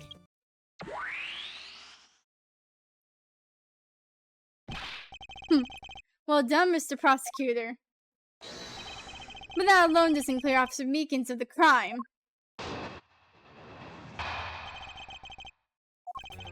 I ask that you take another good look at the tire marks over there. The 3 marks are indicative of the Blue Badger mobile. That story Officer Meekins told about that shop on wheels getting stolen was just a lie. He drove the Blue Badger mobile here and committed the murder. Then, he used the car to move the body to the garage in the Wild West area. You believe he moved the body with the car? That's right. It was Officer Meekins himself who pointed us to the way he did it. The 3 tired tread marks are very telling, however. Is the Blue Badger mobile the only thing capable of creating such a pattern?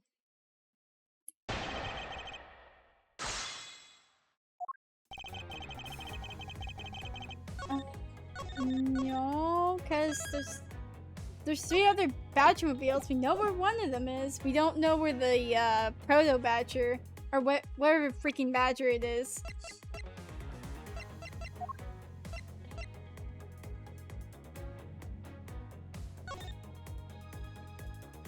Oh, okay, we have another angle at this. Okay.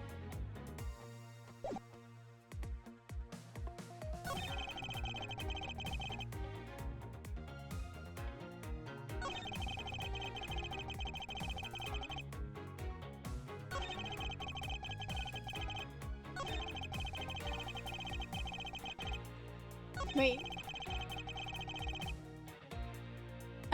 But what about the marks? Oh wait, that's oh wait, but there's no mud indicating about. Wait.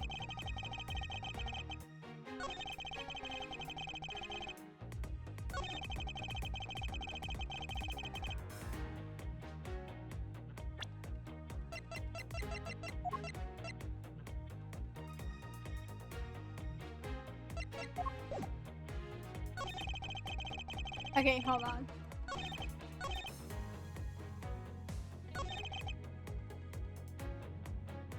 Hold it! The tire marks. Yes, the tire marks, the ones that they're behind the stage. Oh. They're hidden up until now by the various pieces of stage equipment. As for when they were made, they must have been made after the rain had begun to fall, correct? Yes, and probably around the same time as when the killer's footprints were made. The tires on that blue Batmobile probably got pretty muddy because of that. I say it's the blue Batmobile because, well, that's pretty obvious too. Hold it! 3 tire marks. I have to agree that the blue Batmobile has 3 tires. Of course, the only thing in this park that could make those marks is that roving shop. Objection! Are you forgetting that there are, in fact, three of them? You can't simply ignore the pink and proto-Batmobile's Agent Lang. Not so fast! Of course, I didn't say it couldn't be either of the other 2, but I see no reason to drag them into this just to complicate things. Hold it! Of course you have some sort of proof that it was all a lie, correct? Of course not. Well, that was blunt. I suppose it is a lie. It would explain a lot of things, like his movements and his whereabouts.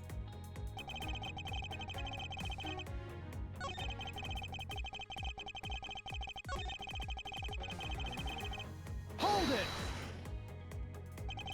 So you still claim that the tire marks belong to the blue Badgermobile? Must have arrived on the scene after the ground had become wet with rain. Officer Meekins committed the murder. Hold it! Besides the blue Batmobile, there are other ways the body could have been moved. Not so fast! Recall what the Wild West area looked like. Only the blue Batmobile and the Mr. Zakon's body were in the garage. I'd say that's proof. Suppose if one were to look at that place, that would be the only logical conclusion. However, my experience tells me that the truth is usually not so easily found. Is there some sort of problem with Agent Lang's statement with regarding that scene? Looks like the only thing that car was selling was death, not dreams. And if that what Agent Lang believes turns out to be true. 3 tire tread marks are very telling, however. Is the blue Batmobile the only thing capable of creating such a pattern?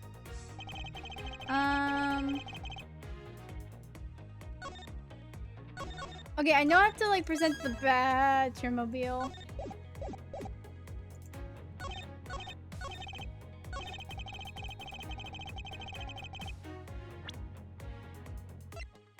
Okay, well the only...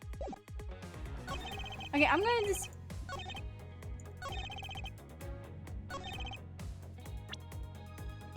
Yeah, take a good look at them, man. Objection! Nope. I will load because I know it's the... I just can't pinpoint which one. Okay, it's either this or the other one.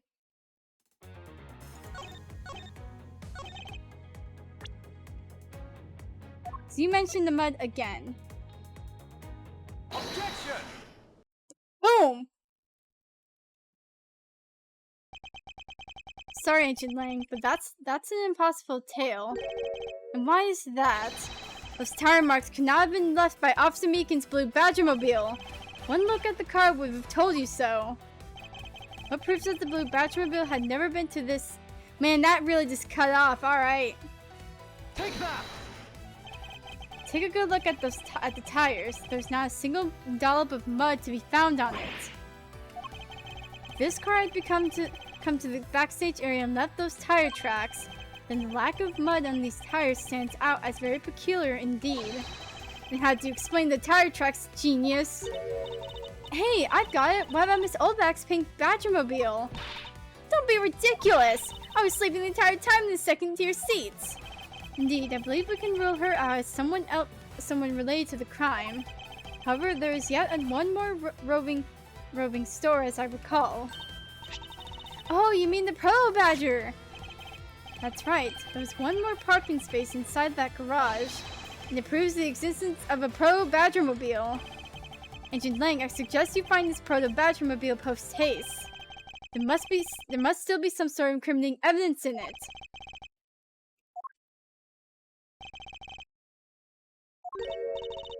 Hey, did you hear something? What?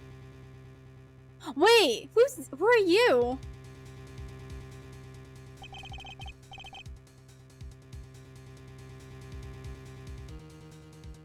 Help me. Oh my god! Are you alright? Well, this is something. Looks like we found our kidnapping victim. Where were you all this time? Wild West with kidnappers.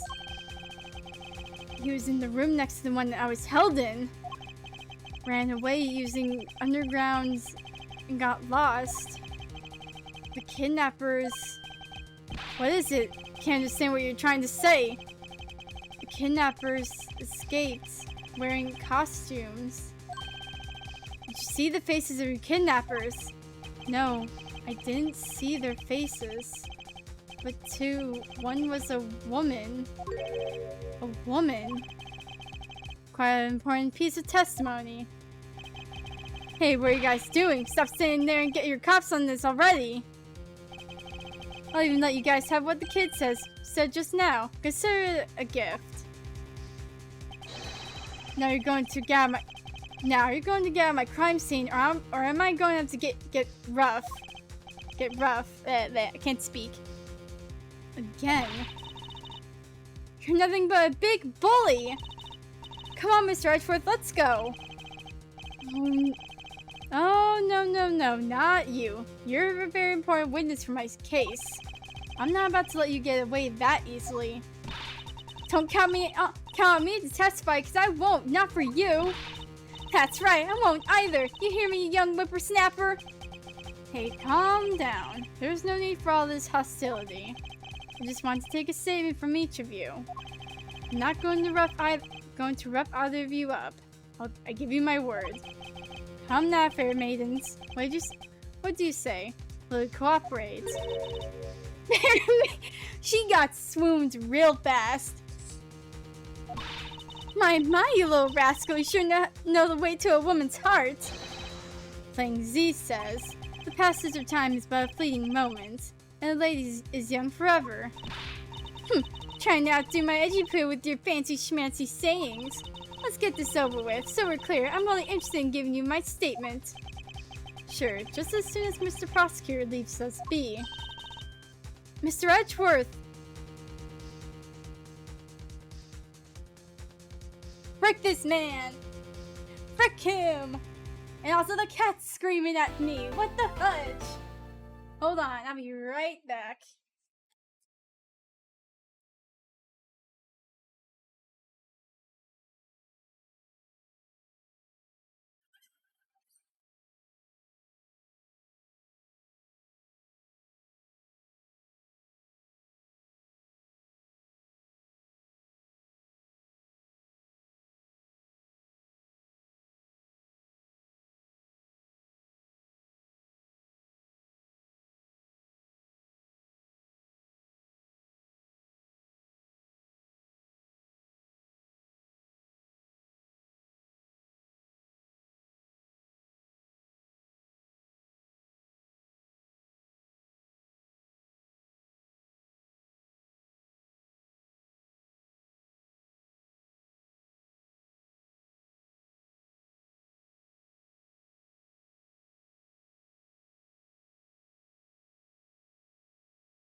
Okay.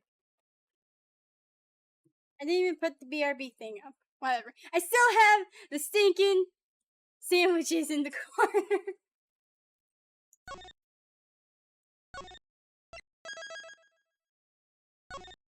Regrouping with Ernest Amano. Oh my god.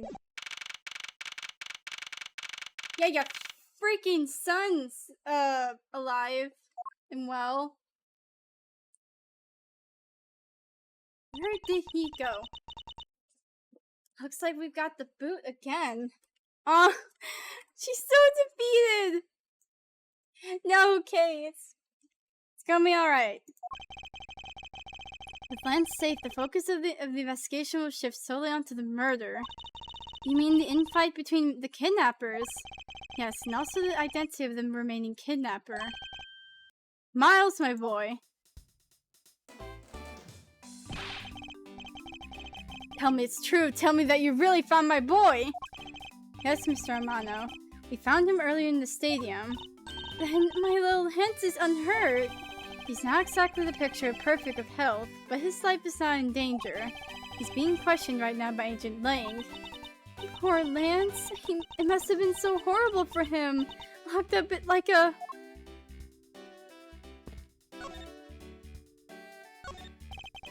Miles, my boy. Can't thank you enough. It was nothing.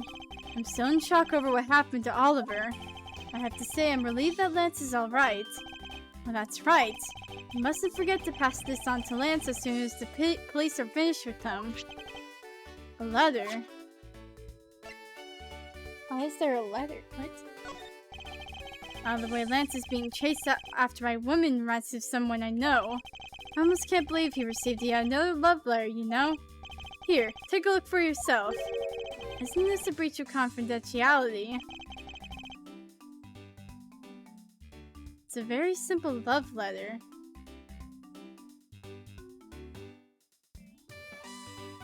Oh no! Oh no!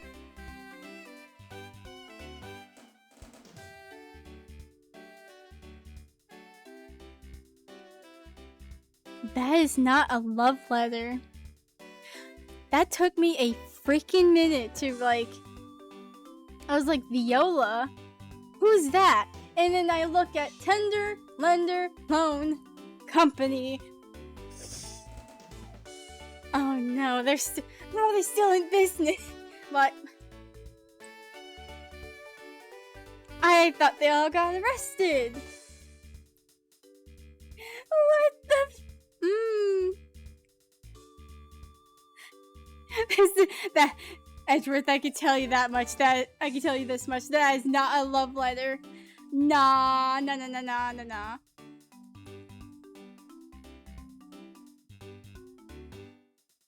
Break this. It's a very simple love letter. Oh, hey, let me see. That's really weird. It's from a loan company tender lender. Looks more like a collection bill to me. Oh, wait, I need to ask you about this. This was found on the body of your butler, Oliver. But what strikes me as odd is the name engraved on the back, Devore. Oh, Colin Devore. Veldor Daline. He's so sad that he's got all mixed up in his mind. I understand, but that last one wasn't even close.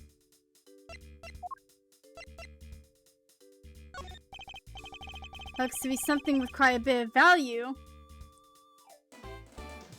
Yeah, no kidding. But not all things have some value attached to them.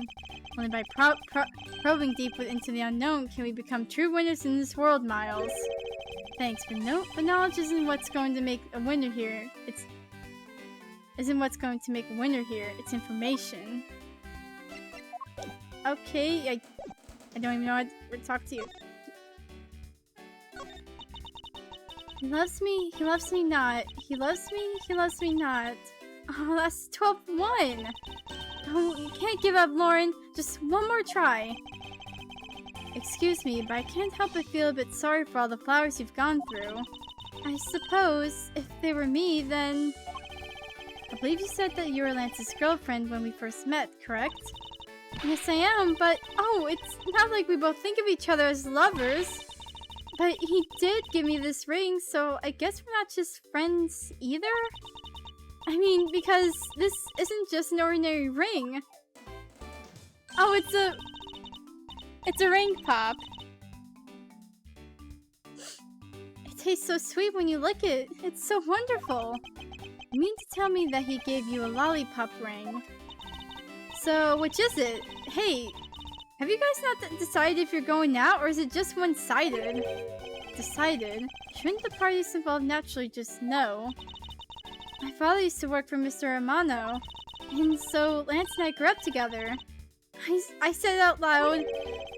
Don't see how that's saying... The fudge? Don't see how that's anything to be embarrassed about. So your father was an employee of the Amano group. What he do? I heard his job was to fly around the world. On Pegasus. Pegasus? Oh, Pegasus was the name of the airplane. The airplane belonged to the company. You had me there for a second. But now, it's all changed. My father, he isn't around anymore. Oh, I see. About 10 years ago, he rode in Pegasus off to somewhere and never returned.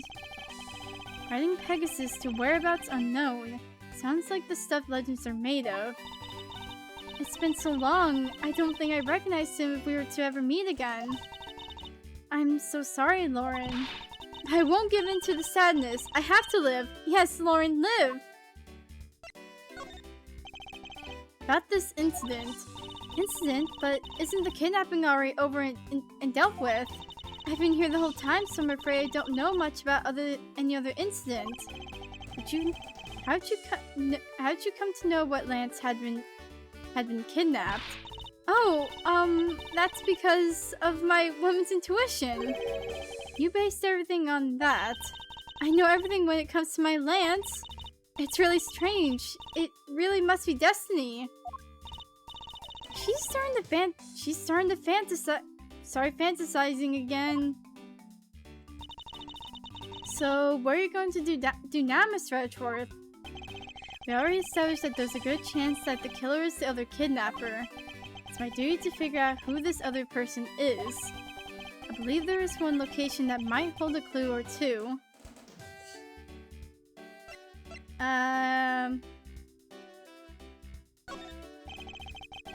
The obvious location is the kidnapper's hideout. But we're still not allowed in, remember? Agent Lang and his men should be done with this area. In that case, there's no harm in asking that officer over there to let us in. Let's go then. Power walk. What do you have to report? Sir, nothing unusual or out of the ordinary, sir! Where have I heard such redundancy before? Is it possible for you to let us take a look around inside? Sir! Roger, sir! That was surprisingly hassle-free. Are you certain? Didn't Agent Lang order you not to allow me in? Sir, that's true, sir, but... Detective Gumshoe asked me personally to let you in, sir. I couldn't refuse a request from him. Wow, looks like Detective Gumshoe has a following. Furthermore, I was asked to give you this document to you, sir. What is this? The man in this picture. Isn't this Oliver DeCon? But the name here says Colin Devore. That's the same name as the one in the back of the pendant. Here's that Colin Devore was his real name. What's this? He was convicted in a case 10 years ago and sent to prison. Oh. What? Then what was he doing here?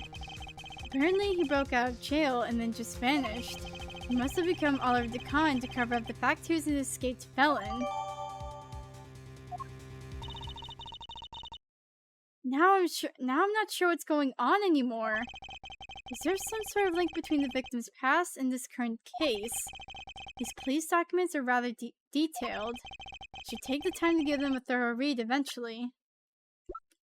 Nope, frick. It's fine. Let's focus on one thing at a time, starting with the kidnapper's hideout. Yeah, I agree. We should investigate first, I think later. More than thinking things through, I think you should try remembering things first. Now then, if you could please unlock the door, officer.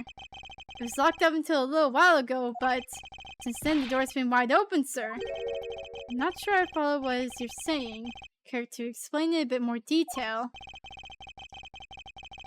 Sir, the door was locked down tight when they went to check out the room. So they got about 10 officers to help out and break down the door, sir. I see. Guess that means I get Agent Lang's leftovers. Well, let's see what we find.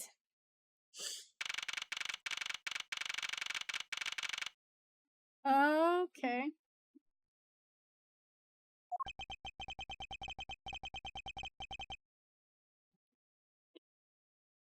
So this is where the kidnappers planned their foul deed. Well, you were tied up for a while in the room next door. Okay, please, must you bring that up again? Now then, down to business. There might still be some clues left in this room. Let's try to find what we can of the other kidnapper's identity. Okay, well, first, before I do that, let me look at this. Colin Devore. He's right-handed. Okay. Whereabouts unknown after his escape from Penitent. Okay. Stole a gun from a guard during his escape. We thought he might head for where his wife and sole daughter are.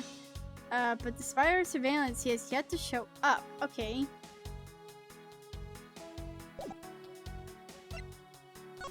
And then this mystery letter.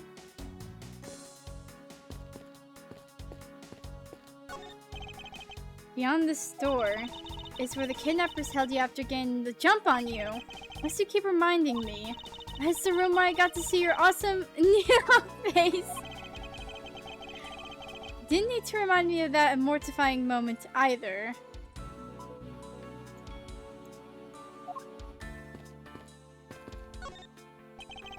Won't rest until I inspect every suspicious looking nook and cranny. There's Pfizer coffee. Cheap styrofoam cups. Looks like only 3 cups were used. Key? Wonder what this key is to. You got me. Reminds me of the key we found in the other room. That's it! This must be the key for one of those trapdoors. That wasn't a trapdoor. You only call it one because you quite literally jumped into it. Hey, but isn't that what you were supposed to do when you see one?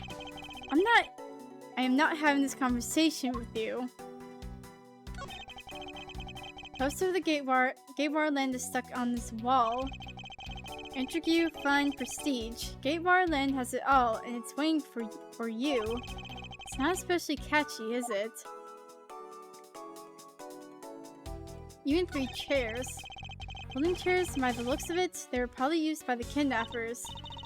There are 3 chairs set around the table.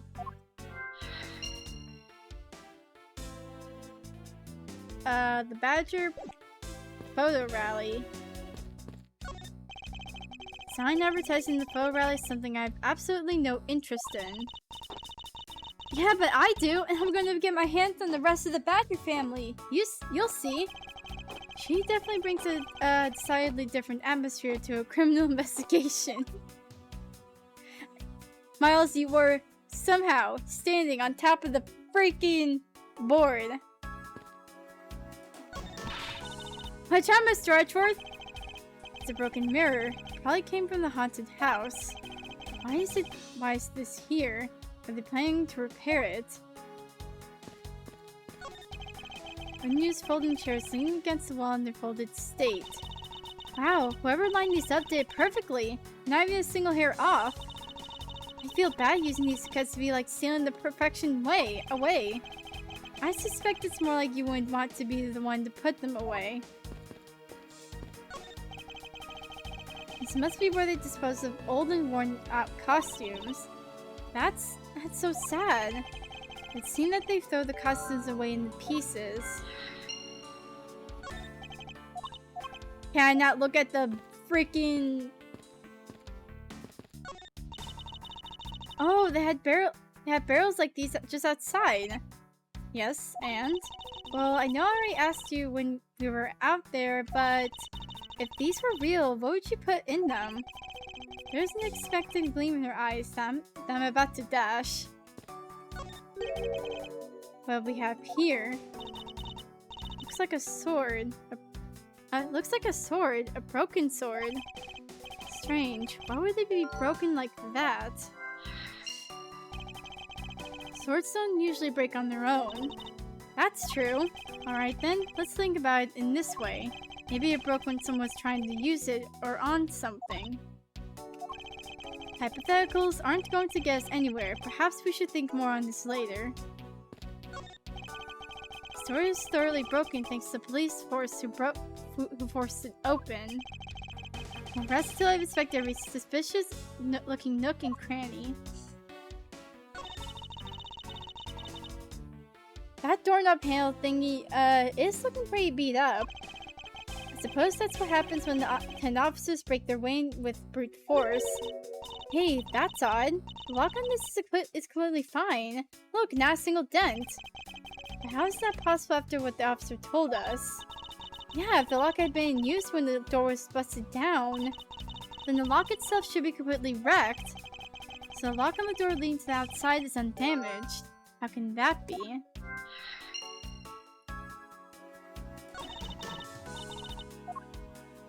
Okay, that's broken sword.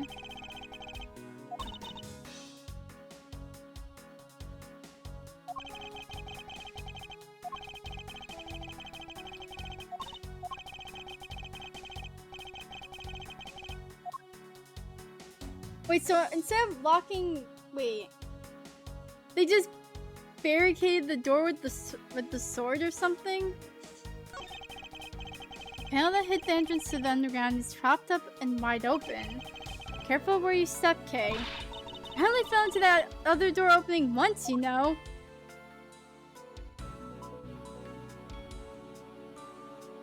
Okay, let's put the thoughts together, cause...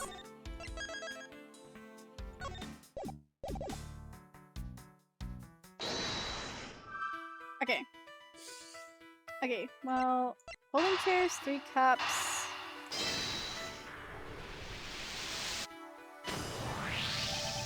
The common denominator between the cups and folding chairs is the number of 3. Speaking of which, the number of missing costumes is also 3. Wait, but I thought there were only 2 kidnappers. Indeed, something isn't adding up, literally. Is it possible that there's a 3rd kidnapper that Lance didn't see?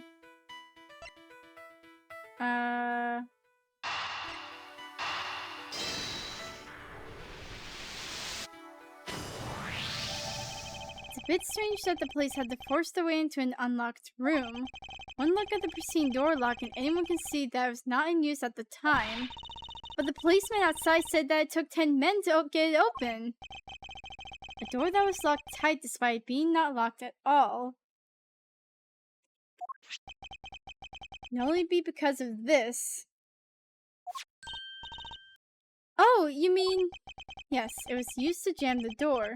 Here, take a look at the door handle. Do you see how the handle's completely destroyed?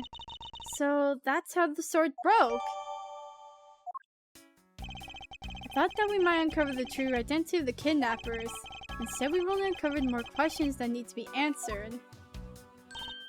What the fudge?!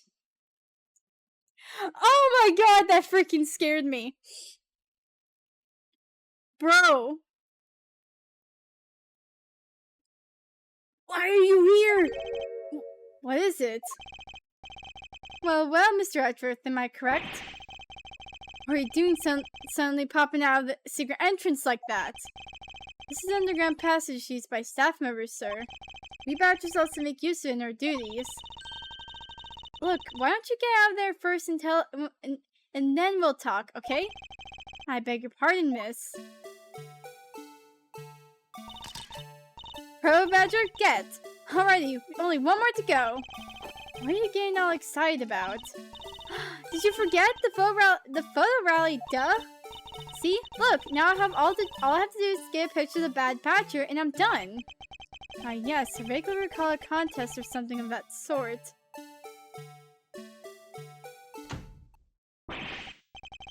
What? It's gone, but where did it go? What happened? What's wrong? A Bad Badger costume is missing, sir. Oh, is that all? Well, it's missing because the kidnappers stole it. I heard about how they were stolen, but they said that only 3 of the costumes had been taken. What? Is he saying that more than 3 of them are gone? Mr. Pro Badger, please tell me a little more detail about these costumes you use. What do you mean by a Bad Badger costume is missing? Why, just what I said, sir.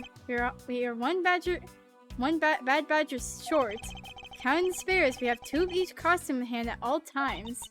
Okay, so because one of them is walking around the park, the other should be in that room.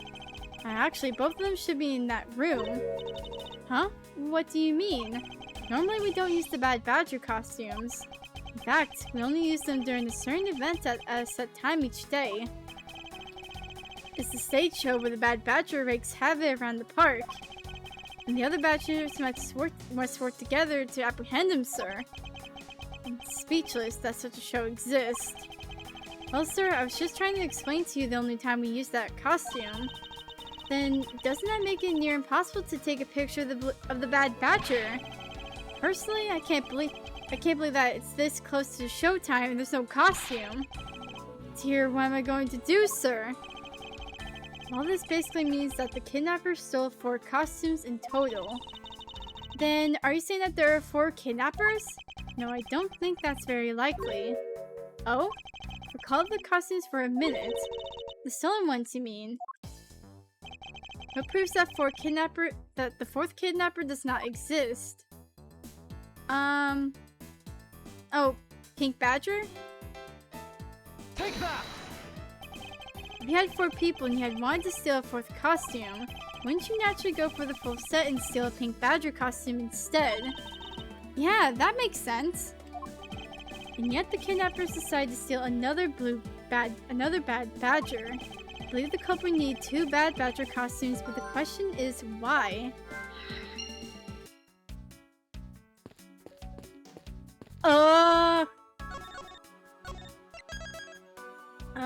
I know it is. I know it is. Okay, okay.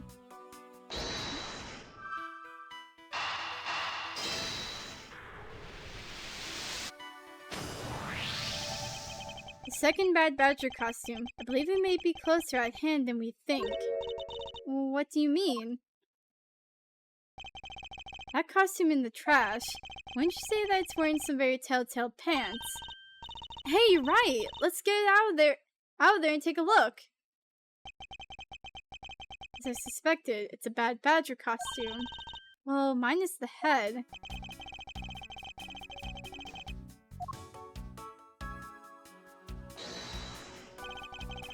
Oh wait, no. I just want to look at it, sorry. Look, its hand is hurt. It looks more like something was ripped off of it. Wonder why this Bad Badger costume's right hand is torn up like that. Maybe it's a flesh wound from a fight with a blue badger. I always knew the blue badger was one ferocious beast. Somehow doubt that even the real badgers are as bloodthirsty as that, Kay. Oh, badgers can freak you up. Wait, why can't I examine the chairs? The 3 folding chairs over there on the side. Can't say they're arranged nearly as nicely as their siblings to the right. I think so. I think they're just fine, like a bunch of used chairs ought to be. I'm beginning to think you must keep a most chaotic room. Hey, don't slander and cite me all in one shot. Okay,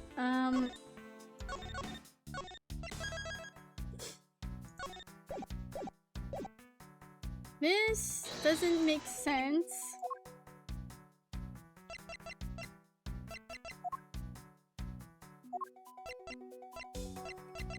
Eureka! Freaking Eureka! I believe what we have here is an inconsistency. Between what? Look carefully. Our costume is not holding something in his right hand that it should be.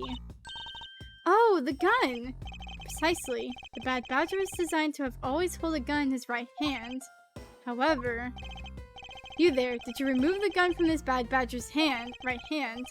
No, I did not, sir. The gun is supposed to be securely attached to the costume.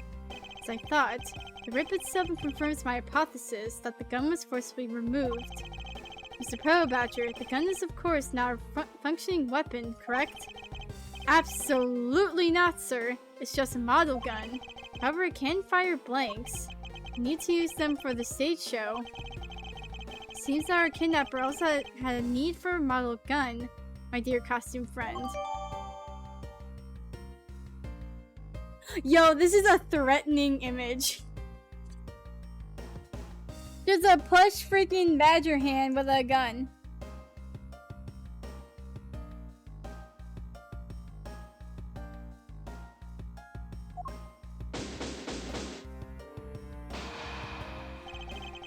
I think we're about done with this room. So, what's next? Well, we found a few answers. But there's still a few things left that we have to ask a certain person about. Let's go, Kay.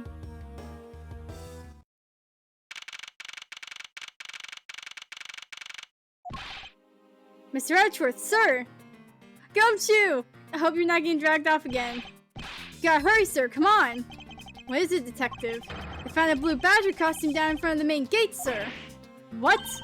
Isn't that what one of the kidnappers was wearing? Bingo! That's why you've gotta come to the main gate with me right now! If we hurry, we still might be able to get there before Wolf Boy does, sir. Alright, let's make haste to the main gate. Ah, frick, what?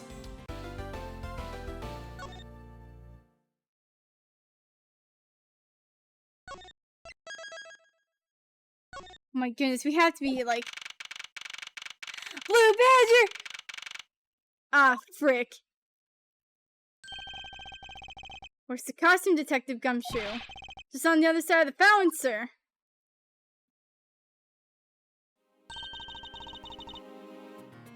Was it out here in the open all along? Oh wait, that's Kay. Was it out here in the open all along? No, it was just discovered in the tall grass back there. We moved it out here in order to examine it more thoroughly. And let's get down to it. Won't rest until I inspect every suspicious looking nook and cranny. That's weird dependent. What do we have here? Oh, it's another pendant! That's 2 treasures in one day! How lucky is that? And hey, this pretty baby's made of platinum silver too! Another pendant on top of the one we found on Mr. Decon. Whose is this? Is it possible that these two... Hold it right there! Oh, Wolf Boy's here! Hands off, Mr. Prosecutor. You sure know how to cross the line, don't you? A pendant, huh? This is a very decisive piece of evidence. How can you tell? Look here and read off what you see. Lauren. Hey, it's the name of that it's a name that's engraved on this.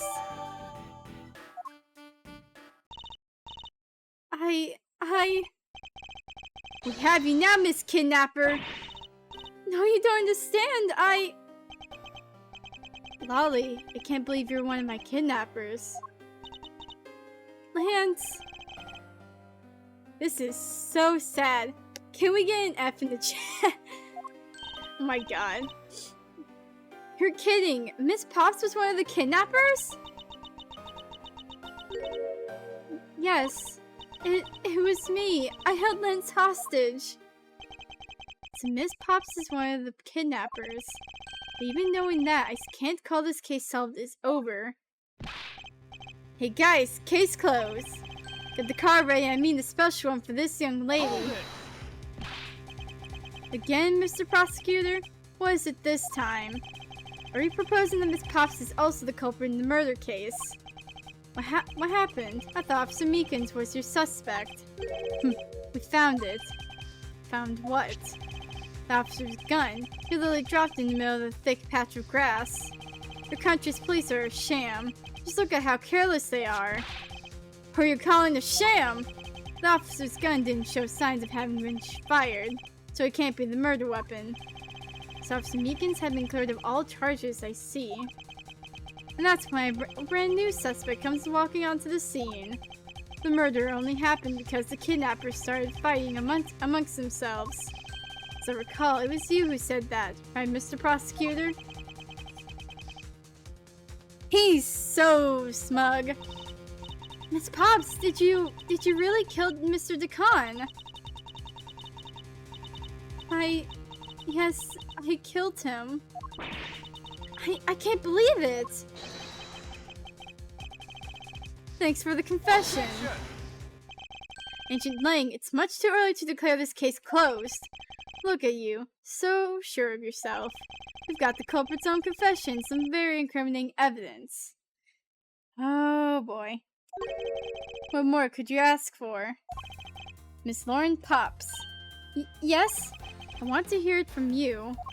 Tell me your side of all that has happened today, from the kidnapping to the murder. But why? I'm a kidnapper and the killer.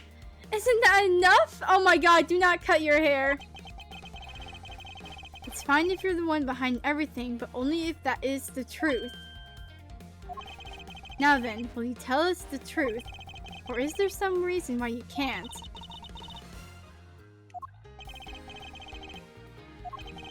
I've had a chance to heart. I think I enjoy seeing you sulk away as the losing mutt. Alright, you heard me. Let's hear all about the evil deeds you committed today.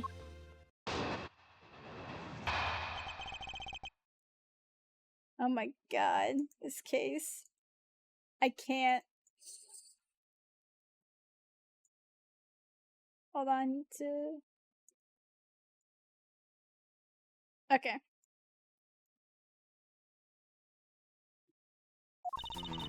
The one who came up with the kidnapping plan was the butler, Mr. DeCon. We knew that we could get rich by holding Lance hostage. Mr. Amano would pay anything to get his son back after all. Everything was going according to plan, but as soon as we got the money, Mr. DeCon turned on me and tried to kill me.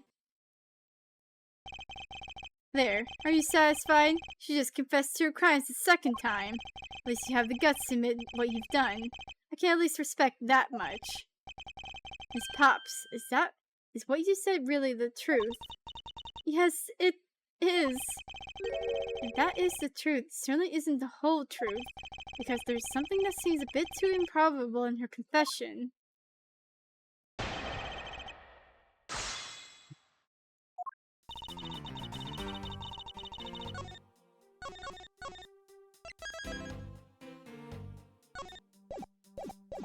Okay.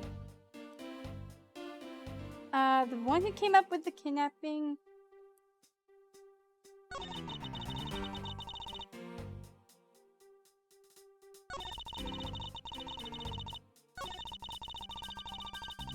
Oh, wait a second.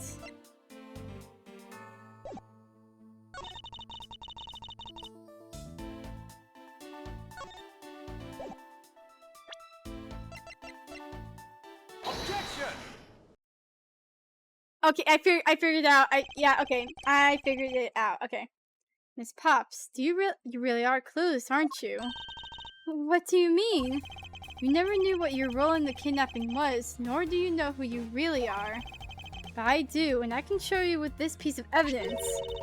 Why are you showing this to me? So what about the pendant? This horse pendant along with the piece of evidence shows who you really are. Take that! These two pendants resemble each other, wouldn't you agree? Hey, you're right! They're the same color and they're even the same material. I believe that these two pendants are actually one. Shall we give it a try? Wow, it's totally a Pegasus! But why? Why does my pendant match up with Mr. DeCon's? You're a smart lady. I'm sure you can imagine why that might be. No, that can't be! So the two make a set. Heh, it's just another trinket. It's not as though this changes anything. You lack imagination, Agent Lang. Very well. I'll show you with this evidence. This is the piece of evidence that gives meaning to the Pegasus pendant. It is... Wait.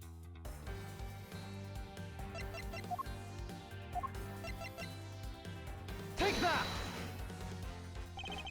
Oliver de Colin was just an alias for this man. His real name was Colin Devore, the name that is etched into the horse pendant.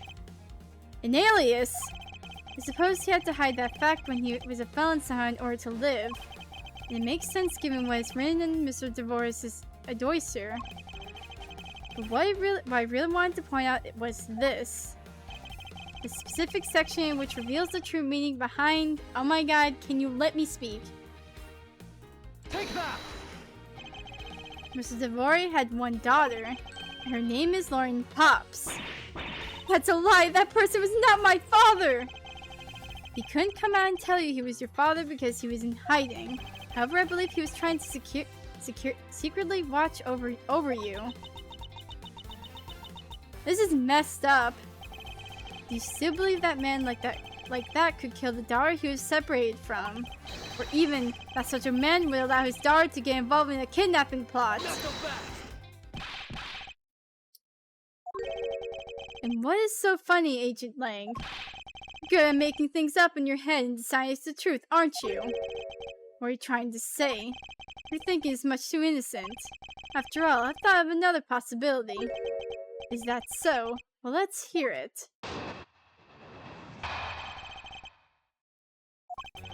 I'll grant you that the two of them were father and daughter. Isn't it possible that they both knew that fact? It was no coincidence that the reunited pair became involved in the House of Mono. The two of them made good use of their meetings to plan this little kidnapping. Wouldn't you say my scenario is perfectly probable as well? So this is his version of how things might have been. Don't you have any proof that... You don't have any proof that either one didn't know of the true relationship, right? You mean they knowingly committed the kidnapping as father and daughter? That's right. That's one really rotten family. Is that really what happened? We better take a long, hard look at the evidence. Okay.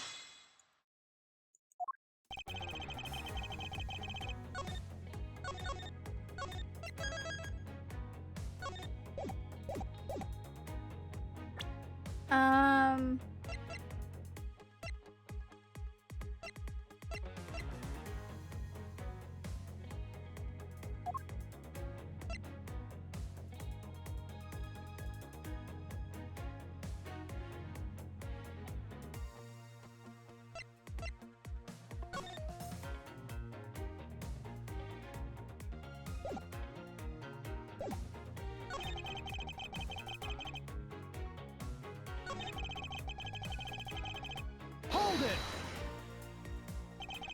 Precisely, and what father would ever willingly kill his own daughter? I've seen a lot of things in my travels, and I can tell you that being related by blood is sometimes proof of nothing.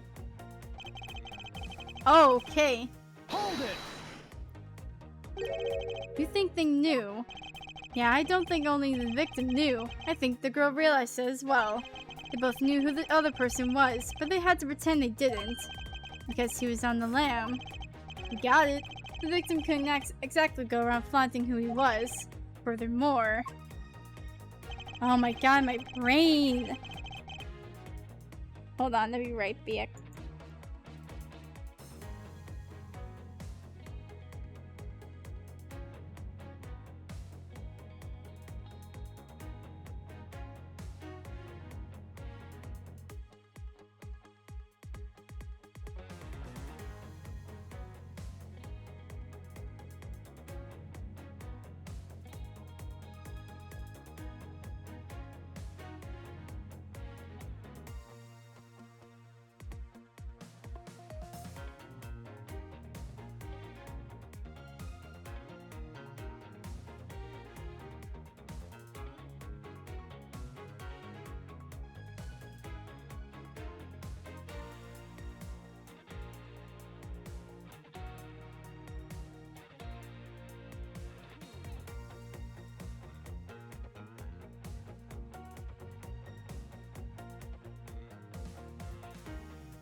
Okay.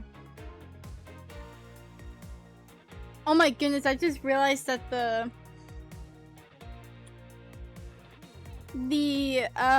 thing. Oh wait, I don't even, you can't see on stream because my mouse ain't there. Okay. The outlines, looks like a freaking blue badger. I hate this. I just even realized that this is just blue. This is not the freaking Gatewire Park. This is the Blue Badger Park. This is their land. You do not mess with the Blue Badgers.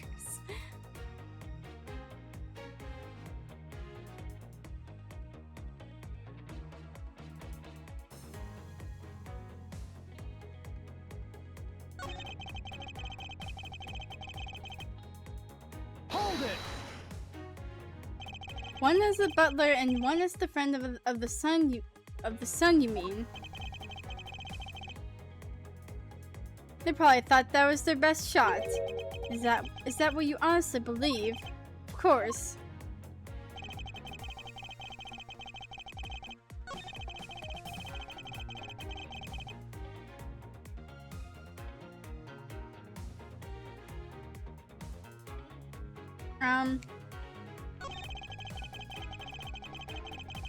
Hold it!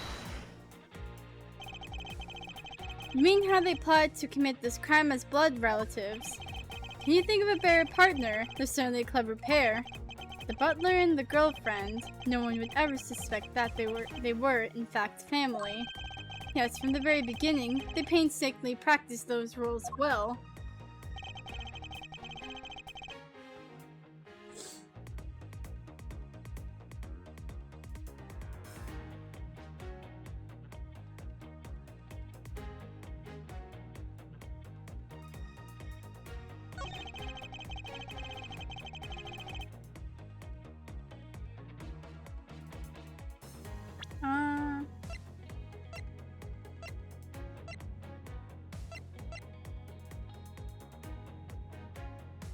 Oh, wait. Oh, wait, yeah, but what of the third kidnapper? We still don't know who that is. Wait. Objection! The third kidnapper. This kidnapping wasn't planned by just two people alone. What kind of proof do you have of that? Quite simply, there were three kidnappers. 3? 4 costumes were stolen from the Wild Wild West area's back room. We found one of them in the kidnapper's hideout. As for the other 3, we can assume they were being worn by 3 different people. We also found a set of 3 cups and 3 folding chairs that were used in the hideout. It all clearly points to a 3-man group. And I believe this third person is the real mastermind behind the kidnapping. Who? Who is this mastermind? I present to you the brains behind the kidnapping. Oh my. I swear to God. Take that! I freaking Lansamano! Yes, this abduction was in fact schemed by Lance himself. Recall what he said when he appeared before us. Did you see the faces of your kidnappers? No, I didn't see their faces, but 2. One was a woman. However, there were 3 kidnappers, which is direct contradiction to what he said. But I know I only saw 2 people. This guy was being held hostage. It's possible you couldn't see all 3 of them. Yes, but about when you were being held, I had my doubts about what happened then. Lance, would you mind telling us what happened while you were being held captive? I really don't remember much anymore, honest.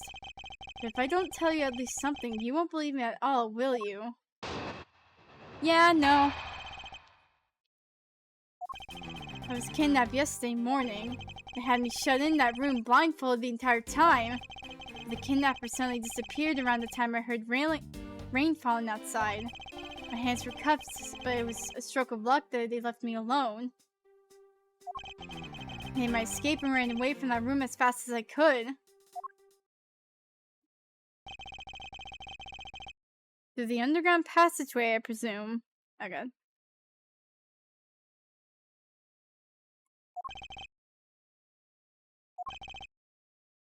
Are you okay? Sorry, I really didn't want to recall that horrible ordeal, but now you believe me, right? No, not quite yet. How can you not? Why do you look at me with icy daggers in your eyes?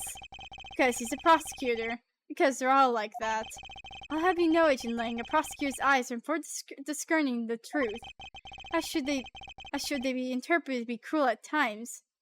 Then so be it. There's a sticking point in Lance's testimony. Let's see what he offers up when I push a little.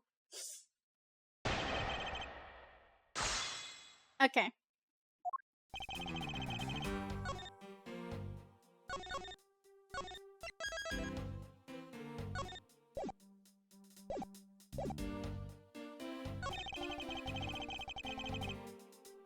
Hold it! By that room, you mean the room in the kidnapper's hideout, correct? Yes, but I was blindfolded the whole time, so I didn't know that until I made my escape. Then you were in the same room as your kidnappers. They spoke in hushed tones, but I could catch bits of their conversation. There's definitely two people, and one of them was definitely a woman. I was so scared. I could tell they were nearby, so I didn't dare make a move. Hold it! The kidnappers disappeared. The room fell into a sudden silence. I had been left behind like an unwanted mutt. What do you mean by unwanted mutt? What a pointless question. It's not like he's going to tell you anything new, you know.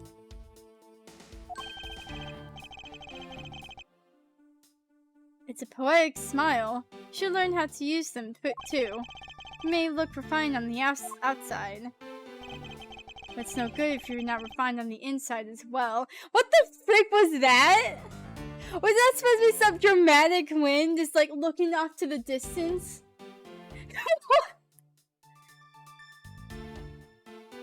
This guy's going to jail. He's already in cuffs.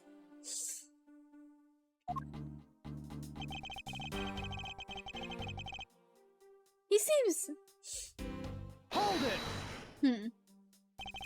Then those cuffs on your wrists, I suppose you are still cuffed in that case. I am well aware of how I'm chained to reality.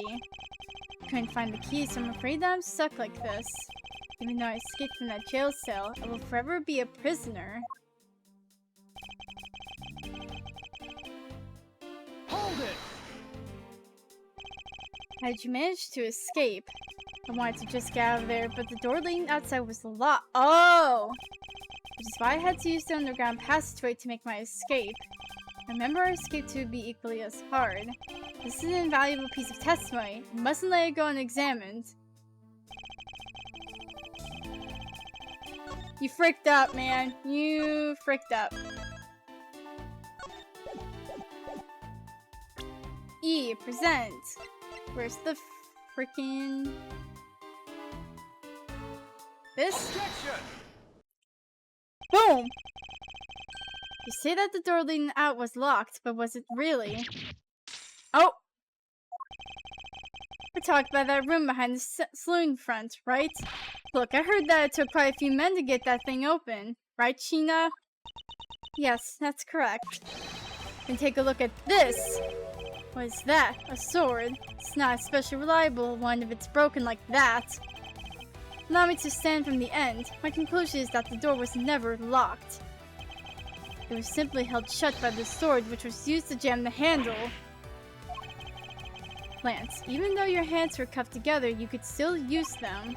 If that's the case, then why did you not just simply remove the sword and escape? Why didn't I? I was disoriented. Yes, that's it. I didn't notice it. As if I should accept such a bold-faced lie. You locked yourself in that room because you had to make yourself look like the victim. But you do not in fact possess the key to the door. That is why you used the prop sword to improvise and create a prison of your very own.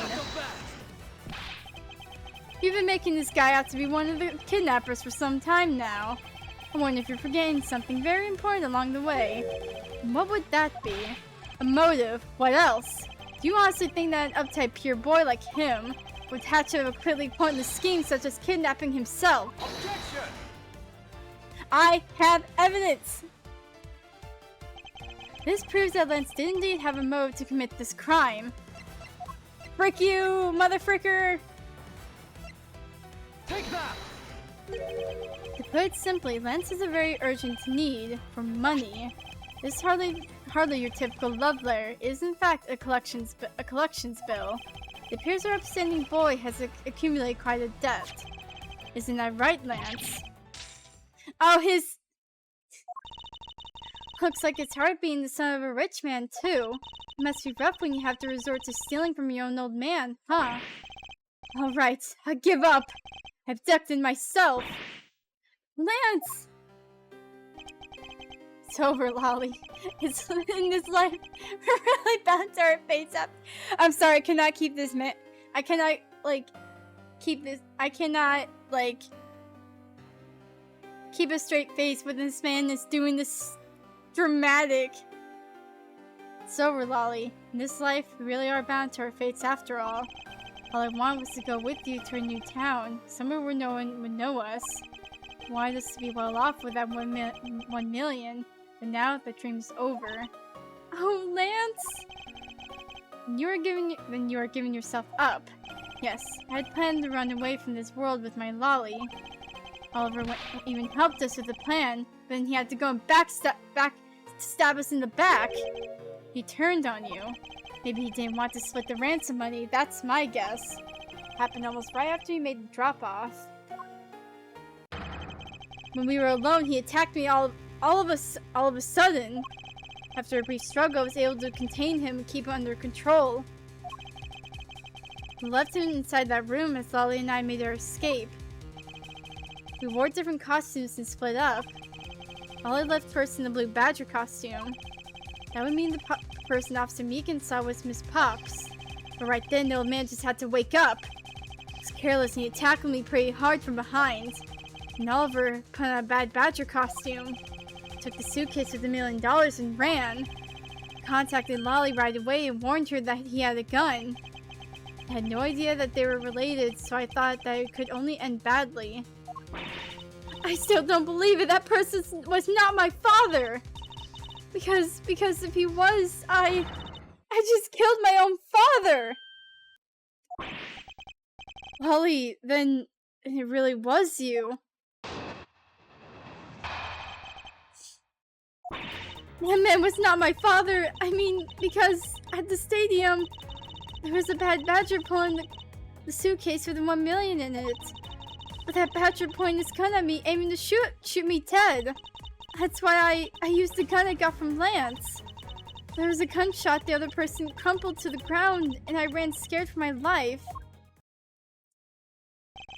I think the big picture's finally coming into focus, don't you? Lolly, forgive me. Didn't think it would turn into something so frightening. If only I could have protected you. So, Miss Pops, she shot her own dad without even knowing who he really was. If what she says is true, are you saying she's lying? Well, why would she lie about something like that? What purpose would it serve? You would be surprised how often people lie without even realizing it themselves, Kay. Huh? What's that supposed to mean? What I mean is, listen very carefully to her confession once more and you'll see.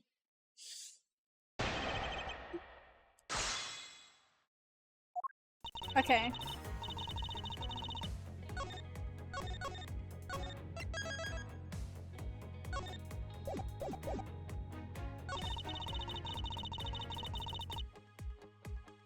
Hold it! That was the ransom money, wasn't it? Yes, that's how I was able to identify Mr. DeCon almost immediately. It was all thanks to what Lance told me. And what did he tell you? Well, he called me on my cell phone and told me that Mr. DeCon had betrayed us and had run off with the ransom money. And about how he had a gun.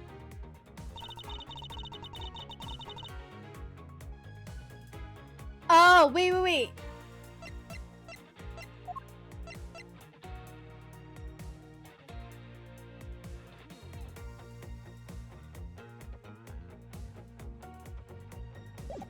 Wait a second.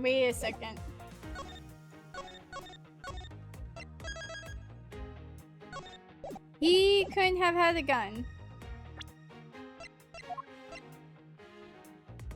Objection! No, dang it.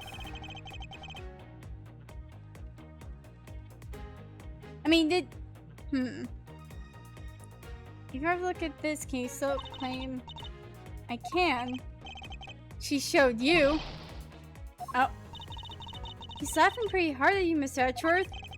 Yes, I know, but I refuse to allow him to ruffle my feathers. I want to remain calm and collected and find my contradiction. Hold it! Were you able to clearly see the gun? Yes, I got a very good look at it while it was pointing at me. Oh, Father, why would you try to shoot me? Do you really think a father would shoot his own daughter, Mr. Edgeworth? I don't know. I don't want to believe it myself. It's true, my father's left arm was raised with a gun in it. Oh, I skipped that. Miss Pops.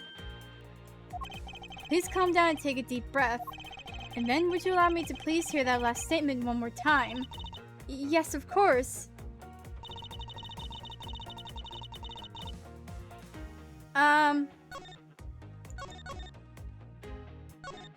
Okay, one, if it's the Bad Badger,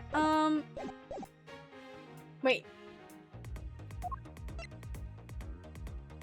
Objection!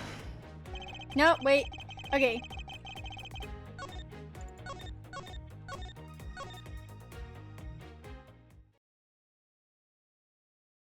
Father was left-handed.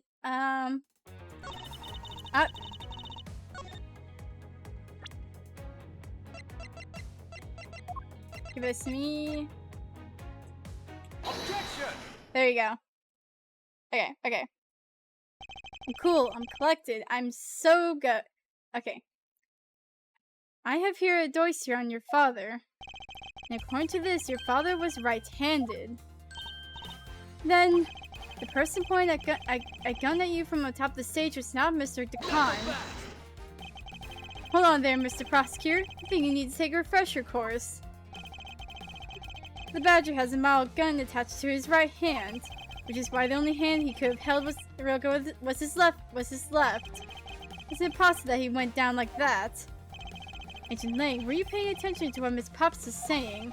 And again, I suppose I can't expect someone who has never set foot in a court to catch it. Enough with the smugness. Out with it already. Miss Pops told us earlier. There was a Bad Badger pulling the suitcase with $1 million in it. According to you, the Bad Badger had the gun in his left hand, which would mean that he was pulling the suitcase with his right hand. Is that correct, Miss Pops? Yes, exactly. I'm sure it was the Bad Badger. It had those huge sunglasses on its face. But if that's the case, then even I can see that there's a huge contradiction. Yes, Miss Pops claims to have seen the Bad Badger, and yet the Bad Badger had both his hands full. These two pieces of information contradict each other, so one must be wrong.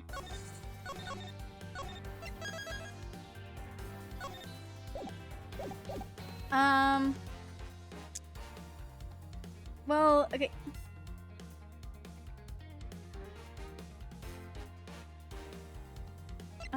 It wasn't the Bad Badger. Both hands were not occupied. Those are correct.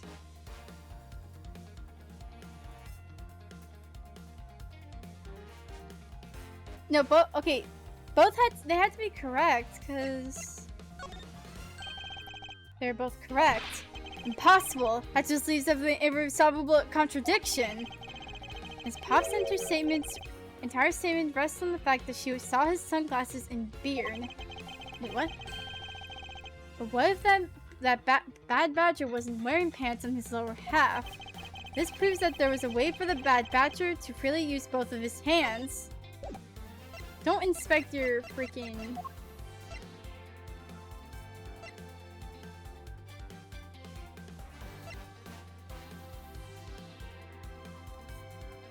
Oh, wait, because... the gun was missing. Right? Take that! Get your hands straight, Mr. Prosecutor. That doesn't show me duty to squat. I knew it, what I saw was just a mirage. Wait, I can't explain. Miss Pops said the bad badger had a gun in his left hand and a suitcase in his right. Wait. Oh, wait. Oh, wait. It's the hat. It's the hat. Because... Oh, okay. I'm stupid. Okay. Nope. Take that! Costume have two parts to them, a head and a body. Oh, I get it now! The head Miss Pops saw was probably really the head of the bad badger. However, it is not possible that the body was that of an entirely different badger. A different badger? Yes, or to put it more bluntly, I believe it was the lower half of this badger. The body of the badger Miss Pops saw really belonged to... Wait, she took the... Okay. Take that! What the heck is it? It's the proto-badger. Yes, and it's simple matter, a process of elimination. Miss Pops is wearing the blue badger's costume, so we can eliminate that one.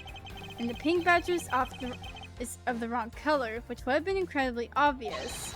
All that is left is the pro-badger costume. Miss Pops, who was the one who wore the pro-badger costume? That would be Lance. And only two of the bad badgers were missing.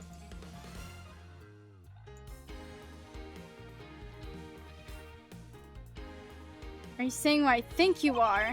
That Lance Amando domed the bad badger's head and pretended to be Mr. Decon, on top of which he plotted to shoot Miss Pops while wearing that hideous thing. The stage that I set up in the stadium was nothing more than a setup. Its purpose was to lead Miss Pops into believing that she had committed murder. Standing there in front of Miss Pops and pretending to be the victim was all done so that she would pull the trigger. I have no idea what you're talking about. Why exactly would I have to do all of that, huh? There's one reason, Lance Amano. You are the real culprit behind the murder of Mr. Oliver Decon. What? No! That's slander. Take it back. You take it back right now. Just out of curiosity, Lance, which is your dominant hand? I'm left-handed. That doesn't have to do with anything. It depends. According to Miss Pops, her attacker held a gun in his left hand. Ha! Who is one-handed doesn't prove a thing. And besides, now you're just being absurd. It's not like the Pro Badger is bulletproof. One misfire, he would have been found himself dead, right? Objection! Of course, logically, if he had been shot, he probably wouldn't be here with us. I believe he had thought of that as well, and prepared accordingly. And this should be all the evidence you need. This is how Lance made sure that he wouldn't be hit by a bullet. Wait, what?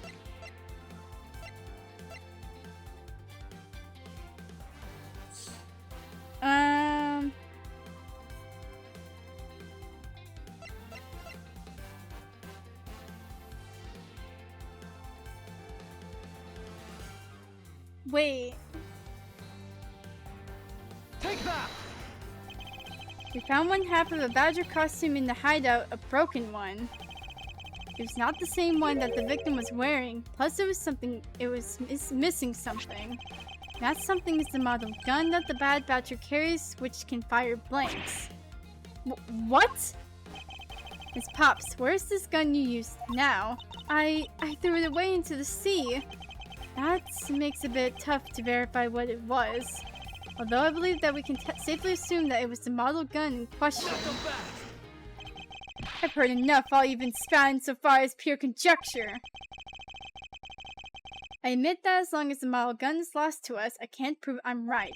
However, I can say that the probability that I am right is very high. Okay, let's pretend that you're right, and that the murder at the stadium was a fabrication. In that case, where do you think the murder really took place, Mr. Prosecutor? I don't know yet. Ha! No, you're full of it! However, I do believe that the murder took place during an earlier time frame, My god, how long are we at this for? It is 11 o'clock.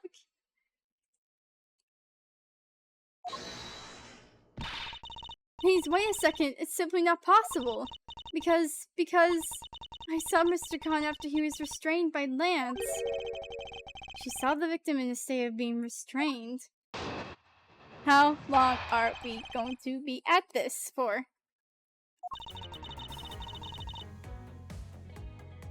Hold on.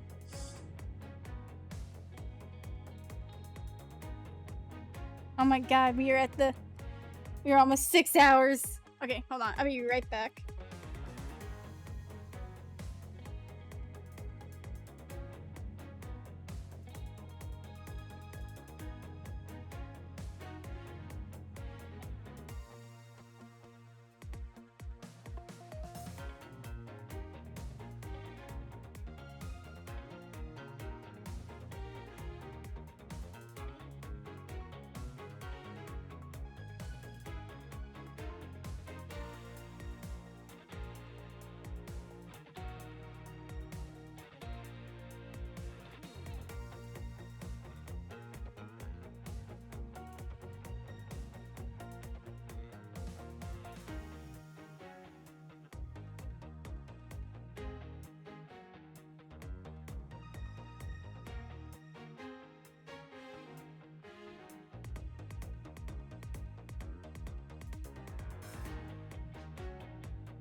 I'm gonna keep continuing because I swear we have to be at the end of this or something.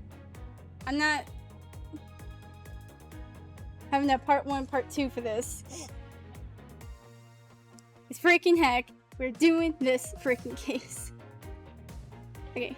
Came back to... but I'm not gonna do any voices like frick this. Unless I really want to. Came back to the hideout long after the other two. Ah, frick, wait. By the time Lance had already subdued and restrained Mr. DeCon, he had tied Mr. DeCon securely to the beam in the room next door. After that, the two of us put on our costumes and made our escape. Oh! Oh! Wait!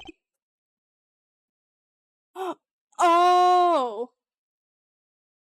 I know what happened. I know what happened. Oh, no wonder why there's a blue badger hat in there. Oh, okay. So Mr. Khan must have escaped after the two of you left, right? We thought that it would attract too much attention if we left together, so I left first. I planned to meet up again at the stage in the stadium. But then, as I was walking through the park, I got a call from Lance on my cell phone. Oliver managed to escape. It looked like he was waiting until I was alone. He also stole the gun from me at the stadium at that time. And then the murder happened. Mr. DeCon must have overheard their plan to meet up at the stage. Well, Mr. Prosecutor, Miss Pop saw the victim with her own eyes. Which means that the victim was still alive at the time, wouldn't you agree? Why does that sound wrong to me? There must be something amiss about this account. Let's see what happens when I examine it in more detail. Oh, I know what happened. Oh, but I have... Okay, hold on. I'll be right back again. Sorry.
Okay.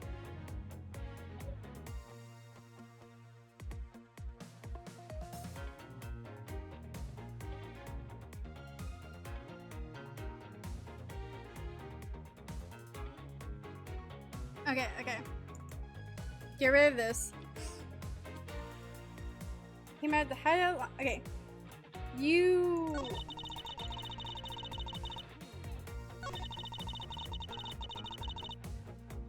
Hold it! You were sure that it was Mr. Decon that you saw? Yes, I'm certain of what I saw. Did you go in the other room to check? Lance said that it was best if I didn't get too close to him. Lance, he's such a kind soul. And are you telling me that you did not confirm that it was Mr. Decon for yourself? I checked through the slate in the door that separates the two rooms. He had a badger's head on, so I'm absolutely sure. It had to be Mr. Decon. She saw a bad badger head.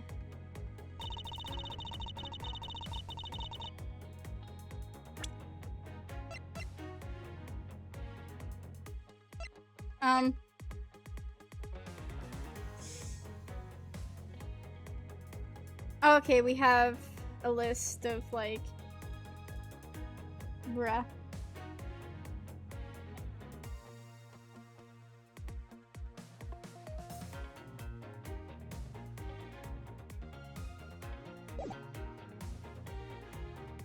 Hold it!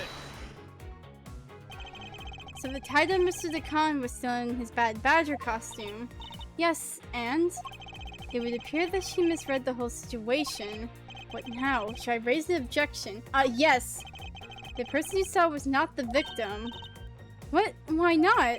I will tell you why not. With this Miss Pop shows us that the person you saw was not the victim. It was the... okay. Yeah, it's the bad badger's head. Because, like, it's just the head, not the body or anything. Take that! Miss Pops, the person you saw was not Mr. Decon at all. Huh? The person you actually saw was this person. It was me. Huh? Then the person I saw was you, Mr. Edgeworth. I always thought it was a bit odd. Why would the kidnappers abduct me even after I had handed over the ransom? It's not as though I saw the face of the kidnappers. If I were them, I would have just taken the $1 million and ran. But in the end, there was a point to it all. It was to make me look like Mr. Decon. And if that was the reason for which I was abducted, then I believe we can assume that the victim was already dead at the time. Well, Lance, am I right? That's... You showed Miss Pops a person, namely me, with a bad badger's head on, and then made your costume escape together. Or so you pretended. What do you mean he pretended? Exactly that. I believe Lance watched you escape and then doubled back to the hideout. Probably to come to remove the bad badger head from my unconscious self. And to create his fake prison with his prop sword, he then escaped via the passageway. Hold your tongue, boy! Don't get caught up in that tidal wave of words coming out of Mr. Prosecutor's mouth. The tidal wave? We've heard a lot come out of you, but I've yet to see a shred of evidence. The victim's betrayal and his subsequent detainment. All that could have happened while you were out cold. That's right! You were out for quite a while, Mr. Prosecutor! Even if that were the case, Miss Pops would have still seen me tied to that beam. I was scared of Mr. Decon, so I didn't go in the next room. So I really have no idea if you were in there or not, Mr. Edgeworth. You see, it would seem that you can't prove a thing.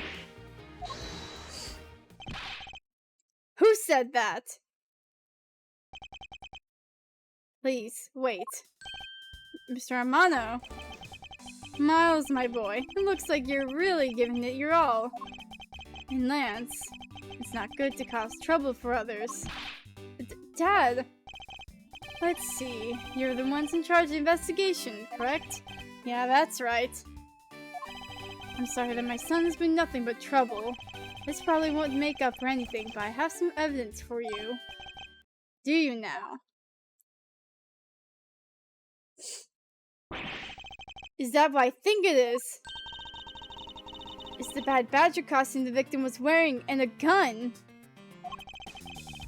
I couldn't wait around for the police, so I went and found these myself. It appears that they were disposed of in the sea. Is another one of the...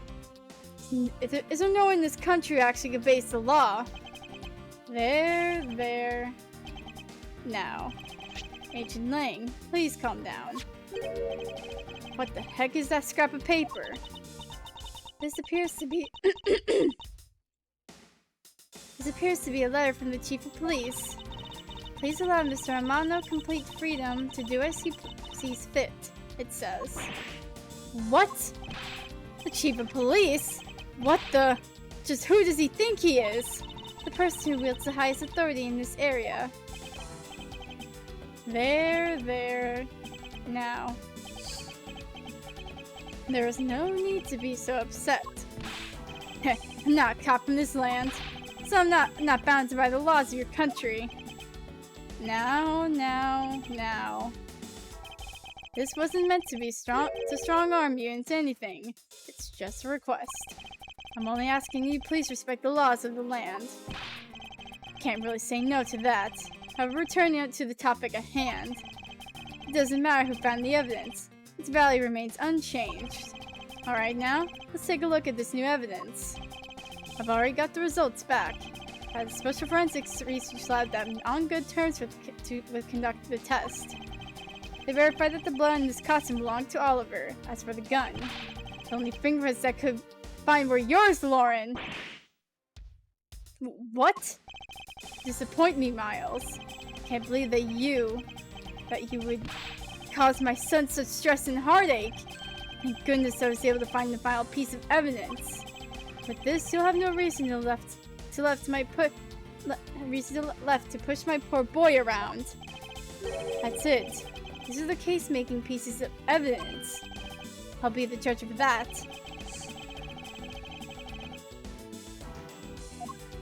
There's 2 guns. Okay.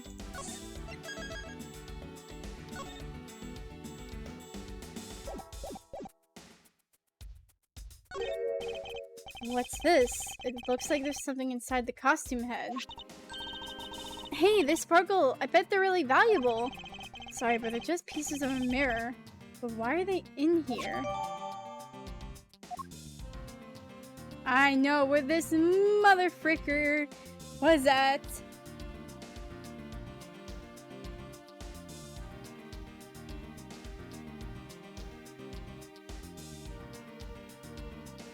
Mother fricker! I know where you were at, man. This bullet hole. It looks kind of burnt around the edges. Wait, those burn marks were left by the gunpowder. This is the most important fact. Why is that? Because it's proof that the victim was shot at point-blank range. Could this gun be the actual murder weapon?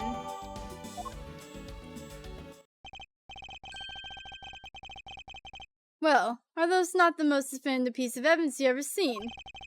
Thank you, Dad. This should be enough to convince even Mr. Edgeworth over there.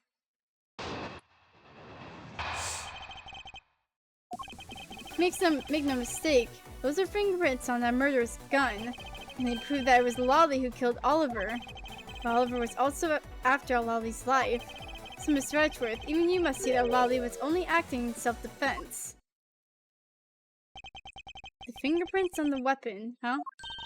Oh no, this isn't helpful at all! Look, Mr. Edgeworth, all I want to do is save Lolly. But in the end, all I can do is watch on as she takes the punishment for her crimes. That may be all you can do, however. I still have a case to solve and a job to do. The job of unraveling your insidious lie. You wound me. Why would you believe me, even in the face of all this evidence? Because, boy, you are making no sense.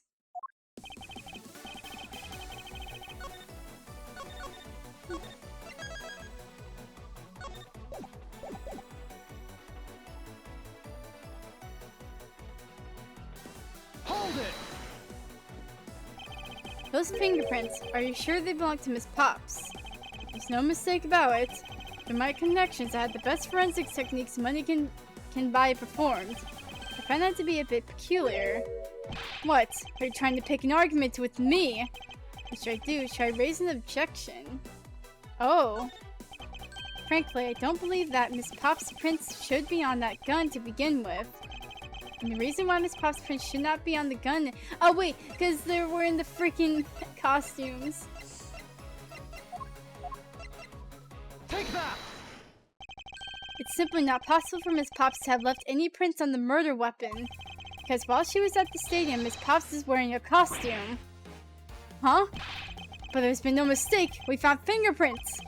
Well, Miss Pops, do you remember touching the gun at any time, at all, and at any time? Oh, because I got something.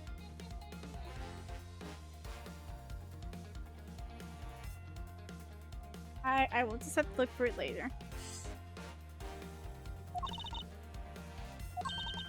Yes, as a matter of fact, I did hold it for a bit back at the hideout. I handed off to Mr. DeCon when he and Lance left for the haunted house. To retrieve the ransom money, I suppose. And there you have it. That is when Miss Pop's prints found their way onto the gun. Do you understand now, Mr. Armano? The fingerprints do nothing to prove that Miss Pops is the murderer. You still don't have anything to prove that she isn't the killer, right? You seem very adamant about insisting that your girlfriend is a cold-blooded killer. Oh, Lance? What? No way! I'm incredibly worried about her. That doesn't change the fact that you didn't have any evidence, right? That's where you're wrong. I have the evidence. What? How? The story that Miss Pops killed the victim at the stage in the stadium. The whole affair is simply not true because that was not the real crime scene, but a setup. This proves that the real murder was not committed at the stadium at all.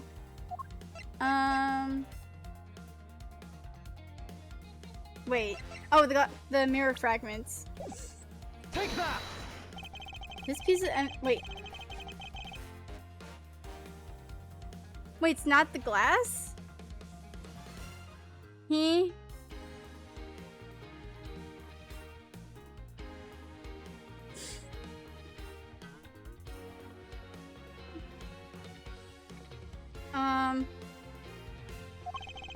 Mr. Prosecutor, I have to rate that piece of logic a 0 out of 10. 0 to at least a 6.8 out of 10. I know I was gonna wind up getting arrested. I'm trying to think clearly, man.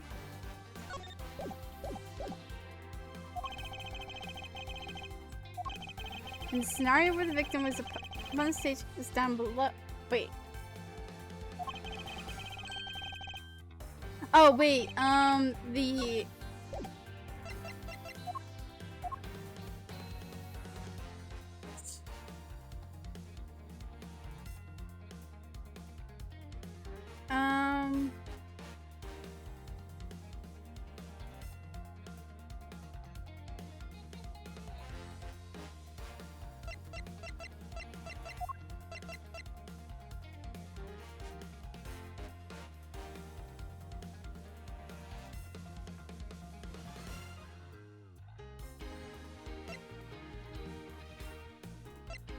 Oh, I'm so...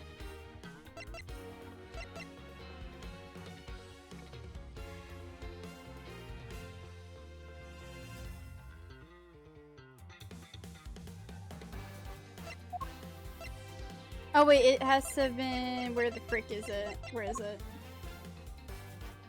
That's a revolver. Where's the victim's... Okay, wait. Take that! Let's take another good look at the costume the victim was wearing, and I believe you will see why I insist he was not shot at the stadium. It's the bullet wound, the bullets. Oh my god, I was clicking on the wrong thing. Take that! The burn around this bullet hole was made when the victim was shot at point-blank range. So then, you mean the murder Miss Oldback saw at the stadium really was... Yes, she saw two people, but they were separated by a distance. If the victim was indeed shot from below the stage, there shouldn't be a gunpowder burn. Look at you, Mr. Smarty Pants Prosecutor. Since you seem to know all the answers, why not tell us where the real crime scene is then? And set me up to look like Mr. Decon back at his hideout. If that's the case, then the murder must have happened prior to that. And the location where Lance and the victim were at just before I was in prison was...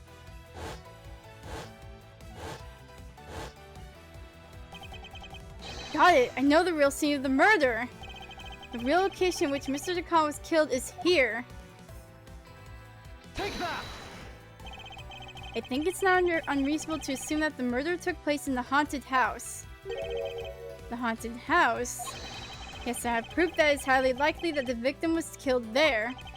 What proves that the real scene of the crime was the haunted house? It was the glass shards. These were inside the costume the victim was wearing. They're fragments of a mirror. A mirror? What does that have to do with anything? Indeed, you don't exactly expect to find pieces of a mirror inside a costume. Yeah, that's actually pretty dangerous. However, there's one place I can think of where there is a plethora of mirror fragments. And this is the haunted house. That is the haunted house.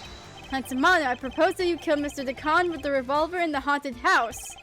After that, you stole the blue Batmobile to move his body to the Wild Wild West area. The timing of when the blue Batmobile was stolen confirms this as fact. Miles, my boy, say no more! Sorry, Mr. Amano, but I can't do that. Be quiet. Yes, please do something. Stop that boy from speaking any more nonsense. Ernest Amano, correct? I meant you. Now be quiet, Gramps. How dare you! I don't need words. The only thing I require is evidence. Decisive evidence. And to call these mirror bits decisive is a bit too presumptuous, Mr. Prosecutor. What? Sheena, wasn't there a mirror in the kidnapper's hideout? Yes, there was a mirror there. A mirror that's for the haunted house. You see? Isn't it possible the fragments got into the costume there? But Agent Lang, there are no fragments on the floor, so the probability is very low. Probability? Lang Z says, on truth's past, the word probability does not exist. The only thing that does is definitive proof. The question, Mr. Prosecutor, is, do you have the definitive proof you need? Well, Mr. Edgeworth, do you? Do I have solid evidence that proves the murder took place at the haunted house? The answer is no. See? So since you don't have any, shut up! Don't have the evidence yet, but I'm certain the murder occurred around the time I turned the ransom over. At that time, the only people at the haunted house, besides myself, were Lance and Mr. Decon. If I can prove that the murder took place at this haunted house, I could prove Lance's guilt in connection to the murder. What now, Mr. Edgeworth? Agent Lang, I have a special request. Yeah? I'd like to prove to you that the scene of the crime was indeed the haunted house. Why in the world are you asking the werewolf for permission? Because I don't really have a choice if I want to find the truth. Alright, permission granted. We're not to touch a single thing, got it? That won't be a problem. Although it's important to me is that the truth is being brought to light. It doesn't matter by who or how it's done, as long as it is. Oh, jeez. Sheena! I'm here. Put in the paperwork for the authorization immediately. Understood. I'll go get the Gatewire Group's approval. Who was that? Now. Let's hold for a second there. There's no need to obtain approval. Mr. Amano. Agent Lang, if you please take a look at this. What is this? Sheena! It's the deed to the haunted house. The deed? Read it out loud. Gatewire Land Inc. hereby requests the property known as the haunted house to Mr. Amano for the lump sum of 1 million paid in full cash. What? As you can see, I'm now the legal owner of the haunted house. Are you kidding? When did you... I ran to the owner of the park earlier. We made the deal up. almost immediately. How quickly things move when you can prepare $1 million in the blink of an eye. That's $1 million you paid. Don't tell me it was... Oh, that's right. This disgusting suitcase belongs to you, doesn't it? I don't have any more use for it. So you may have it back now. Use the ransom money. My Lance is a good boy. He even apologized for the kidnapping a bit earlier. What? Oh my god, you suck. So I do believe that I will forgive him. After all, he did return the ransom money. What? Oh my god, you suck. You actually suck, man.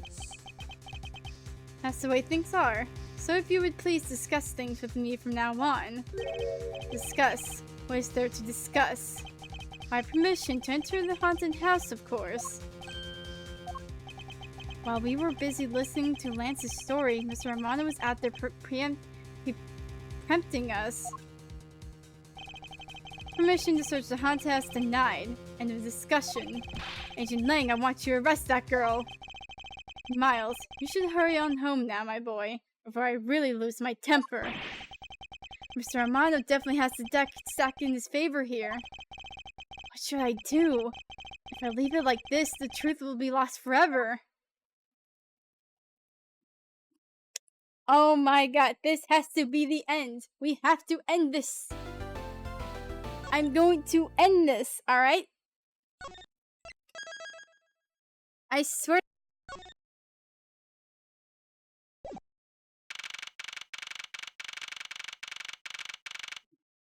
Final confrontation. Ladder. Holy frick. If I can't get permission to investigate the crime scene, then the truth will be lost. Kay, use your little thief. Hold it! Kay? Mr. Edgeworth, what are you doing spacing out? Have you forgotten? There's only one thing you should do at a time like this. And what is that? When the people are in a bind, the hero of justice appears to save the day.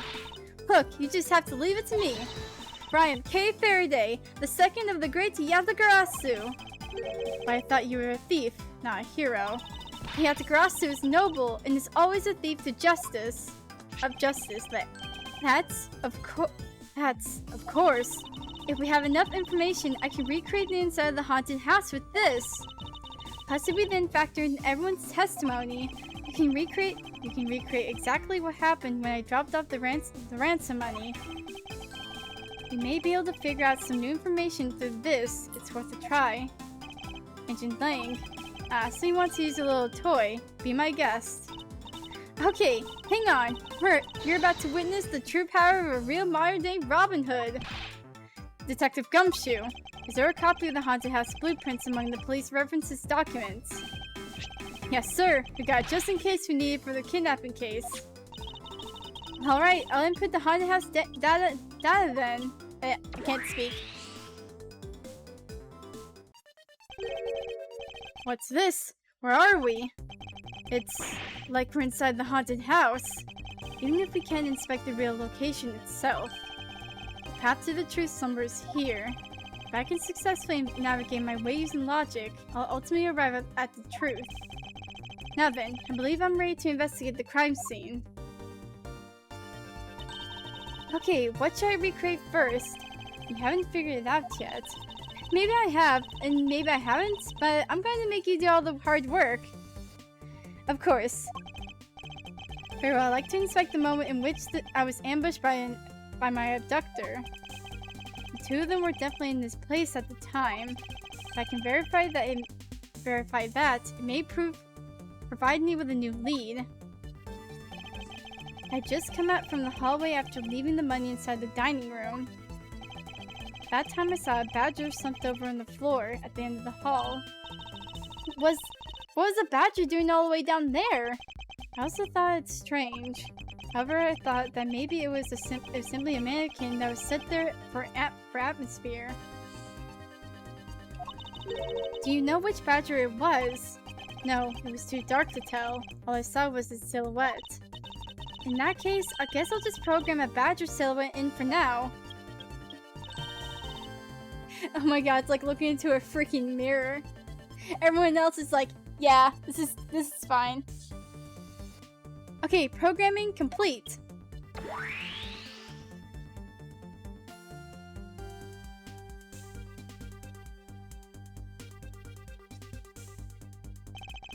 And I started walking towards the exit. And that's when you were struck from behind, right? Yes.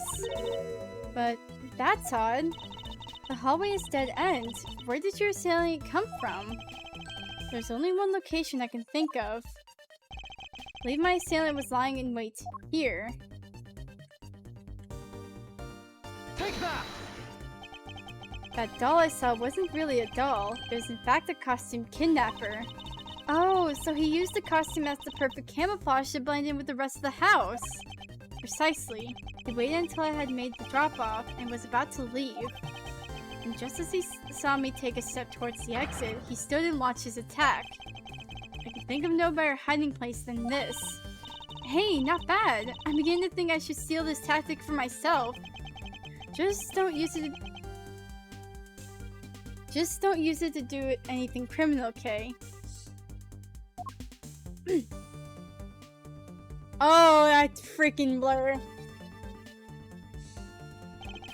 Well, Lance, what are you asking me for? As one of the kidnappers, I figured I should give you the chance to confess first. I was one of the kidnappers, but I don't know anything. I did come up to the haunted house, but I never set foot inside. I left Oliver in charge of picking up the ransom money. Oh, it has to- wait. You were the- I already know you were the proto-badger. You knocked me up against the head with something. I don't know what. But frick you, man! Okay. I left Oliver in charge of picking up the ransom money. He didn't set foot inside. Is he telling the truth, or is this another lie? Alright, then you're claiming that it was Mr. Decon who assaulted me. Yes, I'm sure it was him. Okay, inputting the new info now. Mr. Decon was the bad badger, right? Since the bad badger had a gun attached to its right hand, I'll have to change it so the weapon is in its left hand. But that doesn't make any sense since he was right-handed.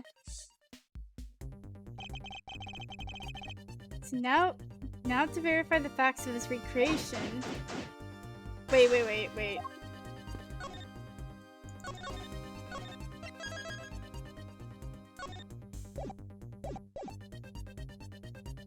Okay. So have you noticed anything worthwhile?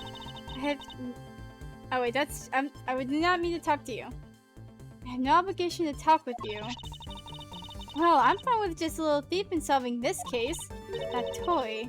It's very well made. That's because it's the heart of the noble thief, Yatagarasu. Okay, that may not be something you want to advertise to everyone. So, Sheena, what exactly is the source of this extra-dimensional space? I believe this is nothing more than a projection from that girl's toy. So, it's all an illusion, right? Yes. Hey, don't treat this like some sort of silly light show! Yes? Wait. So I believe that this gadget will provide us with the proof we need. Okay. Not me to click that, okay. Training sim for thievery. Don't believe I can turn a deaf ear to that, Kay. It's for practice. Practice! It's not like I've actually stolen anything yet. Besides, we're in the middle of investigation, so stop nitpicking. Even if it is just practice, I can't exactly endorse the act of stealing. This advice is rather useful in an investigation. Oh, wait. So how am I supposed to use this to aid my investigation? Guess I should oh wait, no, I already know how to. Objects outlined in yellow are things that are not present in our time but are things in the past. And dotted lines are things that exist now but didn't in the past. Examine? Okay.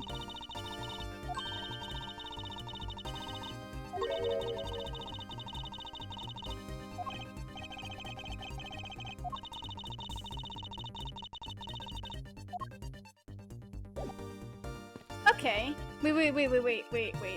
I want to present. Can I present my badge? If I had one of these, I could be a prosecutor too, right? Don't even think of stealing this from me. If it isn't that important to you, then why don't you wear it on your lapel? Suppose I can't really tell her, but no one in the prosecutor's office wears their badges. Why does everyone ask that question of me?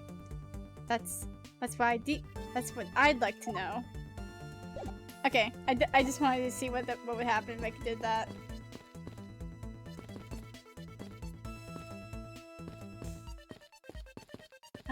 Oh wait, why can't I? When you take a look around, it almost feels more like a house of mirrors. Indeed, who has ever heard of this many mirrors inside a haunted house before? Well, at least we know this is the real crime scene, thanks to the mirror shards. Hey, wait, these shards, there's something different about them. Oh?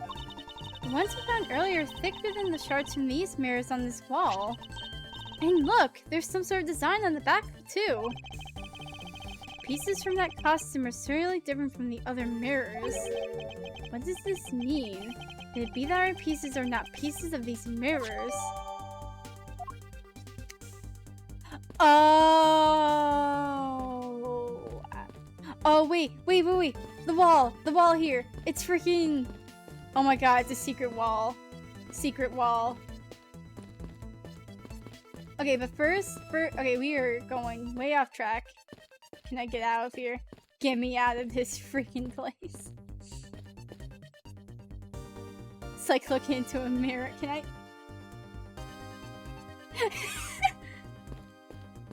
Wait.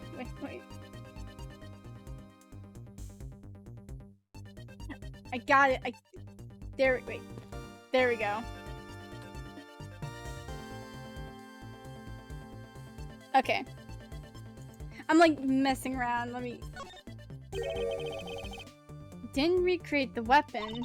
Well, I can't exactly recreate something I know nothing about. So tell me, what were you hit with? The attack came from behind, so I have no idea. But I doubt it was someone's bare hands. Okay, then where were you hit? I was hit on the right side of my head, just above my temple.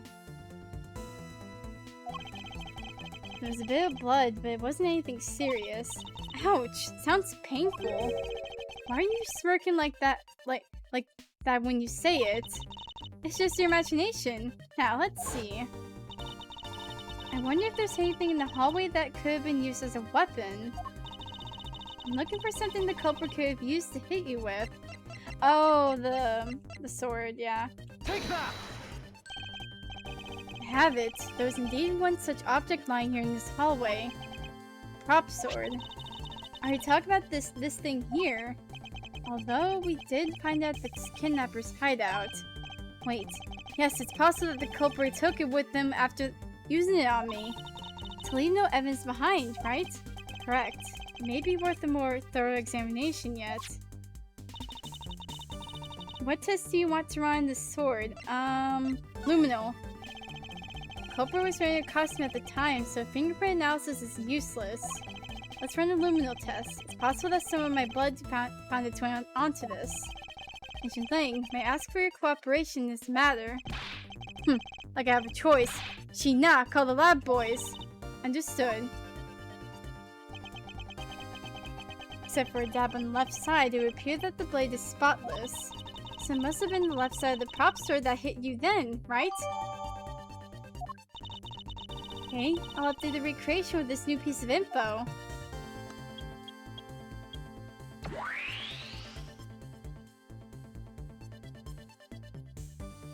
Okay.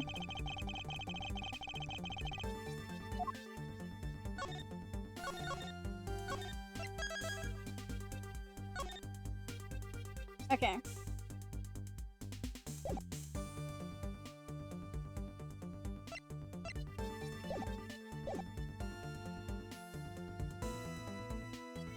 Deduce the prop sword, because...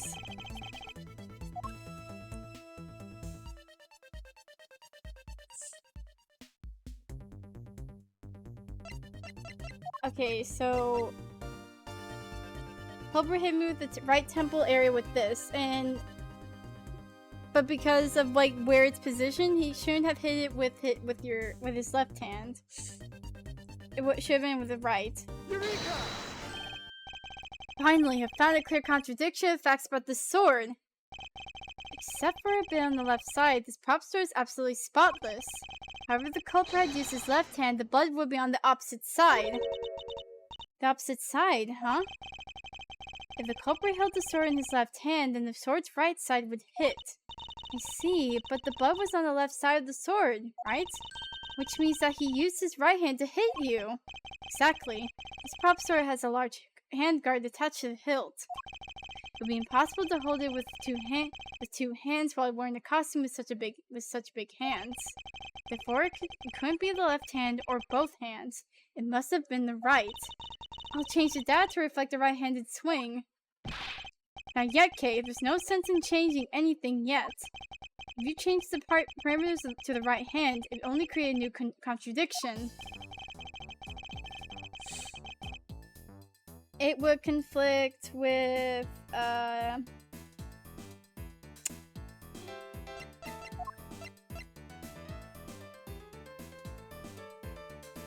it would with this. The Bad Badger already holds a gun in his right hand, so he can't hold a sword in addition. Hey, that's right. Then what now? If it wasn't in his left or his right hand, it means that the only one who struck me could not have been the Bad Badger. Are you paying attention, Lance? Mr. Decon? Bleh. Mr. Decon, could not have been the one who struck me, which leaves only you as our primary suspect. Fine, it was me. I hit you. It appears that you lied to me yet again. See how quickly they catch up to you, Lance. Wait, isn't Lance left-handed? Yes, but that's what makes this deception all the more interesting. He used his right hand to make it look like Mr. Khan had been the one to strike me. For you see, firing a gun with one's non-dominant hand is difficult. That level of dexterity isn't required to swing a prop sword. Okay, please input this new data. The one who hit me from behind was Lance. Or should I say, the Proto-Badger. Got it! Here I go! Okay.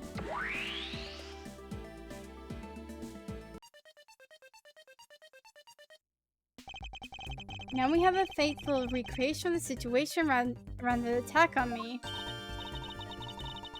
Alright, all we have to do is examine this new recreation and... What now? But... What now? What exactly is so funny, Agent Lang? That amusing little gadget it sure packs a punch, right, Sheena? Yes, it was all I could do to hold my laughter in. Hey, don't make fun of little thief, you mean old werewolf?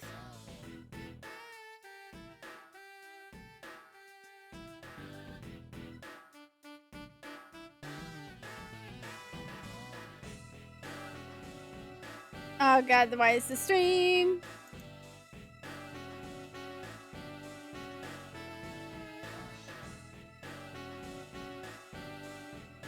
Oh, the stream's lagging. Why? Oh, now we're back.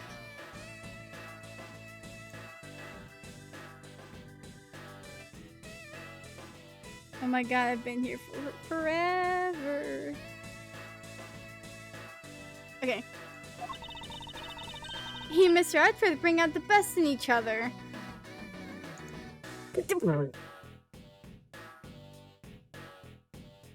Wait, hold on. Wait.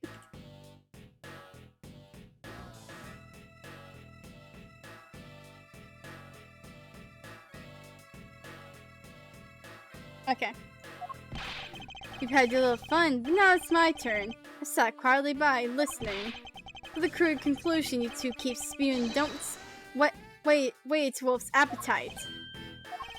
There's no guarantee that your toy will always show the real situation at any given time. Oh, it displays whatever information you put in there, right? Well, when you put it that way, your suppositions are wrong. It's not your fault, so I'm going to let you in on this. There's a trick to this haunted house. What may that be exactly? trick beyond what your tiny imaginations can produce. Sheena. Here you are. Now then, what you miss, girlie, is written right here in this pamphlet. The 7 Wonders of the Haunted House, the Disappearing Badger. What is this? I see that someone around here is fond of theatrics. And as you can see, they set a doll down at the end of this hallway for that purpose. Basically, the blue badger you saw was just a stupid doll. How can this be? Guess that throws your whole theory about it being your attacker right out the window. Bruh. But that can't be right. Maybe the culprit hid the doll somewhere. And then he laid down and pretended to be it instead. If the criminal couldn't even hide himself in the hallway, how could he hide a giant doll? Do you get it now? Thanks to your presumptuous. Your logic starts off weak and led you to the completely wrong conclusion. Now get off your high horse. Mr. Edgeworth. Okay, I wonder if you could please input the new information for me. You don't know when to quit, do you? I can't quit, not until I declare that I found the truth. Agent Lang, for the additional information, you have my thanks. There you go again. We'll see if I care. Okay, I'm updating the recreation now.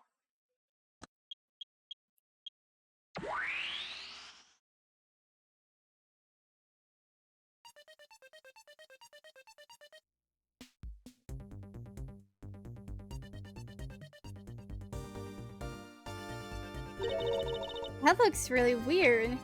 Oh, frick, wait. Let me look at this. Let me see the updated pamphlet. Gabriel Lens full of mystery. See if you can find and experience them all. The 7 Wonders. Seeing is believing. Huh.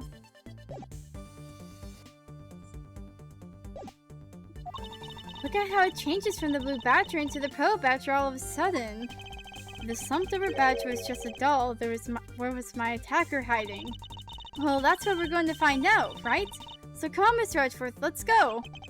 Yes, let's. This recreation can't be right, which means there must be a contradiction somewhere.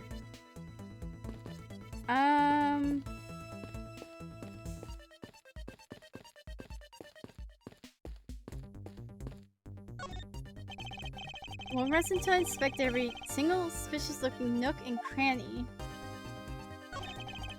This blue badger is just a doll for use in this haunted house. I bet the one who killed this blue badger was the bad badger, right? According to the blue badger Bible, it says that they are each other's worst enemy. All because one's an ally of justice and the other's a vile criminal with a gun. Perhaps they were just destined to battle each other. Much like the Steel Samurai and the Evil Menagerie. Are you freaking making a reference? Are you? My god.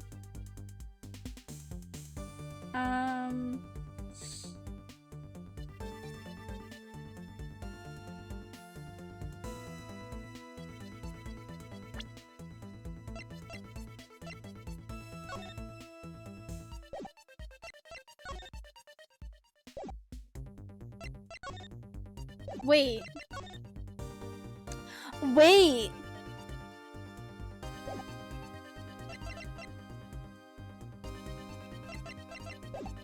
Oh, wait. Oh, it's mirrored. Okay, yeah, okay, so this Eureka! Hold on a second here. There's something wrong with this blue badger. Huh? Like what? The way the belt is on him is opposite of how it should be. Did you make a mistake? That can't be! I input the image data exactly as it is in the pamphlet. So then why is the blue badger dressed up in reverse?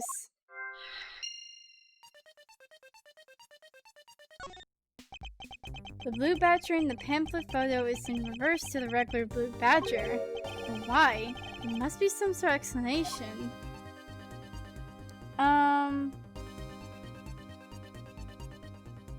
Okay, wait, yeah. It has to do with this stinking wall here. Wait, can I deduce anything here? Can I use my logic? Nope, that's K. Sorry. Let me use my freaking brain cells. Hey, do you remember what you said earlier? What I said earlier about what? About how this building might as well have been a house of mirrors. A house of mirrors? Oh, that would explain the reverse or mirror image. Yes, this blue badger might not be nothing more than a reflected image of a real one. Then, was the blue badger you saw just a reflection? When I looked down this hall, I thought this was a perfectly straight line. Oh my god, that. Perfectly straight. However, if there was a mirror, oh, it would actually form an L shape, right? Precisely. I was deceived. The hallway was almost pitch black, and there was a beam in the way that obstructed my view of the other hallway. Wait, but why build this place like that? It sounds pretty pointless to me. Okay, this house is just another attraction at an amusement park. They created a mirror wall for a very specific purpose. One I can point out to you.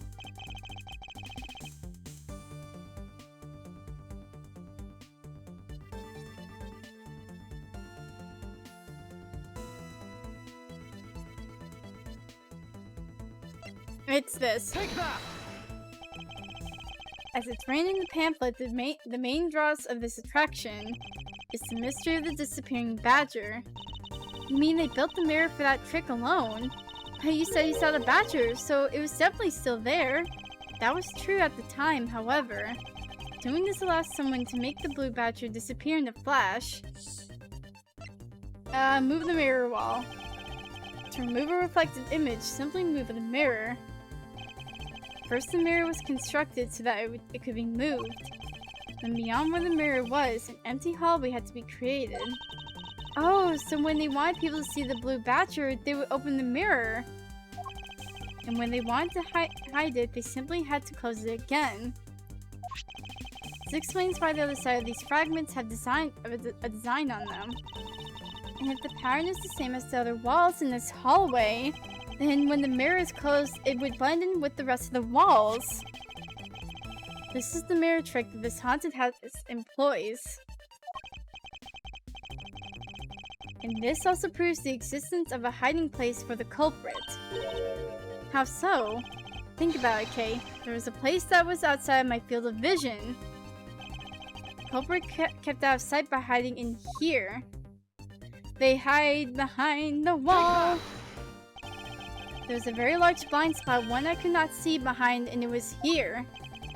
If my assailant hid on the other side of the movable mirror, then you won't be able to see him. He didn't even need to do anything to the Blue Badger doll. Exactly. All he had to do was wait for me on the other side of the mirror.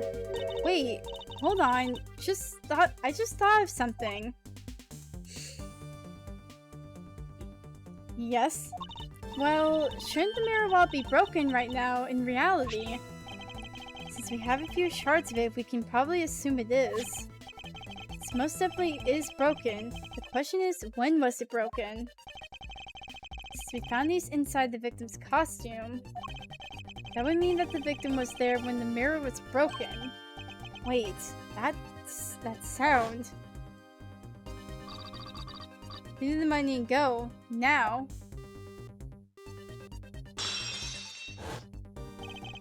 That sound I heard was most definitely the sound of a mirror breaking. Okay, I'd like you to input some new information. Don't scare me like that! Sorry, but I need you to recreate something for me. Sure, whatever you need. So, what do you need anyway? If you could first recreate this hallway just before I enter the dining room. You got it!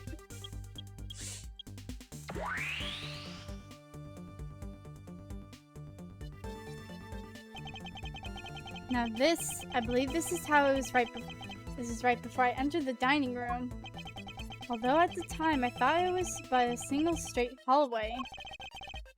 And then I went inside. It was was around then that I heard the sound of a mirror shattering. You heard what? Then... Yes, I believe it was then that the mirror was broken. Okay, so then when you stepped outside into the hallway again... The mirror wall should no longer exist, Kay. Please recreate that. Got it!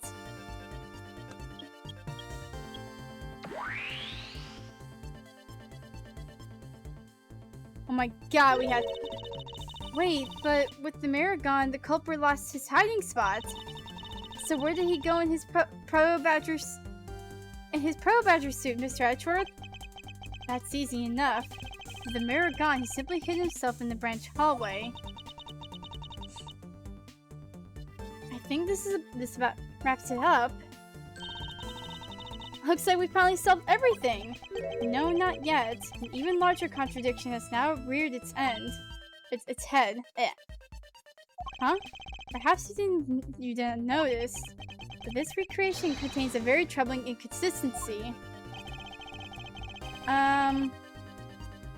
The consistency between what I saw and the recreation lies... Oh, wait! Because when he walked out, the thing wasn't... Take that! Hey, take a good look at the end of the hall. Oh, there's no blue badger there. Exactly, the blue badger that I saw in reality is not here. This is the final point on this long chain of logic, the last remaining contradiction. I hope it is.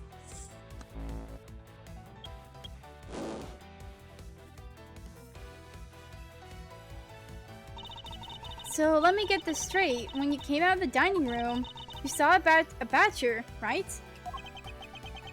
And this is precisely where the final contradiction lies. Something that shouldn't exist was there before me. Who or what do you suppose it was? I believe this is the real identity of our mystery badger. Oh my god. Where's the freaking thing? Take that! The badger I saw was in actuality the dead victim's body. What?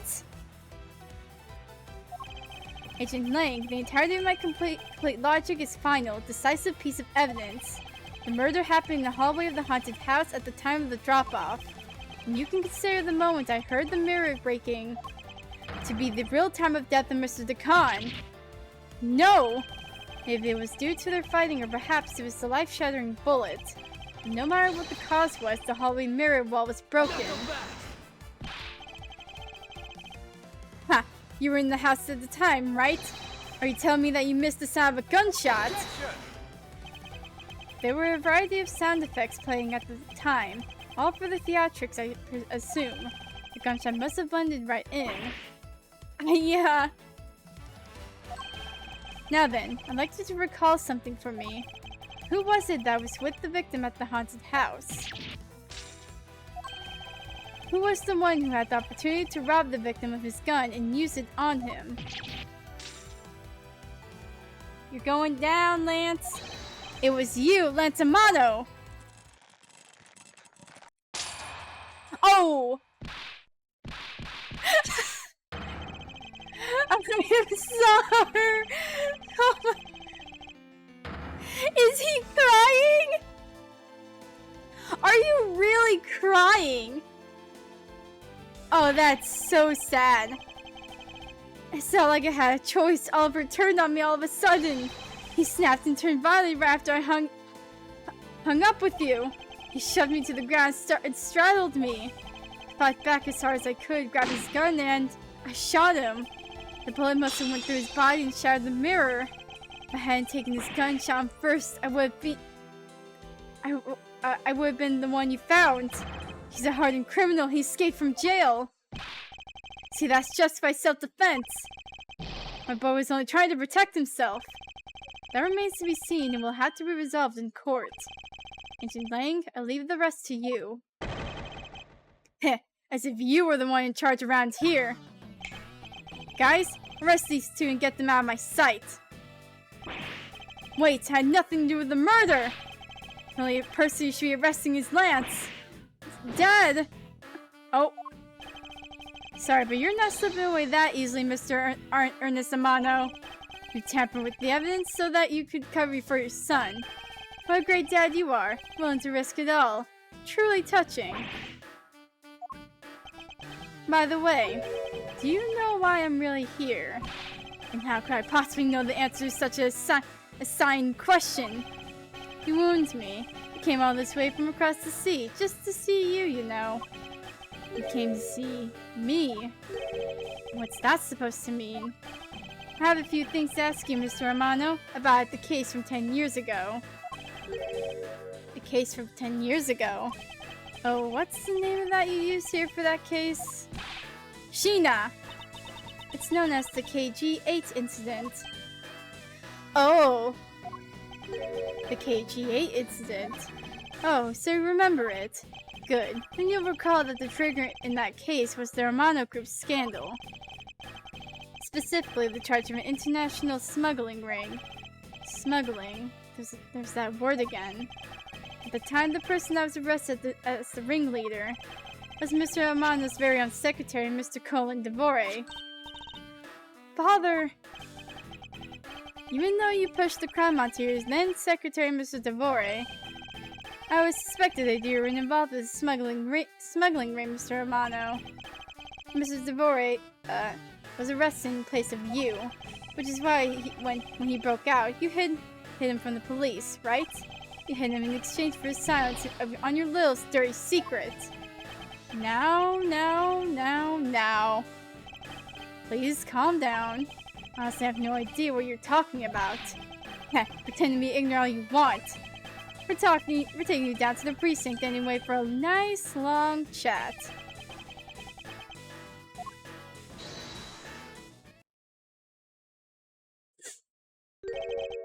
What the? Who the heck is that? Hey! Nuh-uh. I'll take him down to the precinct if you don't mind. And who the heck are you? Ah, frick you. I'm Jacques Portsman. I'm the prosecutor in charge of this case. Oh, Jacques, thank goodness you're here. Don't jerk me around. This is an integral case, so keep your paws off my suspect. Sorry, but I can't comply. I've got the backings of the prosecutor's office. See, in this country, we prosecutors work with the police to bring cases to court. So if you could please cooperate with me here, that'd be great. Now, how about a handshake to seal the deal? Sorry, but I hate prosecutors, the whole lot of you. Guys, arrest the two suspects! Sir! Oh, I almost forgot. Prosecutor Miles Edgeworth visits. I'd like to thank you. Thank me? Yeah, for working so hard to fulfill my goal. Hey, is that any way to thank someone? And what the heck is that supposed to mean? You were so relentless with Lance that you forced Ernest to tamper with evidence. Thanks to that, I felt I had a legitimate reason to arrest him. So, how does it feel to bite the hand that feeds you? The hand that feeds me? I'm not sure I follow. It's no use pretending with me. You're the one, right? You're the corrupt prosecutor that's working for Mr. Romano in the smuggling ring, right? No, I would never do such a thing. What the heck? Our intel's never wrong. In your prosecutor's office, there's definitely someone working with the ring. So Agent Lang suspects my relation to Mr. Romano. That must be the real reason behind this antagonistic attitude. Oh! Was it Portsman? On top of that, your mentor was Manfred von Karma, right? Oh, of course he had to bring up Manfred. There were non-stop rumors flying around about forged evidence of that guy. You're not twisting the truth behind those closed courtroom doors, too, are you? The courtroom is a place where truth is revealed. Well, don't worry. It's not only you. The whole lot of you can't be trusted. The prosecutor never lost in 40 years. Every defendant must be found guilty. Fueled by that kind of thinking, is any wonder that courts produce nothing but falsities and lies. It would seem that his disdain extends beyond just me. Prosecutors, the courts, why is this man so angry with us all? Rest assured, next time we meet, I won't be so forgiving. so don't you forget it. She has not talked that much at all, has she? Please wait. Ancient China. Why does Agent Ling hate all prosecutors so? Ling is the head of the long-honored House of Ling and Zhang Fa. The heads of all police-related divisions in that country were of Ling blood. Were? What do you mean by that? Aren't they still? They're revered, but that was long ago. They don't hold that sort of sway anymore. And it was all because of the courts. How can that be? A prosecutor once tampered with the evidence one of the Lang detectives found. The evidence purity was tarnished and cost the Lang family its honor and trust. But now prosecutors are like that. Even so, Lang will never respect the court again, or any prosecutor. So Agent Lang is a man who hates all courts and is unwilling to forgive prosecutors. Man, what a piece of work that guy is. Come on, Jim. We better catch up. Yeah. We've still got to deliver that thing to the old man, after all.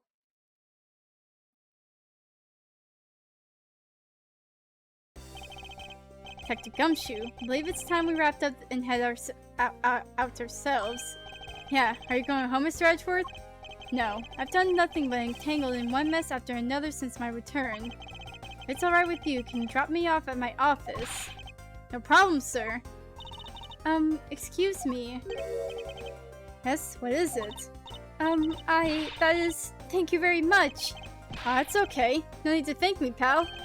Just do my job as a detective. I guess I was fooled pretty badly by Lance. Oh, cruel fate. What's a woman to do when she's been hurt by the one she loves? And to think I never realized my father was right there. I never said anything to him. I knew it. I'm a failure. There she goes again, talking to herself.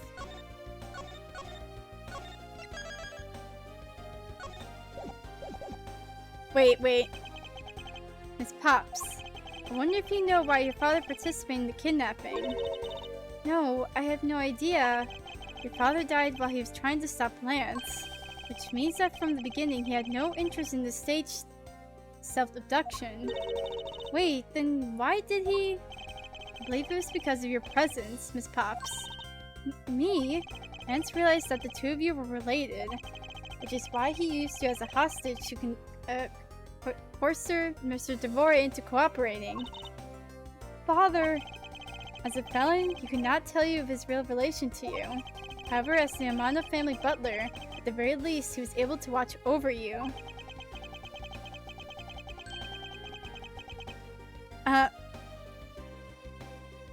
Dang, surprised you're still streaming, enjoying investigations so far. I'm enjoying it very much. It's different. It's a lot different than like doing like the initial court cases and whatnot. And also like able to just move around and like look at everything. I really like that. And also having to like do like different things. Yeah, I wasn't planning to stream this long, that I didn't realize how long this case was. Oh my goodness. Oh my goodness, okay. Also, this is sad as heck. It was all he could do, but that was the shape of his overflowing love for you. Go on, speak your mind. That is... Thank you very much. You're welcome, although there's no need to thank me. No, Lauren, stop. I mean, this man's still...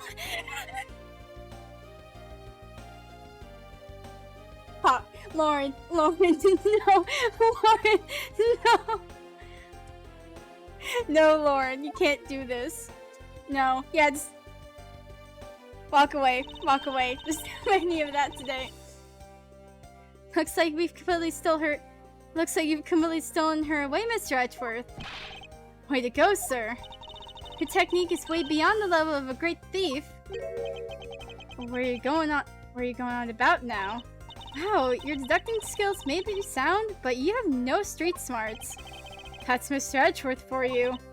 Yeah, I mean, he still hasn't figured out who I am at all. If you haven't remembered in all this time, I guess I'm just going to have to say it. This isn't the first time we've met, you know. What do you mean, pal? Mr. Edgeworth? How do you know this girl? Looks like you totally forgot me too, Gummy.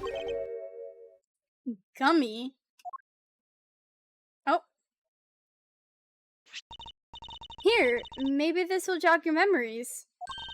I promised I'd return this to you one day, remember? That's... A single piece of cloth took me back far into my past. To that fateful day 7 years ago, when I first met the then-child Kay and Detective Gumshoe. Oh, it's it's going to be the next case, isn't it? Yes, save my progress.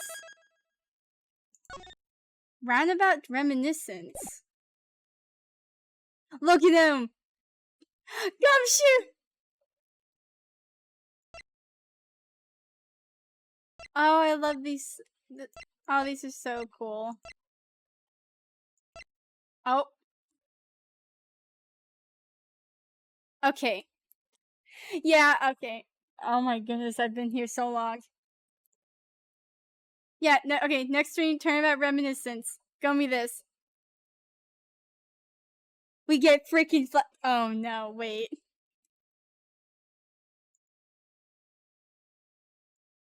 Okay. Yeah, frick. Wait. Oh my goodness. Yeah, I'm already liking the game so far. Oh my goodness. I want to see the I want to see this real quick. Ooh.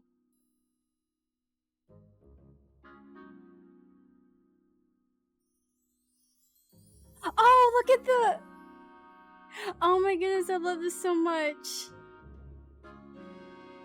Okay, I'm not gonna look at any of this until, like, I finish the game. Oh, I cannot wait for the next one. Heck yeah. Flashback mode. Okay, I'll try to stream this on, I'll try to stream this tomorrow or wait, what day is it? I'm so oh wait, it's 12 o'clock in the morning. Okay, I'll probably stream this Thursday or Friday. I'll try to stream this at some point. But I'm gonna end it here. I hope you guys have a wonderful day or night. And I'll see y'all next time when I do this. See ya!